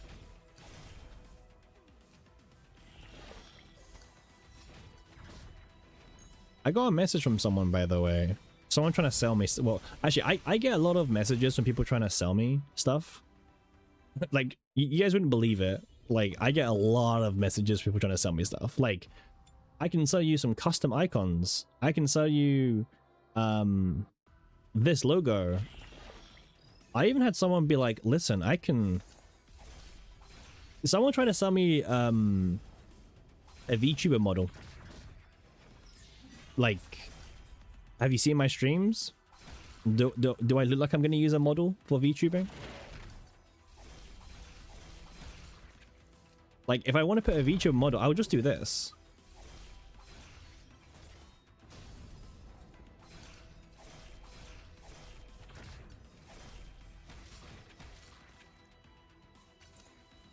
Right? Like, I have my model already. Happy jump scare. Like, I don't need a VTuber model, right? We already have one.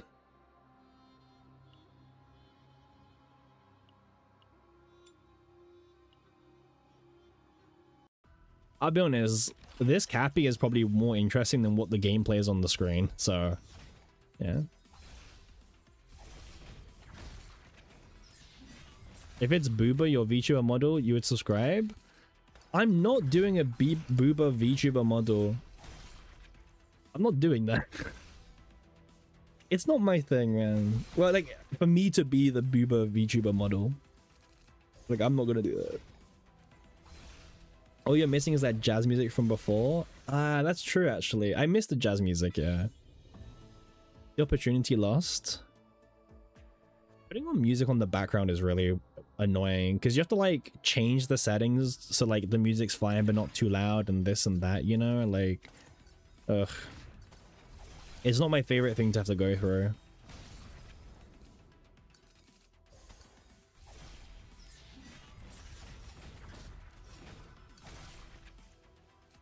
And it seems to be the more I yap, the more people watch anyway, so people are here for the yap.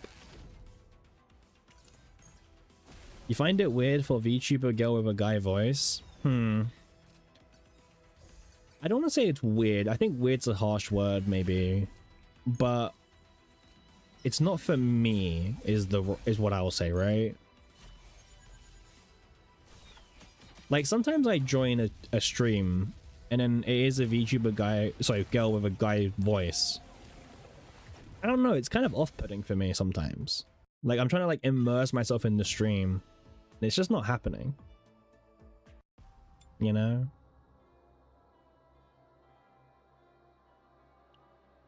Are we done yet? Nope. But yeah, I know what Ponpon means. I know what Ponpon means.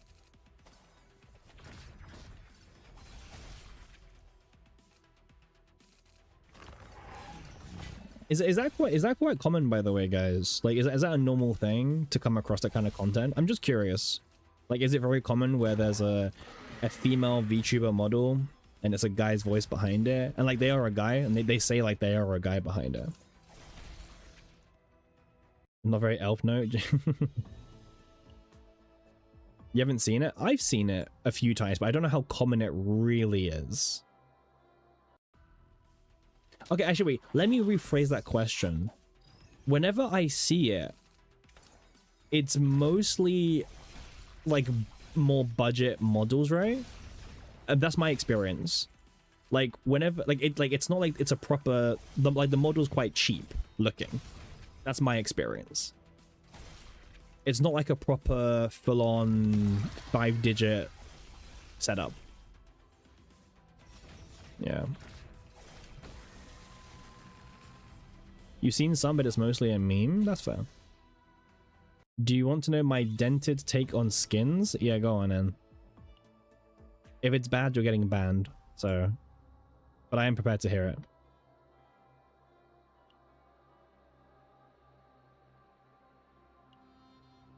Are we done yet? We actually might be done. You actually got banned today as well. Well, no, you didn't get banned. You got timed out. That's a difference. You hope they make slightly less Guna based models and add super Guna skins. Ah. Okay. You know what? I'm not gonna be mad at that take. You don't mind being to watch many streams? Ah, well, I'm very happy that you're watching our stream.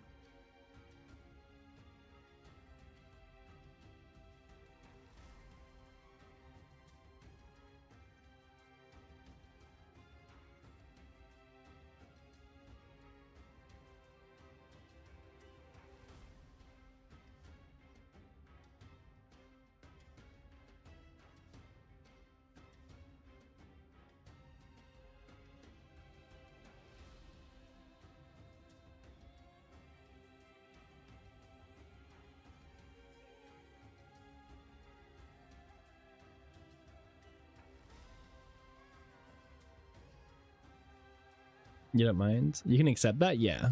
I think skins need to come with a lobby. No, I got this. What did they pass out? I get distracted. Okay, someone like sends me a message and I read it. You always assume I just pass out when I go quiet for like 2 minutes. I'm not tired either. Like every time, like I just be quiet for like 10 seconds. Did you pass out? I guess to be fair, like you can't see me, right? So for all you know, I just died. All right, what's the crystals looking like now? I have no idea how much we got. If I check on your concern, it's a bad thing. It's nice to hear you talk with I am looking for the perfect X. Whoa, I will keep talking. I get distracted. That's the thing.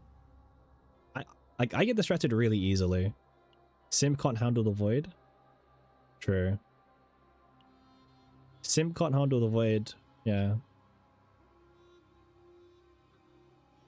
I'm really curious, like, who has, like, the most, channel points, you know?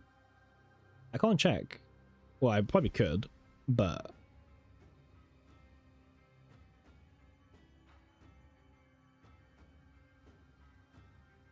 Winnek? Maybe it's Winnek, yeah. Well, actually, I don't know. Winnek yaps the most. But, I mean, you're very close behind, actually, Simp. Like... Simp is like the second most spammer on Twitch. Ponpon's also up there. Like I said, if YouTube messages counted, Ponpon would probably be #1 messaged.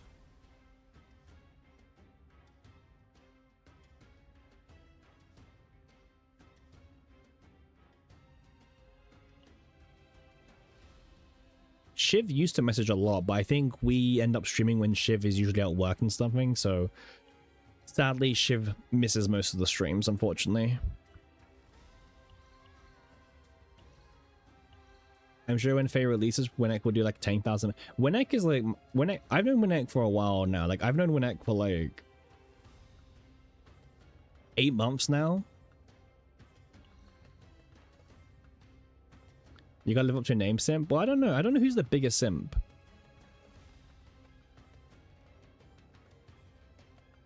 Telling us that Epi is trash and we are low master.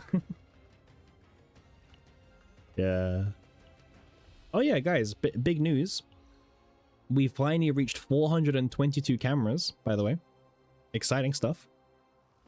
Just thought to share the news with you guys. We, a new milestone reached. 422 cameras.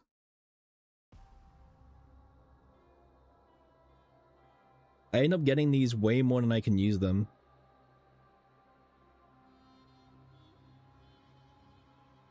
Way more, in fact. Why are you saving them? Well, there's no one who I want to, like, fully animate. That's the problem. I'm very picky with who I want to animate. Because I want to, like, if I animate one character, they have to have, like, all the cards animated, you know?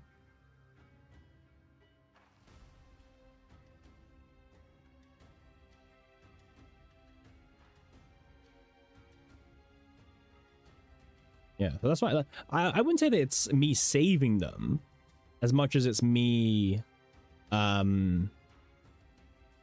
just never using them. Exactly, you never have enough. That's my problem, because this could all go away when Olga comes out, by the way. Right? The next character who's looking like will be worth it, it's gonna be Olga. Are you the type of player that hollows your entire deck? I am, Pon. Well, I don't hollow many decks out, but when I have a deck I really like, yeah. You know, like all the full arts and everything, and all the shiny and all like the extended arts. Cappy, you're rank 69. Okay, I'll go check you. If you're not here, you're getting banned again, by the way. So.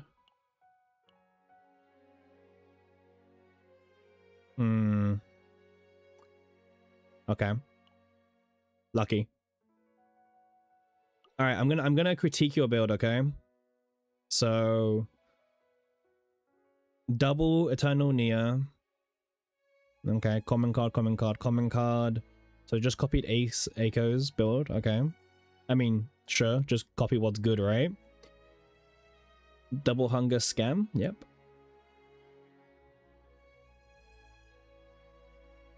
Okay.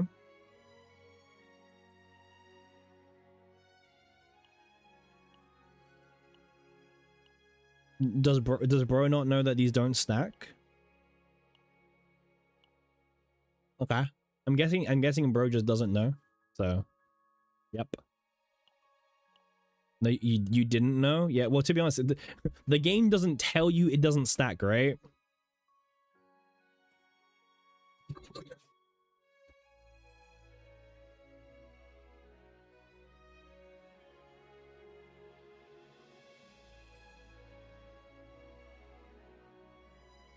All right, I just changed to a standing desk setup, so. You don't think he has 15 cards? Wait, let's count. 1, 2, 3, 4, 5, and then 11. Because you're never playing this, right? No, they have 15. They have 15. You have to remember that Tenebria adds 6 to the deck.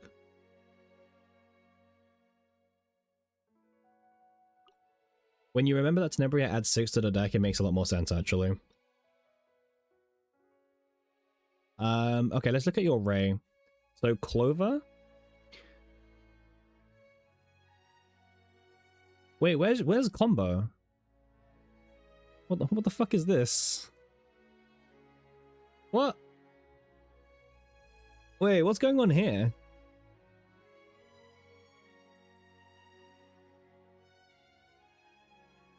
You're him? Bro's wasting like 3 actions every single turn. No Black Maz? Well, it's okay. You're only losing 2 actions. Well, mine is 2 actions every single turn. I mean, this is fine, right? This is the proc Clover.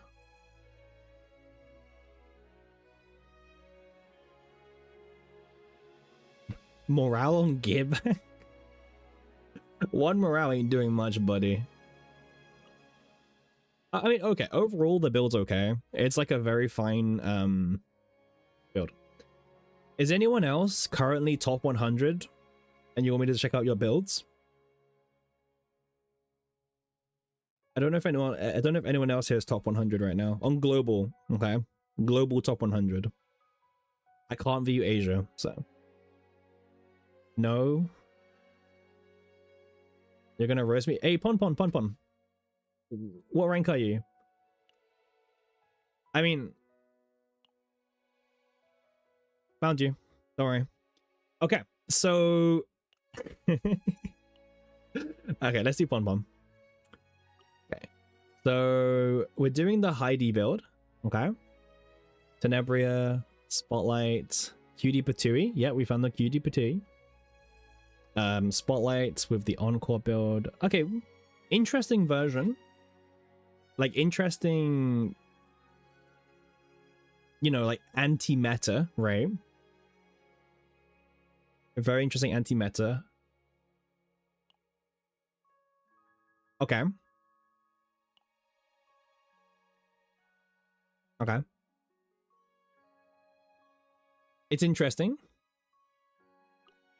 The Ray's cool. The Ray's kind of cool. Combo. 3 attacks, 1 with gain 1 AP. Yeah. It has a bit of a weird synergy, by the way, with Encore and stuff, but okay. Why the attacks? Well, attack can fish out the Encores and the Spotlights from your deck. So I don't hate it. Because what you can do is you do your setup, and then you play attack, and then if you haven't drawn these cards yet, you can find them. Is it haste? It's not haste. But like, also remember, this isn't an optimal deck, right? Like, this isn't optimal, right? Yeah, exactly. This is a general use deck. It's not optimal. Like, where's the vulnerable? You know what I mean? Heidi's probably the haste Heidi. Yeah, this is haste Heidi. Yeah, this is more meta relevant of a Heidi. Yeah. Yeah, you guys are judging Ponpon's deck like Ponpon has to have the craziest deck in the world. Like, no, it's fine. Right? Like, this is a general use deck. Like, Ponpon still got top 100 so far with a general deck. To me, that's more impressive. You guys are just haters. Ignore them, Ponpon. You see? Ignore them. You expect to save that? Okay. Okay, wait. Actually, wait. Who else can we find on the leaderboard? If you guys won't own up, I'll find you myself. Good job, Ponpon. Yeah, that's much better. I want to see more good job Ponpons, you know? Yeah, using general deck is... Yeah, exactly. I want to see more. Well, we looked at remove already. There's Sage.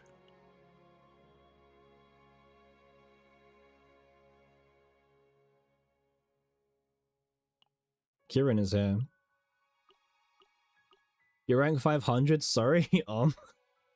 Well, I can't judge you if you don't get higher placed. Where's Winnek? Winnek is currently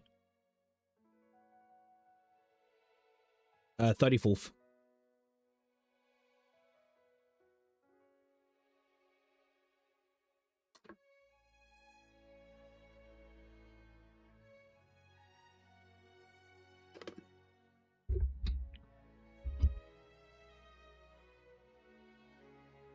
Megu's a lot cuter than Winnek.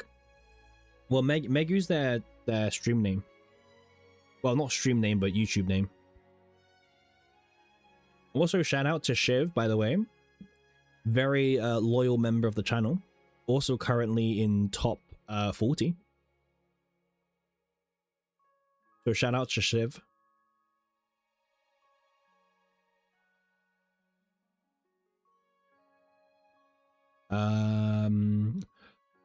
And then top 20. Do we know anyone from here? Dog? Dog's here, damn. I didn't know Dog was top 20. Like, Dog just does their runs and like doesn't even tell me. Or maybe they did tell me, I don't know. I feel like Dog never tells me, but I feel like I've actually looked at this deck before. Like, cause this is the Faceless Woman with one has to go into Ray. Yeah, double Encore, City of Mist. Okay. This is alright. You didn't get the blade, the Cthulhu blade on Ray, but I think you were just happy to get combo. I don't think you really cared about getting the blade at that point. I think you just wanted combo and move on. I always like looking at Dog saved yet a stick, because you know. You're wondering if Divine on activate all basics is even useful? The draw one's really useful, yeah. The draw one's very helpful. Look, the difference of having combo or not, yeah. They have good style, yeah. Dog always has good style. By the way, if you can guess who Dog's favorite combatant is, I'll give you like a special pat on the back. Like a head pat. I'll give you a head pat if you can guess their favorite combatant. Or one of their favorites. Hugo, wrong. You think it might be Beryl? Yep. Okay, well, Hax was first, so Hax, you get the head pat, but Pom Pom was very close. So I can give Pon Pon half a head pat. Is that okay, Pon Pon? You don't get the full one, but you get half a head pat. His name is Dog Scam. Well, that's on you for not being observative. But yeah, Hax, you won the head pat. Congrats. I will give you a head pat when I see you in the future. Like it's halfway down. Yeah. Like it doesn't reach all the way down to your head, but it's like halfway down. Or like, yeah, like the palm. Yeah. The palm of my hand is at the top, but then the rest of it doesn't reach. Yeah. Yeah. You're a dog doesn't mean you like dogs. Well, you're dog, but you've also got like cats as well, right?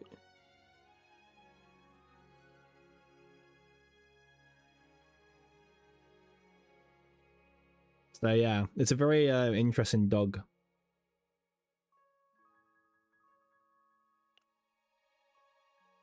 And then there's a bunch of players up here. Aiko, Horo, Ceres, Quan. Quan is currently the highest E0 Tenebria at the moment. We have the most Elo in any Twitch chat. Well, so some people drag us down, right? Like, just saying to some of you, you know, the rank 600, 700s. But in total, well, yeah, I think we do. Yeah. As a Twitch community, I think we probably have the most elitists in chat. We have the most tryhards in any Twitch chat, yeah. Now, is that a good thing or not? I don't know. I'm not saying it's a good thing, but I think we definitely do.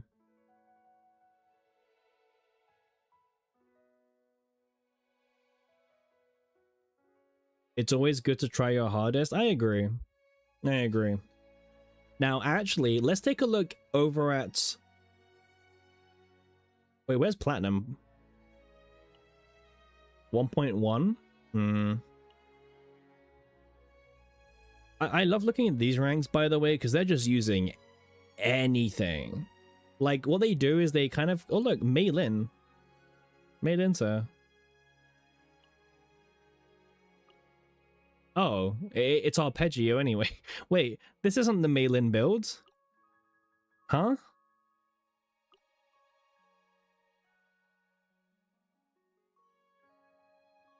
I don't think they know the interaction.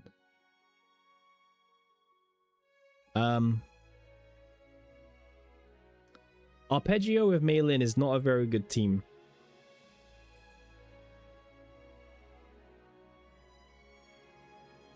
Diamond and Platinum decks are base? Yeah. Is there any builds with 69420 TB? There's no way for us to easily look that up, so I'm not going to. What's the interaction? No, there isn't. Like, with Arpeggio, Mei Lin doesn't have any basics, because all the basics get exhausted and all of these count as Tenebria cards. So there is no synergy with Mei Lin in this team. Like, besides this, right? Like, these are the only two synergies. This doesn't do anything, because there is no basic cards for Mei Lin inside the Arpeggio build.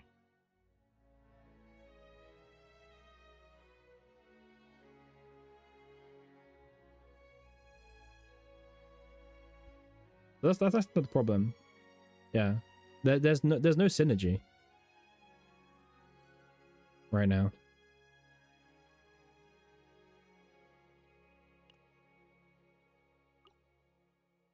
All right, guys. Here's a serious question for you. Out of all the characters, who do you think would give the best hugs? Like, let's say you've come home from a really bad day, you just need, you know, you need a cuddle, you need a hug, someone to make you feel better. Who do you think would give the best hugs? And like, best hugs is very like, you know, personal. Diana 100%. Perennial. Rin's a very interesting take. Rin, I wouldn't have assumed Rin gives the best hugs. Hugo's not a bad shout, right? Because he's very like cozy and everything. Like Hugo would make you feel very safe. You would cuddle with Olea? I mean, yeah, Olea's a very like sleepy person, right? So I think Olea would cuddle you and like you could nap together or something. Maribel, no contest. Okay, well, I wonder why you chose Maribel. I wonder why you chose Maribel. Naja's a healer too. Okay, yep. Another vote for Diana. Rin would hug you and then cut you. Right. Tiana. Oh well, we did say combatant, but yeah, nap. You guys are bad.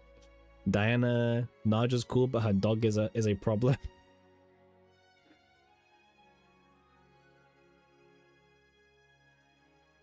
He's reading. I read every chat out loud.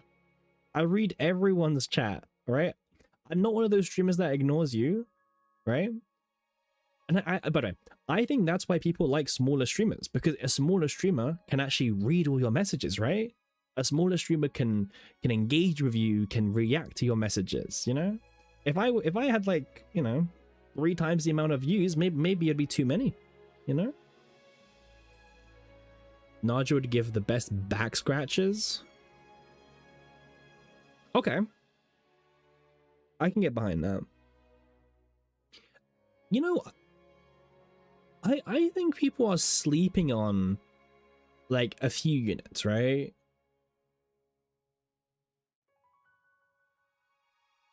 Like Typhara probably would give a good hug, you know?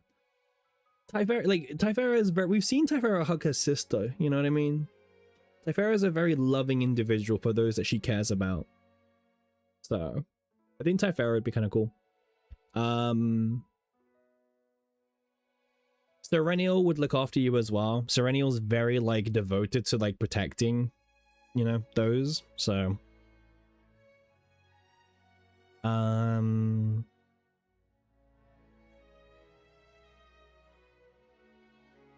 best hugs.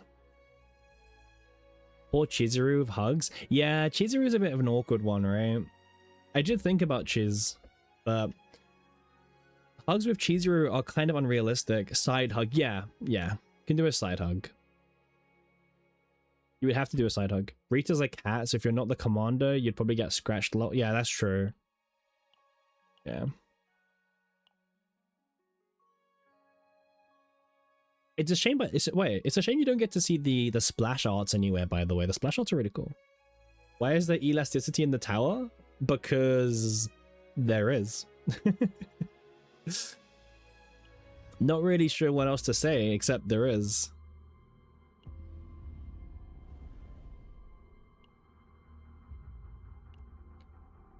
Smilegate hates fun.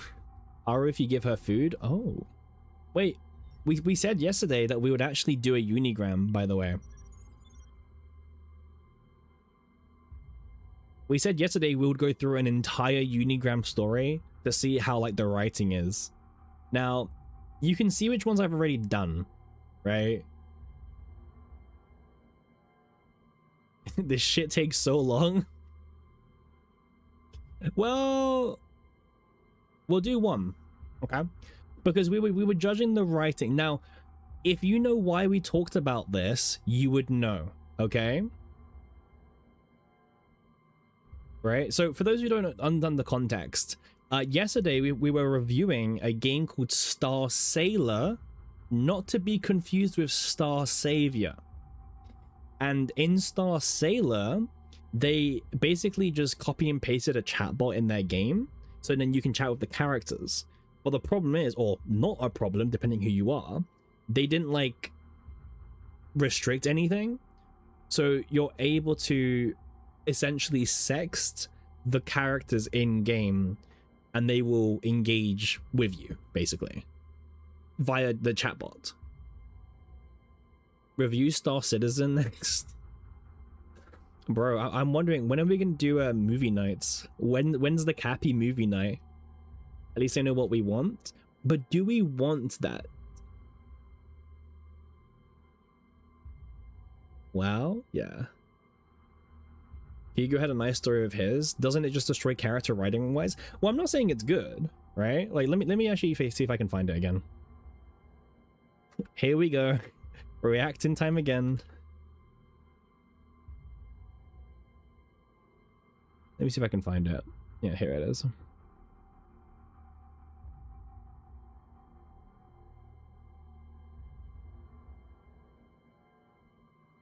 This is it here. So, yeah. So games like Where Winds Meet have already added AI chat with characters, but those had strict limitations, world filters, and trained AI. Turns out the AI chat in the mobile game Star Sailors is actually widely uncensored. And then someone provides some examples on how far the AI will go. Now, someone said, doesn't it destroy character writing wise? And honestly, yeah, pretty much. Like the responses they give you obviously aren't personalized based on the character, you know? There's no personality behind them, there's no uniqueness behind them, right? Like this says it's Heidi, but this probably isn't Heidi. This is just generic chatbot 90 who you can also get to say the same things with Remy and Soul and Simo. Are you taking suggestions for Unigram? I will hear suggestions for Unigram. Yeah, I would hear suggestions. We can do a Unigram. See how it is. But yeah, so this is what happened.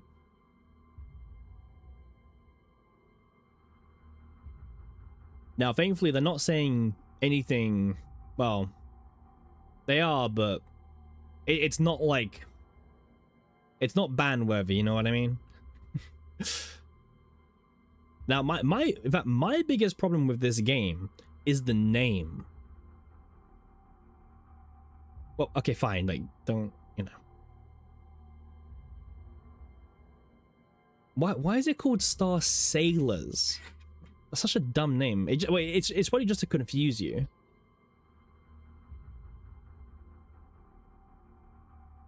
Well, yeah. But yeah, that was the drama that happened around Star Sailors. Just don't. You think they be sailing stars? Wait, what's the gameplay like? I've heard it's apparently like a pretty interesting game. Is the gameplay any good?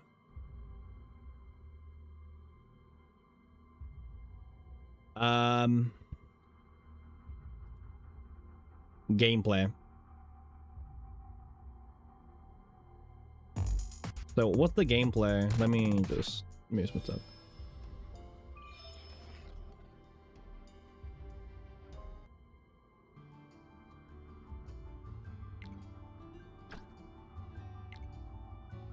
Okay. Is it just turn-based slop again? I mean, we'll see in a second. B.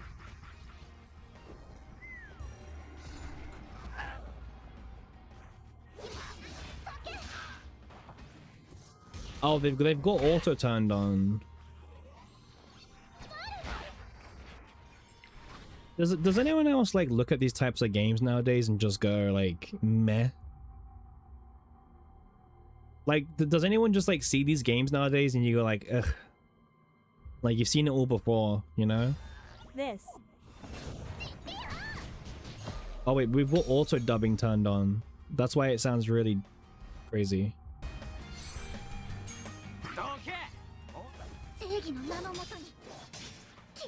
It's like HSR? Well, it seems a lot worse than HSR.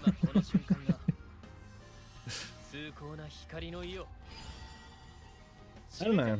Would anyone play a game like this? Because I don't know. This isn't really for me.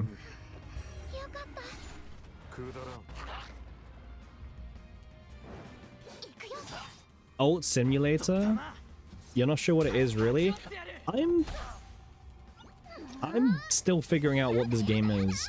But they've got it turned on auto, right? I want to see manual gameplay for 2 seconds.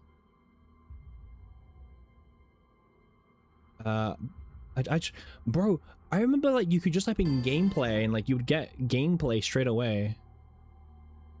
Part 1? Bro's doing... People do let's plays? Wait, here we go.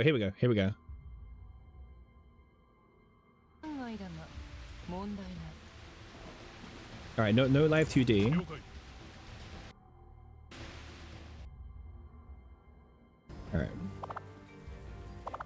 Alright, let's see. Characters look so bland. Yeah, I'm leaning towards that opinion as well. Oh, guys, it's just turn-based. Yeah, but I just want to see what the actual gameplay was.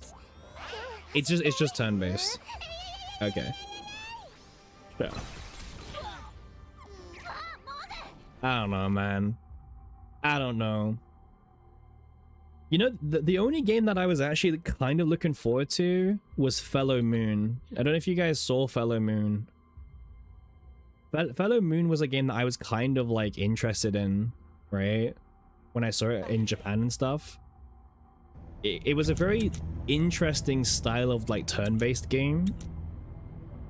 Where like the angles were very different, right? Because like it was presented in a very different way. Same? Yeah. I thought this game looked kind of cool. I really wanted to play it. Like this looks a bit whatever, but I really liked the when it's the characters' turns. The is it released yet? Pon.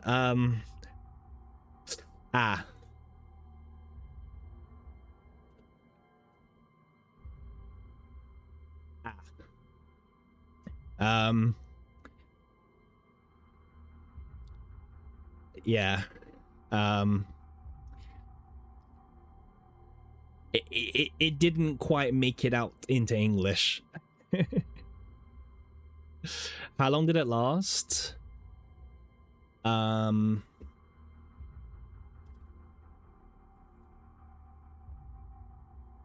actually love AI, like just for stuff like this, you know what I mean? 14 months in China. But so the Chinese version was out for 14 months, but in Japan, Korea, and Taiwan, it was like less than a year. Yeah, it didn't last very long, unfortunately. You still have a couple of weeks to play, don't worry. Yeah. It's kind of a sad. Hey, Cappy, quick question. What's the best 3 engravings to have on Tenebria? Well, 3 haste engravings is perfectly fine. If you have 15 or more cards in your graveyard, that one's really good, but you do need to make sure that you can have 15 cards in the graveyard. It's not easy for every build. Like, the one that I used to get number 2 on Great Rift, I don't use the 15. Well, I do have it, but I never got to use it once because I don't have 15 cards in my deck. So haste is the best one. If you get the very generic attack one as well, that one works as well. Yeah, the one where it's 30% if you have 7 engraved, that one's also really good. But that's a max 1 stack. Yeah, that one's really good. It's max 1 stack, so that one plus 2 haste engravings would be like the most consistent, I guess, or like the easiest to play with if you're trying to min-max. But yeah, just remember that like the haste engravings and stuff, like they're not super important, because at the end of the day, remember that Ray is giving you a 330% multiplicative buff, so 25% compared to, you know what I mean, like it's a very diluted number. So just remember, like, it's not gonna make or break your build if you don't get like good engravings. So yeah, just remember that. EOS before anniversary is rough. Yeah, but I kind of liked it. Like, I liked the you know, the whole position where, you know, when it's your turn, it has this different angle where you're facing towards the boss. That's kind of cool. Like, it looks kind of it looks unique, you know. I just like games that like do unique things, you know? Like that's what I care about. I want a game that tries to be different. You know, I don't want Genshin Impact clone number 50. You know? Or Honkai clone number 20 bajillion. Those are the games I don't like. Any hopes for what the next seasonal gameplay will be like? Apparently it might be AoE focused gameplay for season 4. I don't really have any hopes. I just want the devs to carry on cooking. I think the devs are doing a good job in terms of like the seasonal designs. So I want them to carry on doing what they're doing. You know what I mean? I will be probably very surprised no matter what they do. Yeah. I mean, if you asked me at the start of the season, I would have not told you we'll getting a discard theme. So yeah. What about you? Do you have any preferences of what you're hoping for? Cross fingers for another roadmap. It is badly needed. You like the way that Guardian Tales told its story? Cappy, I would like some serious advice. Oh god, it's listen, when I see snuff and serious advice, it's a bit yeah, I see. I am missing Haru and Rita. I'm skipping Faye. Should I pull on Haru banner and use your anniversary ticket on Rita? Please advise. I mean, yeah. Like if you want a full Pokédex collection snuff, pulling for Haru now and using your selector on Rita will get you there easier than waiting for Rita's banner to come back. You know what I mean? What was the gameplay of Guardian Tales? Was it good? I think I remember seeing it. It reminds me of like a Legend of Zelda game, you know? The old ones. Like, you know, like explore dungeons and fights and solve puzzles. Like, it reminds me of like Legend of Zelda. Kinda cute.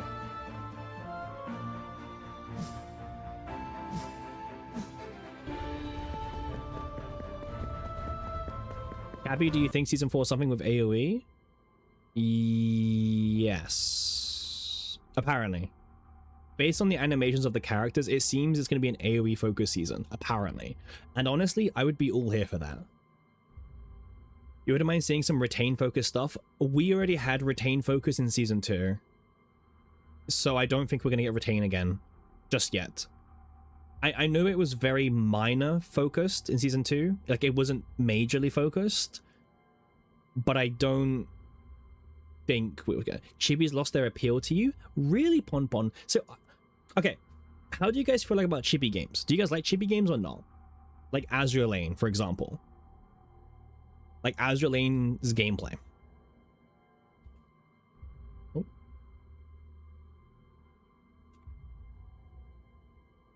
Because I personally can't do like this kind of gameplay, you know? Like, I don't know, I can't really get into like this kind of chibi gameplay. I know the game is really good, really generous, great outfits, but I can't get into this kind of gameplay. Dragalia Lost? No, Dragalia Lost doesn't count in my opinion. When I say chibi, I'm talking about like this, right? This kind of stuff. I've heard nothing but good things for the people who love the game, by the way. So it's obviously a good game. I just can't enjoy it.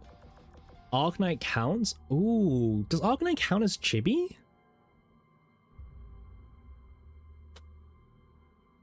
I don't know if I would count Arknight as chibi. Or maybe it's not like chibi, you know what I mean? You're playing Azure Lane now? Nice. You thought season 2 was exhaust? Well, there's multiple mechanics, right? It was like exhaust, but single big hits. And, you know, it's like how season 3 was action count, but discard focus, but also linked focus. It is 100%? Oh, yeah, no, it is. It is, but it's like different kind of chibi. Yeah. Yeah, I don't know, man. Chibi games don't really do it for me at the moment. Nothing against them, by the way. But, yeah. You prefer Epic 7? Oh, I love Epic 7. Yeah, Epic 7's like the Epic 7 models are really cool. Yeah, I prefer that. That's my preference. Is Faye a skip? Faye has always been a skip, even before season 4 was revealed. My stance on it is that if you like Faye's design, pull her, obviously, enjoy her. Will Faye be must-have for season 4? No. No preseason character has ever been a must-have for the next season, right? So preseason characters are kind of weird because of that. But yeah, Haru was not needed for season 1. Naja was not needed for season 2. Diana was actually not needed for season 3 either. And Faye will also not be needed for season 4. If you always want to skip character, you could probably skip the pre-seasons and you'll probably be fine. You want to play Epic 7, but you don't have a lot of time? That's fair. Time is a very, you know, rare resource for most people. So yeah, that makes sense to me.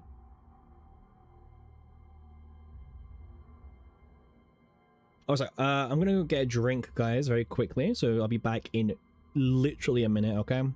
And then we will continue yapping. So I will see you guys in a minute.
Alright guys, how's everyone doing? We're back.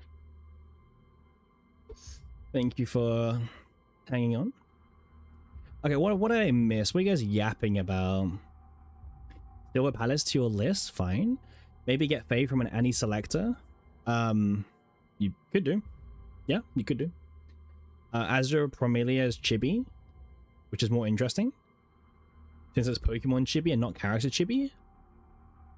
Do CZN models even count as Chibi? I don't know. Yeah, Chibi has like lots of different definitions on like what really is Chibi. With all 4 next units, they look to be heavy into DPS without any new support units. For the new season, you wonder what support units are going to be in the spotlight. That's a good question. I think they've accepted that the 4 stars are just good supporters for now, but I wouldn't be surprised if the DPS, because okay, one thing you got to remember, guys, is that it technically doesn't take a lot for a DPS character to become a supporter, right? So, for example, it's very easy for the devs, if they want to, to turn any character that looks like DPS into a supporter. Yeah, look at Heidi Marie, right? Technically, oh wait, we're way too zoomed down. Let me fix this. Like, okay, let's talk about Heidi for 2 seconds, I guess. Okay, I'm gonna swap Heidi to be the middle character, so bear with me.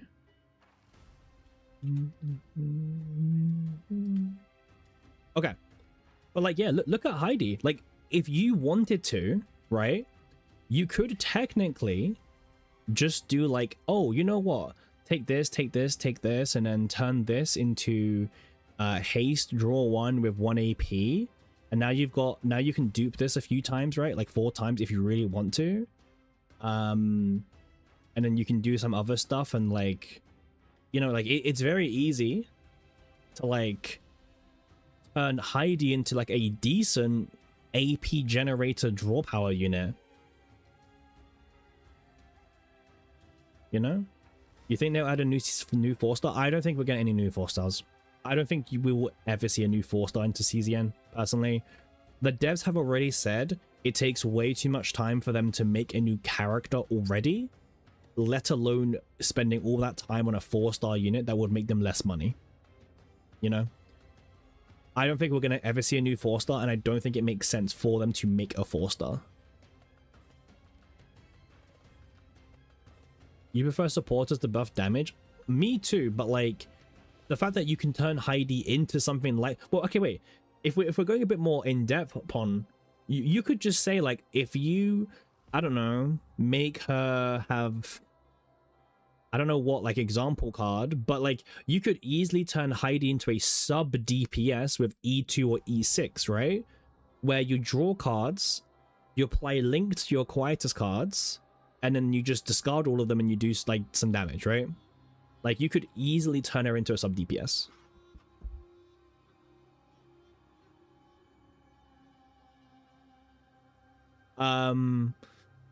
Like, I think, like, a unit like Adol, I mean, hey, even Serenial, by the way, is pretty decent as, like, currently a, you know, you can play Serenial as a sub-supporter, right?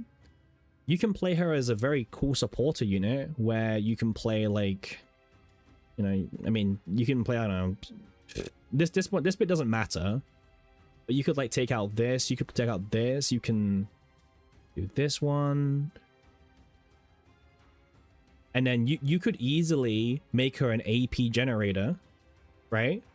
I mean, heck, if you want to go a step further, by the way, you could even make one of them have start of turn draw 2. So now Serenial's giving you 3 AP every turn, and on top of that, she will guarantee you draw 2 cards, right? Or maybe take out 1 version, right? Like this. So you're guaranteed to draw 2 cards every turn, and then you can generate more AP, right? And this is like this is like a very small Serenial deck. If you want to, you could even just put back in the, you know, the laser, the upgrade laser, right? If you really want to. Oh yeah, you can also put draw 2 on this card, by the way, if you want more draw power. Right, 3 mana draw 2, but you can convert the homing lasers into AP. Or guess what? The homing lasers can become vulnerable, so she can now become a vulnerable bot as well.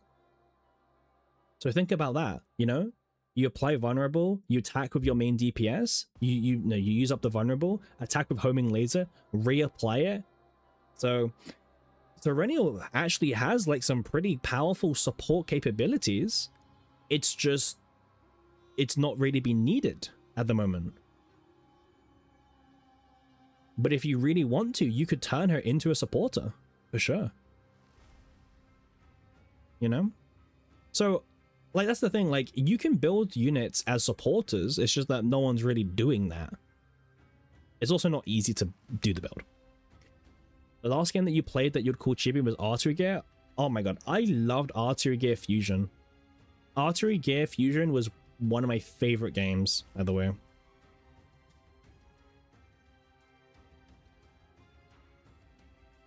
It was such a cool game. Like, it was kind of like chibi, but then like, yeah, this game was so cool. I really enjoyed like all the different characters and everything like that. Like, yeah, I really enjoyed the animations in this game as well. It was turn-based game, but it was like such a cool turn-based game because it was like mecha cyber waifus, but turn-based, you know? I assume you're talking about Artery Gear Fusion as well. But yeah, Artery Gear Fusion was really cool. Really, really cool.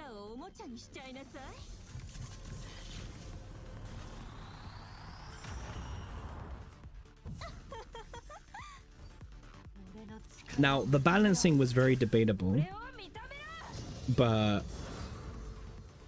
great game. Yeah, really cool game. I do miss it. Sadly, it shut down as well. It also shut down. Level 40 Owen has beaten Tower. Congrats. Congrats on the Owen. I'm super pumped for you, my guy.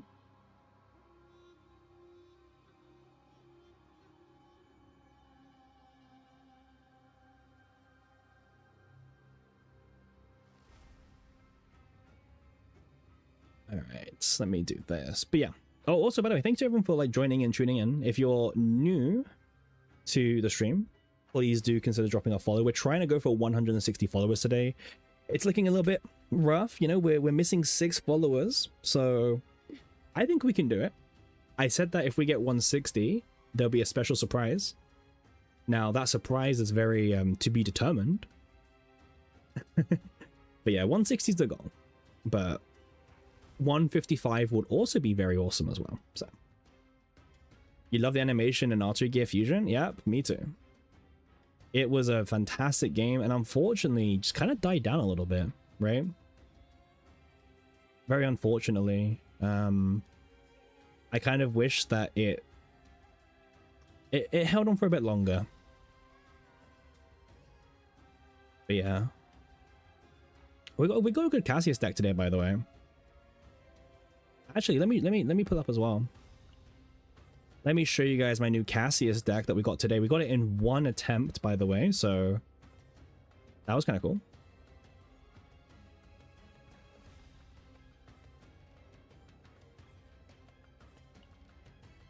So today we managed to grab ourselves this deck. This deck was kind of cool. So we managed to get this in one run today in the Seasonal Chaos. And it's Morale Cassius, right? What is there not to say?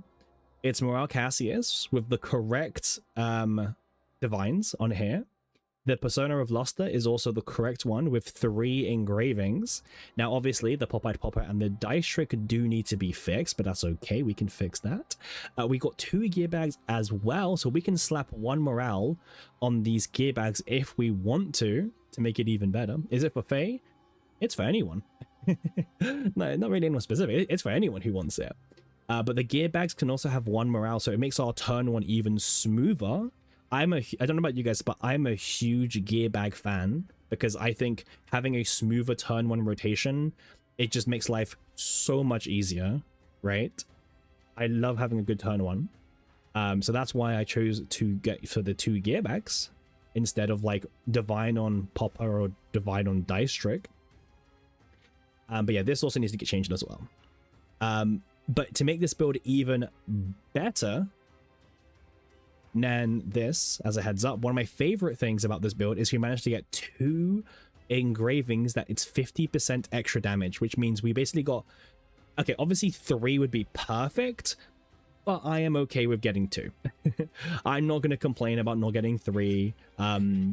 Technically, we've got a weaken as well, so if we're fighting any hard enemy, we have a guaranteed source of weakness every single turn on the boss, so that's also pretty good as well, actually. Just having guaranteed weakness at all times.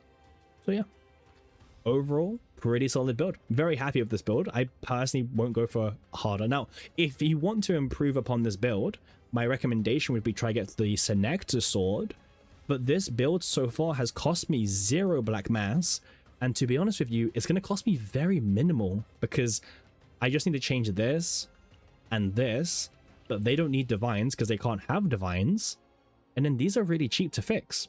So yeah, I'm more than happy building this one because it's going to cost like barely any black mass. So pretty good for me. It's better than, it's better to have a full, oh, it's better than having a full copy. Yeah, I mean, I love gear bags. Gear bag is like one of my favorite cards in the entire game, and it has been since the game came out. The ability to just draw 2 helps turn 1 setup so much. Now there's some other cards that used to be good as well. Let me see if I can find them.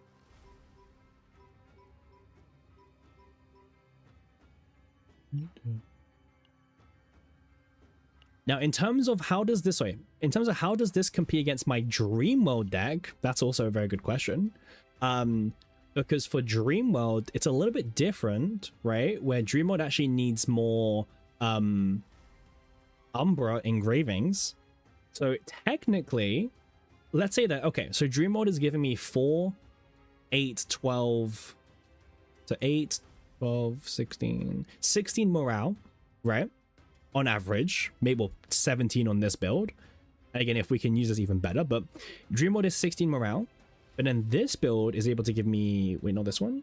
Did we save it? I think we saved it. Yeah, this one. This one gives me 2, 4, 6.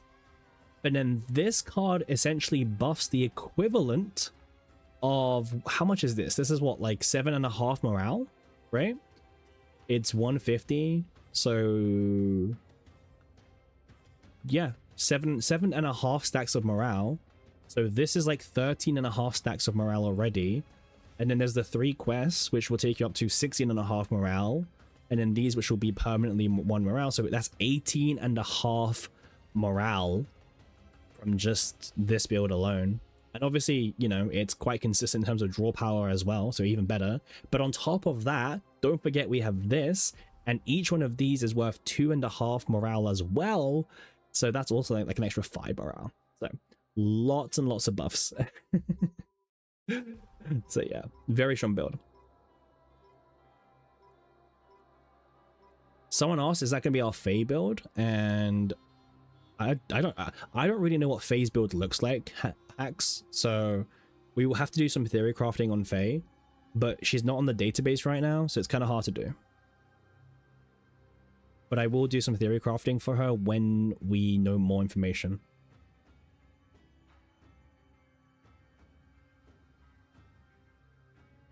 So yeah, once we know more information, I will do some theory crafting on Faye. That's what I'll say.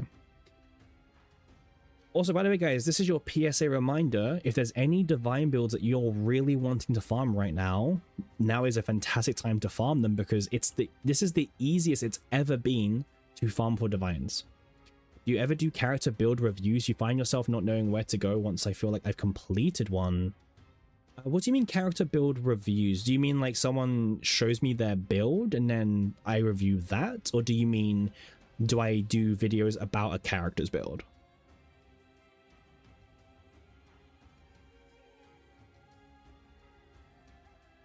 It depends what you mean. You've been getting divines plus galactic medal progress. Yeah, this is currently the best time it's ever been to try and farm for a divine build. The best time ever. I really want to get some more divine builds as well.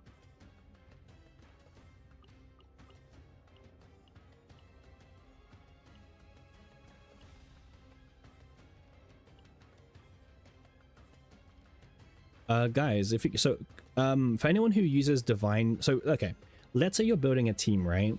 You're doing your main DPS, you're doing Morale Cassius. Who's your third unit, guys? Like, who do you bring? Like, which supporter do you bring with your Cassius, your DPS, right? Like, who's that third supporter? That's what I'm thinking about. Like, who should it be? Because obviously no one is as good as no one's good at morale boosting like Cassius. But Cassius is just a unique circumstance. I guess it could be Nia. Nia's not bad. Yeah, someone with draw, right? Owen?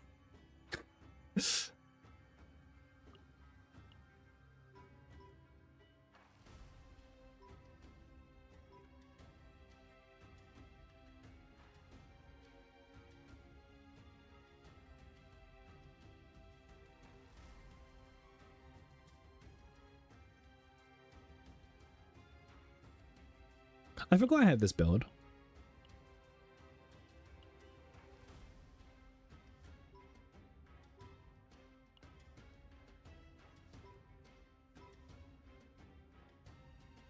I'm guessing, Dog, you're talking about like someone who has this persona, right? Because it doesn't matter who it is, right? This persona is like 7.5 morale. So this is like more than enough.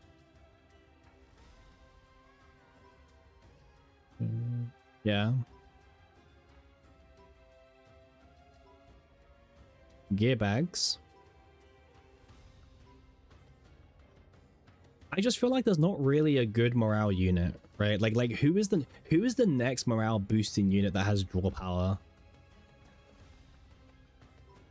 Is Mika a good option? Right? Because you can get morale on Source of Water.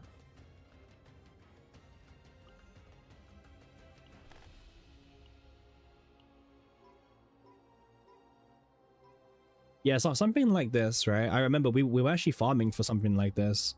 We just got a bit unlucky and we got the wrong persona, unfortunately.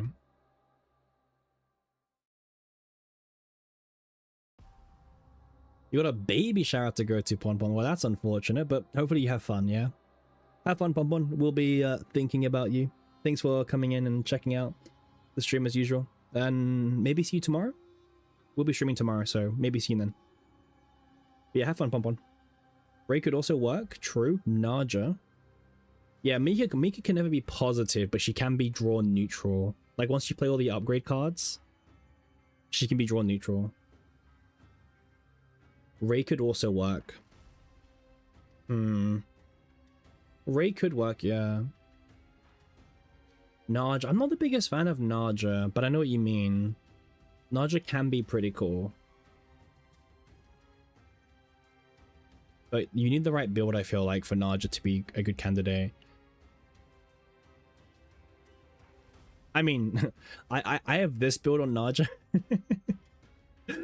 Right? I have this one. So if I wanted to, this is my insanely draw positive. This is my plus like 4 Naja. But unfortunately, if I'm not playing Tenebria, I keep a basic in. But it's still a funny build. It's still a really funny build. But yeah. I'm just trying to think which character would be like the next best for morale generation. Like this build's also okay. The weakness of this build probably comes more in the fact like it's the second unit that you're using, right? Because obviously you could always make the argument, why not just play Dream Mod, right? You know, just why don't you play Dream Mod supporters? Dream Mod supporters are good, no? They're fun, no?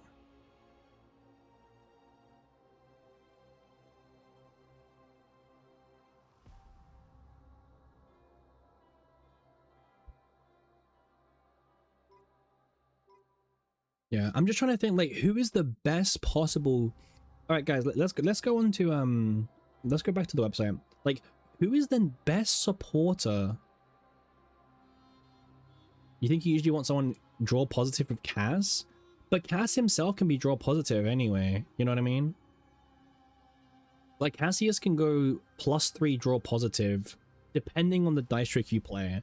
If you play the 3 morale dice trick, then that is one extra card that you need to accommodate for.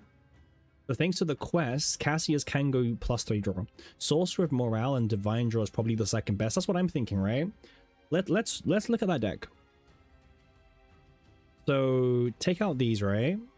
And then this becomes draw 1 with 1 morale. Right? And then you dupe it 2 times. You get rid of this. You get rid of this.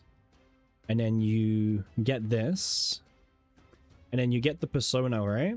It can be any persona. And then you get this and this. And then, if you want to, you can grab +1 morale. And then to round out the deck, you can grab yourself a gear bag. Right? So this is a 1, 2, 3, 4, 5, 12.5 morale. Right? So 5 morale and then this card. On Mika.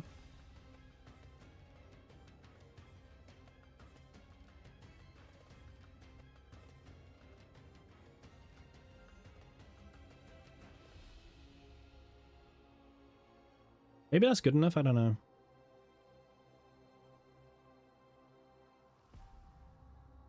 Let me just like change the screen thing for you guys.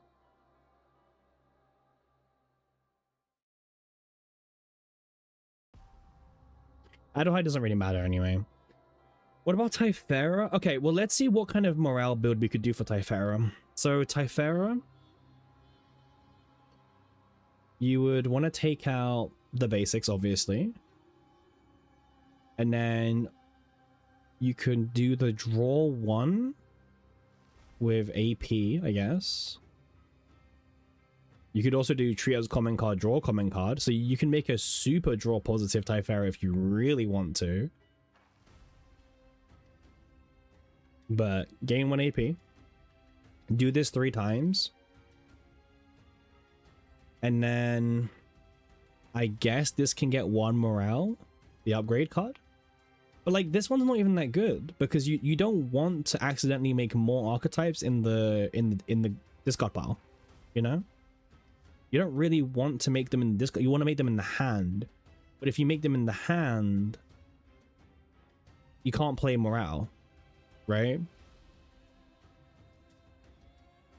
So you do this, you take out, I mean, this could get 2 morale, by the way. But also this doesn't draw you, right? There's no way to get this to draw you a card. Well, I mean, you could do this, I guess. Or combo. Apply combo to this one. And then... man, it's just like super cope. Because like you want draw power, I would say, more. But because this card already draws, it won't really work like that. I mean, Event Horizon is a good draw, but like this Typhera build has no morale. We want morale. Like, I mean, the morale is way too small. Like, Mika is at 4 morale, right? 4 morale on top of the card. Sorry, 5. I mean, yeah, but anyone can fit this in. Hot take, what about Lucas? Well, Lucas can't play the Persona card. So, Lucas loses out 7.5 morale already. So, I don't think Lucas is the play. You gotta find Veronica draw a common? Yeah, that's the one I'm thinking about, Glaive. Because you could, for those who don't know, you can make a crazy draw Veronica with this. And it's very consistent because there's only 3 divines you can get from Caligo. So it means that you can get this build in 1 run. Oh.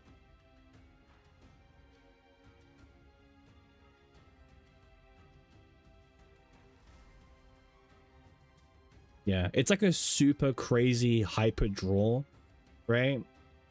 Let me just pull up a build as well.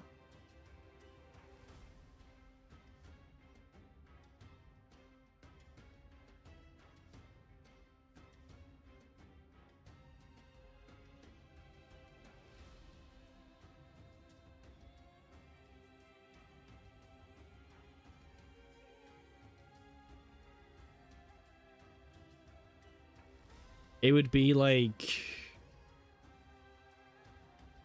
you could copy 4 times, take out this, and then you could take out Kowalski if you really need to. And then this gives you hyper draw Veronica, but like lack of AP. But this is good for units that need the draw power. You could also make other cuts, of course. You could like, I mean, I'm always a big fan of keeping Sir Kowalski in. Like, I'd rather cut firing prep, cut a repose, and keep Kowalski in. Like, so for example, what I personally like to do is well, this season especially, is you cut prep, you cut this, I guess, and then you can do this 3 times, and then you can also turn Kowalski into a draw 2 for 0, right?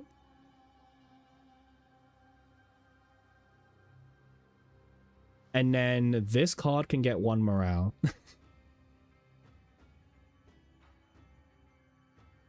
You aim for the 6 remove? That's fair.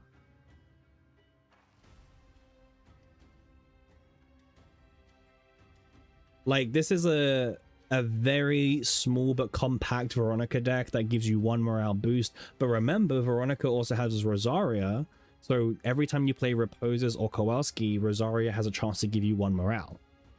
So that's kind of cool.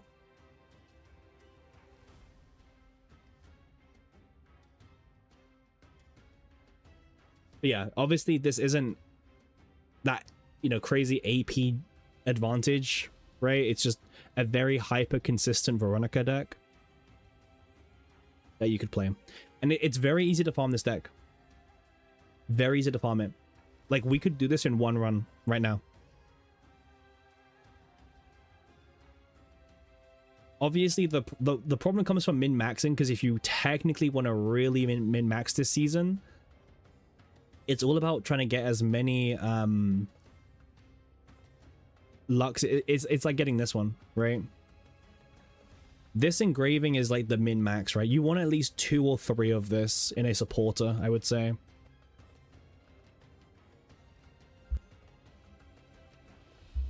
Obviously 3 is very good, but 3 is probably, it takes a while. 2 is, I think 2 is very acceptable. Like, you get 2 of that engraving. Obviously, you know, Cthulhu Blade as well is worth farming for, because this deck is actually quite easy to make. So you could probably just, if you've got the time and the patience, you can just like infinitely re-roll until you get the Cthulhu Blade, if you really want to. But it's up to you. Like, it's up to you. Like, do you value farming for the Cthulhu Sword or not? Right? Because you might not you might not think that for yourself grinding non-stop for Cthulhu Blade is actually worth your time, right? Because it does take a lot of time, and for you it might not be worth it. So you need to make a personal decision. Do you think resetting for the tentacles is worth your time or not? In fact, do you guys want to know why Mika is actually even better? Because Mika can easily run Clover. You want to know what the problem with Clover is? If you're doing Clover, it becomes a little bit harder for you to get the Divine, but that's okay because it's not too hard to get draw 1. Yeah. You know what? Actually, I changed my mind. We were talking about who's the second best controller. I think it might be Mika. Mika with Clover, and then this morale build, right? For additive characters. This is probably like the next best. If you're doing Cassius plus Mika with Clover is probably like the build. Because Clover is insane. Clover is like just such an insane item. And it's not that hard to farm like Cthulhu Sword. That plus Cass is probably best for Faye. Yeah. I think this is best, yeah.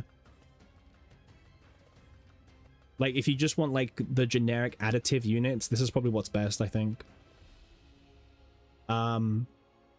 You could argue that maybe the Persona card's a bit janky, but like it adds so much damage.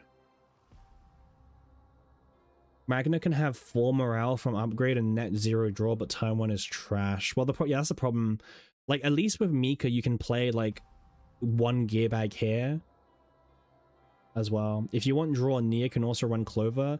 She can, right? Okay. So what does the Nia deck look like? So is it... Are we talking about you're doing this one? Is this the one you're thinking about, Dog? Where you play this with draw 1 when discarded, and it heals you? Something like this. And then you can spend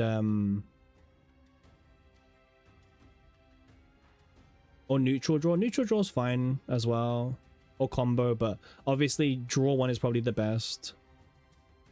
You can like gain AP, or you can do like Tria's common card actually, right? You can do Tria's common card if you want hyper draw power, or if you want like AP. I mean, I'll be honest, guys. It kind of depends on the character. Like, some characters want hyper draw, some characters want AP. So you guys, like, technically, if you want all the options, you need to like refarm the same build, because there's a world where this build, chuck a gear bag in, right? And there you go. Very cozy gear bag user. There you go. And then you can chuck Clover on this build as well.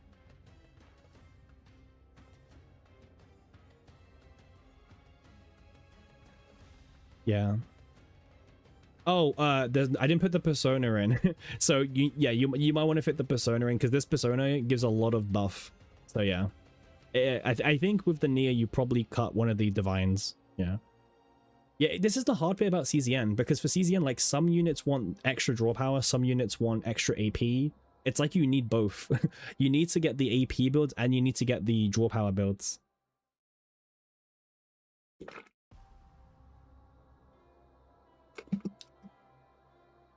You're looking forward to taking a break in preseason? The past few weeks have been a non-stop grind. Okay, question to chat. Do you personally keep resetting until you get the tentacle sword from Cthulhu, or do you not care? Because you definitely don't need it to clear anything, but technically it's a bit less optimal. Hell no. Yeah, it's pure luxury. It's luxury that you don't even need. No, you don't do it. Okay. Yeah, it's a pure luxury for sure. So I did it with Naja, but I think doing it with Naja made a lot of sense, right? And I'll explain why I did it with Naja. And I would never do it again. So as you guys know, we chose to... Actually, wait, this is the wrong Naja. As you guys know, we did the Faceless Woman Naja deck. But the reason... And you guys know how much black mass I spent to get this divine, right? You guys know. I spent way too much black mass to get this divine. But I knew how much black mass this deck would take. So I was like, I'm not going to make the deck until I get Cthulhu Blade. Because also getting the deck in... It's actually really easy to get the deck. The actual deck itself, you can get in one run, by the way. It's very easy. Let me show you. So what you do is you remove the skills. Well, this is for Tenebria Rift, okay? You remove Bottomless, you remove Domain, you remove Mailtime. Easy peasy. And then all you need to do is pick up Faceless Woman, which is guaranteed, by the way. You will get Faceless Woman, right? And then you, I guess, hope to get the dupe event, and then you get to dupe one more time. And there you go. There's the build. So getting the deck is very easy. That's why I think for this example, you might as well go for the Cthulhu Blade. Because getting this divine takes up so much resources, you shouldn't for settle less. So that's like my reason why I can sometimes justify going for Cthulhu Blade. But yeah, not all the time. Just some of the time. Like, for example, Adelhide's another character. If you really want to, it's actually really easy to make a good supporter Adelhide. How do you do it? Let me show you. Take out all the basics, and then farm in the brand new seasonal planet, because the Protect Us only has 3 Caligo options, so you can pretty much get either the AP guaranteed or treat as common card guaranteed. So it's literally, there's only 2 options, right? So you will always get one of these 2 from the Bible event, the Divine Core of Discord Bible. And then you can just like take out this card. It's not good. It's up to you. Do you keep booking or not? Book is obviously 5 morale, which is pretty nice actually, but it is -1 draw for cycle. So I don't know if you want to keep it or not. That's like a personal preference. You could keep it. You could take it out. You could remove it. So it kind of depends.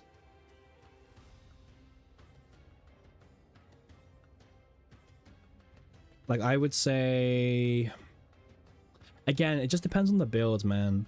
I need to sort through my builds. I don't know about you guys, but my decks are so messy at the moment. Like I don't know about you guys. My decks are like I have too many decks. I need to delete that. Like I need to delete some decks. Same, yeah. My decks are just too messy, and it's getting really hard to like find stuff sometimes.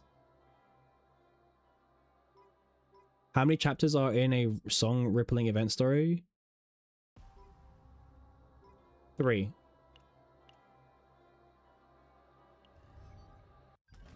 You mean this one here? Story? It's 3 chapters.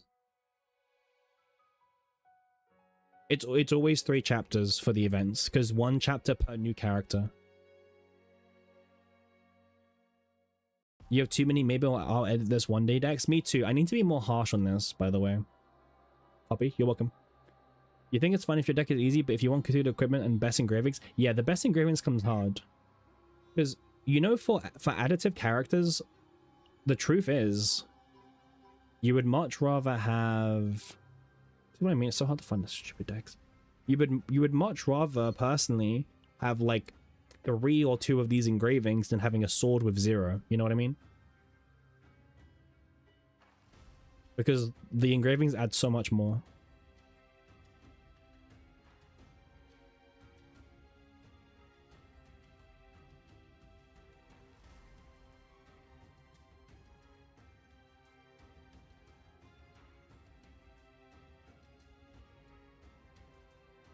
Same, yeah.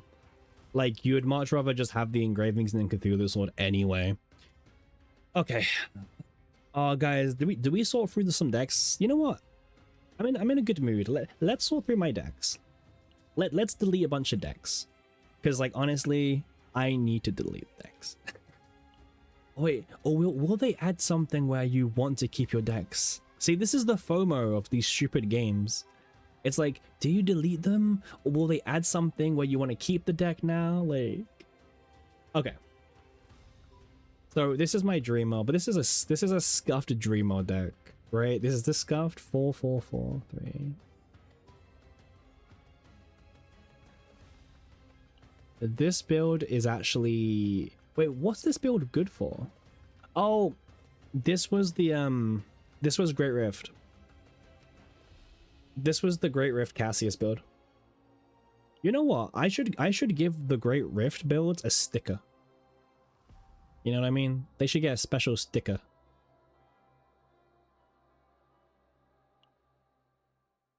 Yeah. Nia's kind of late in the way, but unfortunately it also goes onto this one. That's the annoying thing, man. This like card selector thing is so janky sometimes. So, ugh. But yeah, this is Great Rift. Do you guys keep your Great Rift decks? I kind of do, because like I don't have to rebuild them in the future. You know what I mean? This one is my new... Oh, this is my draw power version. So I think they're gonna add better git editing. What, you mean these ones?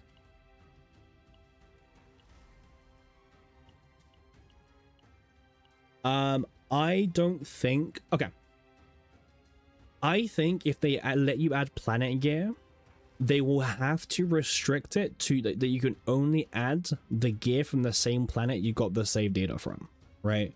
Because otherwise then you could mix and match. And mixing and matching swamp is very dangerous. Very dangerous. You want to know why? I'll tell people may not know this. Like, wait, what do you mean? Why would it be dangerous to mix and match? Well, did you guys know that Ruins is actually one of the best planets as well? It just doesn't have the crown. Right? You guys may not know this. Or you may have forgot about this.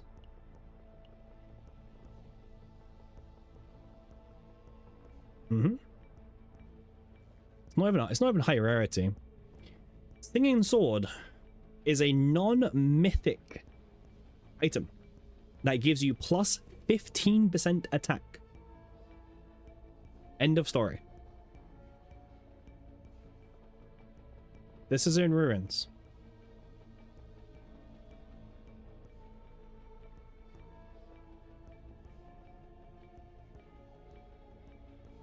You know? So, if they added planets items and they didn't restrict them so you could only add gear that you got from the, you know, the gear you got from the same planet as you got the deck, it would be too good. It would be way too abusable. Like, the best build would be Singing Sword, well, Singing Sword, Crown, and Verdant Shackles. That would become the new best build for everything. This, Crown, and Shackles. And do you know how painful it is to farm for Shackles? Trust me, that's not a farm you want to be the best build.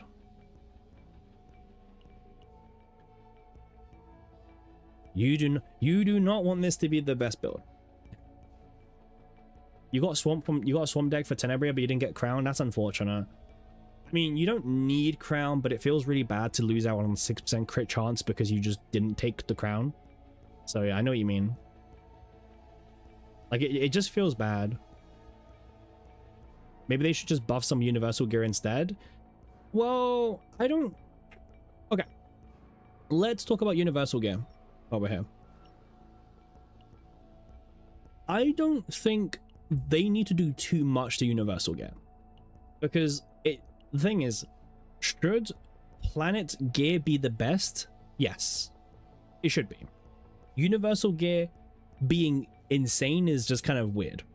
However, like, well, it doesn't even tell you the effects, but like, second method is insane. This is actually a giga insane weapon for any extra damage character. Selena, Hugo, even Heidi Marie. This weapon is really, really good. Obviously, if you're min-maxing for Crown, or sorry, not Crown, but the gun or the Singing Sword, or, you know, something like that, and obviously, you know, you might not want to use this, but this was only not used in Great Rift because we had the engraving that was like plus 30% stacking every single turn, and it's just insane.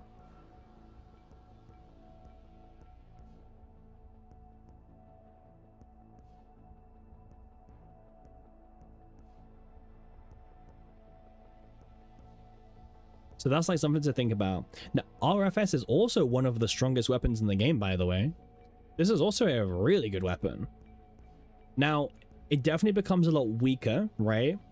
This is 1 time per turn. This is actually very weak. This is very weak. This is kind of okay for a supporter to have, because then the supporter can apply Agony, and then if you're using the 2-piece Agony set, it now is activated. So this isn't bad. Like, this is okay to exist because it actually has a purpose. This is bad because it has to be specifically the unit that this is equipped with that kills. So this is kind of really weak. This is really weak. Armors, we can talk about armors, but then again, armors are like, it's not just universal armors. Look at all the armors in the game. There's like 3 good ones or 2 good ones, right? So I don't think it's a universal gear. Like, I don't think it's like a common gear problem.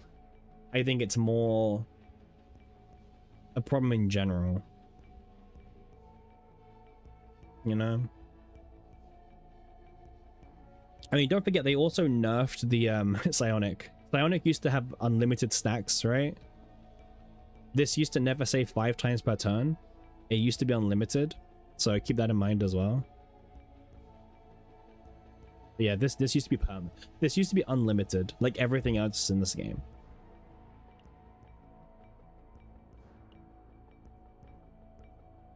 But yeah. And then accessories are pretty good. I think it's okay, but we shouldn't have to settle for okay when the devs can do better, right?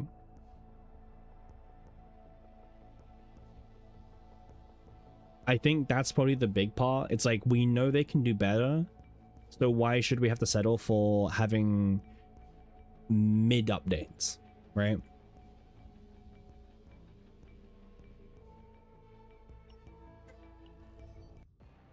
Now, speaking of mid, I gotta do my sorties. Wait, how much character speed do I have? Let me check. I don't know if we can do a sword. Let me check. Let me check how my resources are looking. Are we ready for Faye? We are ready for Faye. Okay, so we have enough XP to now level Faye up. So that's exciting. Faye is a ranger, right? So she's a ranger character. She's void. We have all the void crystals, 333 down here, 220 up here.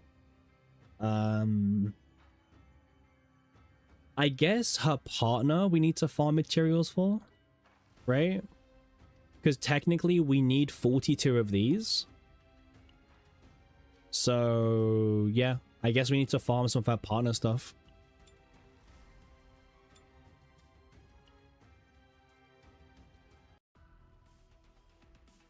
Because yeah, you need 42 of those materials, the gold ones, for partners.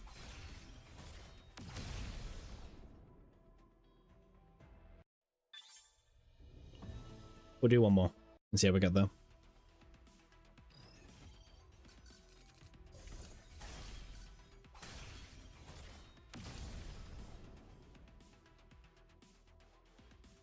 Nice. Okay, there we go. You feel like the planetary gear restrictions are somewhat arbitrary, variety for the sake of it, and not necessarily used for balancing? That's fair, but I think... I think that, like, it's okay for it to exist, you know what I mean? I know what you mean, Fang. Like, they could, for example, just make it so anything can be mixed with anything, but... Like, I'm okay if they want to go down that path, but I'm also okay if they don't want to go down that path. But as long as they don't go down that path, Swamp will remain the best place for DPSs moving forward. And also, to be honest, Swamp's the best place for controllers, because Clover is a thing. Clover's like one of the most broken items in the entire game. Actually, no, it's not kind of is. It is probably the most broken accessory in the entire game. Is there a better accessory than Clover? I don't think so, right? Because Clover is its own multiplier. That's what makes it so insane. It doesn't dilate your pool of it doesn't dilate your pool of attack buffs. This is its own multiplier.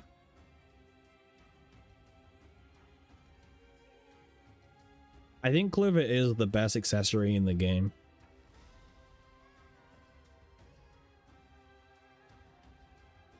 I mean, I'll be honest, Fang, I don't think they thought about balancing in general, right? I'll be honest with you. I don't think balancing is their strong point. Okay. You guys may have played Slay the Spire, right? I assume a lot of you played Slay the Spire, if you're listening in chat. If you're lurking or whatever, just nod your head, right? But I assume most of you have played Slay the Spire. And in Slay the Spire, you probably know that it's like, if you can go infinite, I mean, there's infinites in Slay the Spire. And if you achieve an infinite, I don't want to say it's encouraged, but like, it's not frowned upon. You know what I mean? If anything, it's actually kind of reward. Like, if you manage to make an infinite in your journey, that's kind of cool. Now, obviously, Slay the Spire 2 came out, and the devs did try patching a lot of infinites, right? Because they wanted to fix balancing. They don't want too many infinites to exist. And players got mad. Players were like, well, you know, it's a PvE casual game. Give me infinites. However, like when CZN was being developed, like if you've played card games, you should know the first rule of a card is make sure there's a cap, you know? Don't release a card that does not have a cap, because in the future, it will be a problem, right? That's like a basic card game philosophy. Do not release a card that doesn't have a cap, because it will come back to bite you in the future, whether it's 1 month, 1 year, 2 years, 3 years, whatever. It will come back and bite you. Now, the question is, what was CZN's philosophy? Because CZN at first was a game where there wasn't infinite, but there was no limit. But then the turns took too long, and the devs didn't like that, and also the devs didn't like how powerful, I guess you could say, like the old, remember Cassius Tressa was, right? Because it was a balancing nightmare for them. So for CZN devs, it kind of feels like the devs didn't know, or maybe they still don't know, like what direction they want. Like, was save data meant to be the main focus of the game, or was it meant to be the chaos? Was Infinites meant to be encouraged, but then Great Rift came out and they are discouraged now? Like, it feels like a lot of the decisions have been made up as they went along, because they just didn't know. They didn't know what to expect. They didn't know what they wanted. They didn't know, right? You thought it was easier to make Infinite since Slay the Spire 2 than 1? I mean, yeah, it was way easier. Oh, Hacks, you're asking about like what defines a whale? I don't know, man. It seems that everyone has different definition of whaling. Like, what is a whale? Like, are you a whale if you buy all of the crystal packages? Maybe. But then again, this isn't even that much money. Like, if you buy all of these out, it's like, what? $200? That's not the craziest thing in the world. Like, is $200 a whale? You know? I don't know. Like, everyone has different definitions of what a whale is. There's no, like, universal agreement.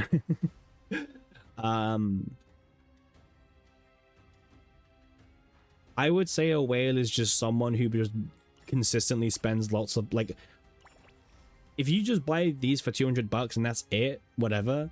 If you're someone who like tops up maybe like, let's say $100 every patch or $200 every patch, I'd probably call you more a whale then. You know what I mean? Like, if we're talking like $200 every single patch, then okay, you're probably more of a whale, right?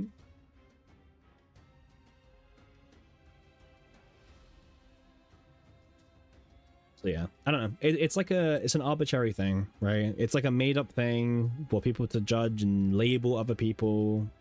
There's no, because I don't know if you guys remember that there's like all these posts, of like, oh, I'm free to play, but I got a battle pass. I'm like free to play, kind of, and all this, right? So yeah, not too sure. You got that impression as well because of late. Yeah, Sortie was definitely not intended. Sortie was definitely like a late addition to the game. And they kind of just like, I just didn't really know what to do with it. Yeah, that much I would say.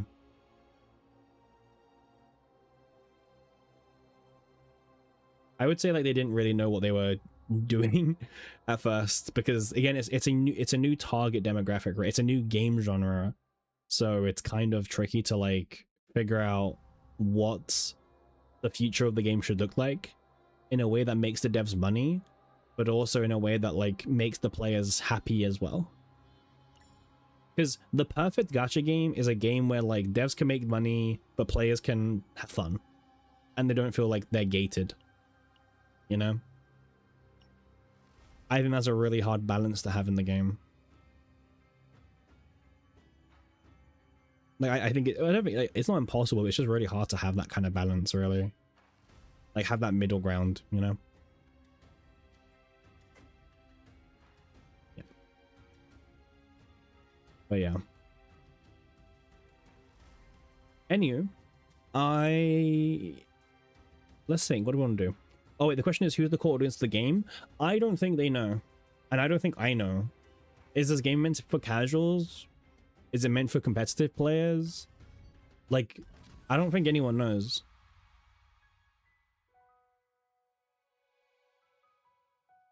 is it for roguelike enjoyers? Because I'll be honest, man, if this game is for roguelike enjoyers, you're better off not playing this game and picking up like an actual game.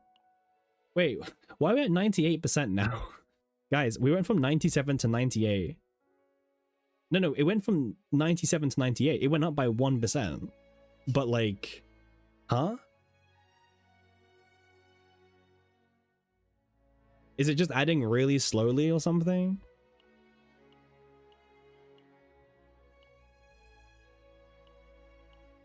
I mean, you're not meant to have to do these ones. These ones don't add towards a badge, so they don't really add up, but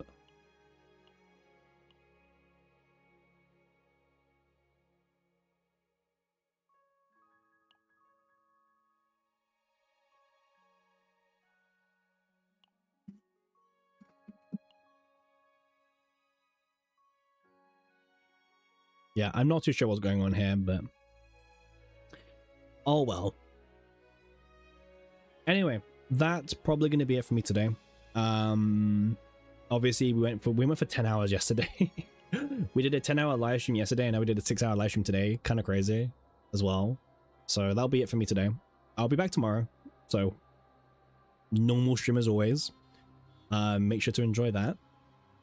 But yeah, if you haven't and you enjoyed the stream, please consider leaving a follow. We're trying to go for 160 followers. We're currently at 154, so we're very close. If you haven't already, make sure to join the Discord server as well. It's the fastest and the best way to find out when I'm going live on Discord and on YouTube with !Discord. Thank you very much, Hacks, as well, for spelling it correctly. I'm gonna have to do it myself now, but thank you very much. There you go. But thank you very much for joining, and we'll be back tomorrow. Make sure you join the Discord so you find out when we're going live straight away. And because I don't know, my schedules are very random, so I might be streaming this time tomorrow, I might be streaming 12 hours before, 5 hours after. You guys aren't gonna know. So guys, make sure you join, and I will see you guys tomorrow. Peace.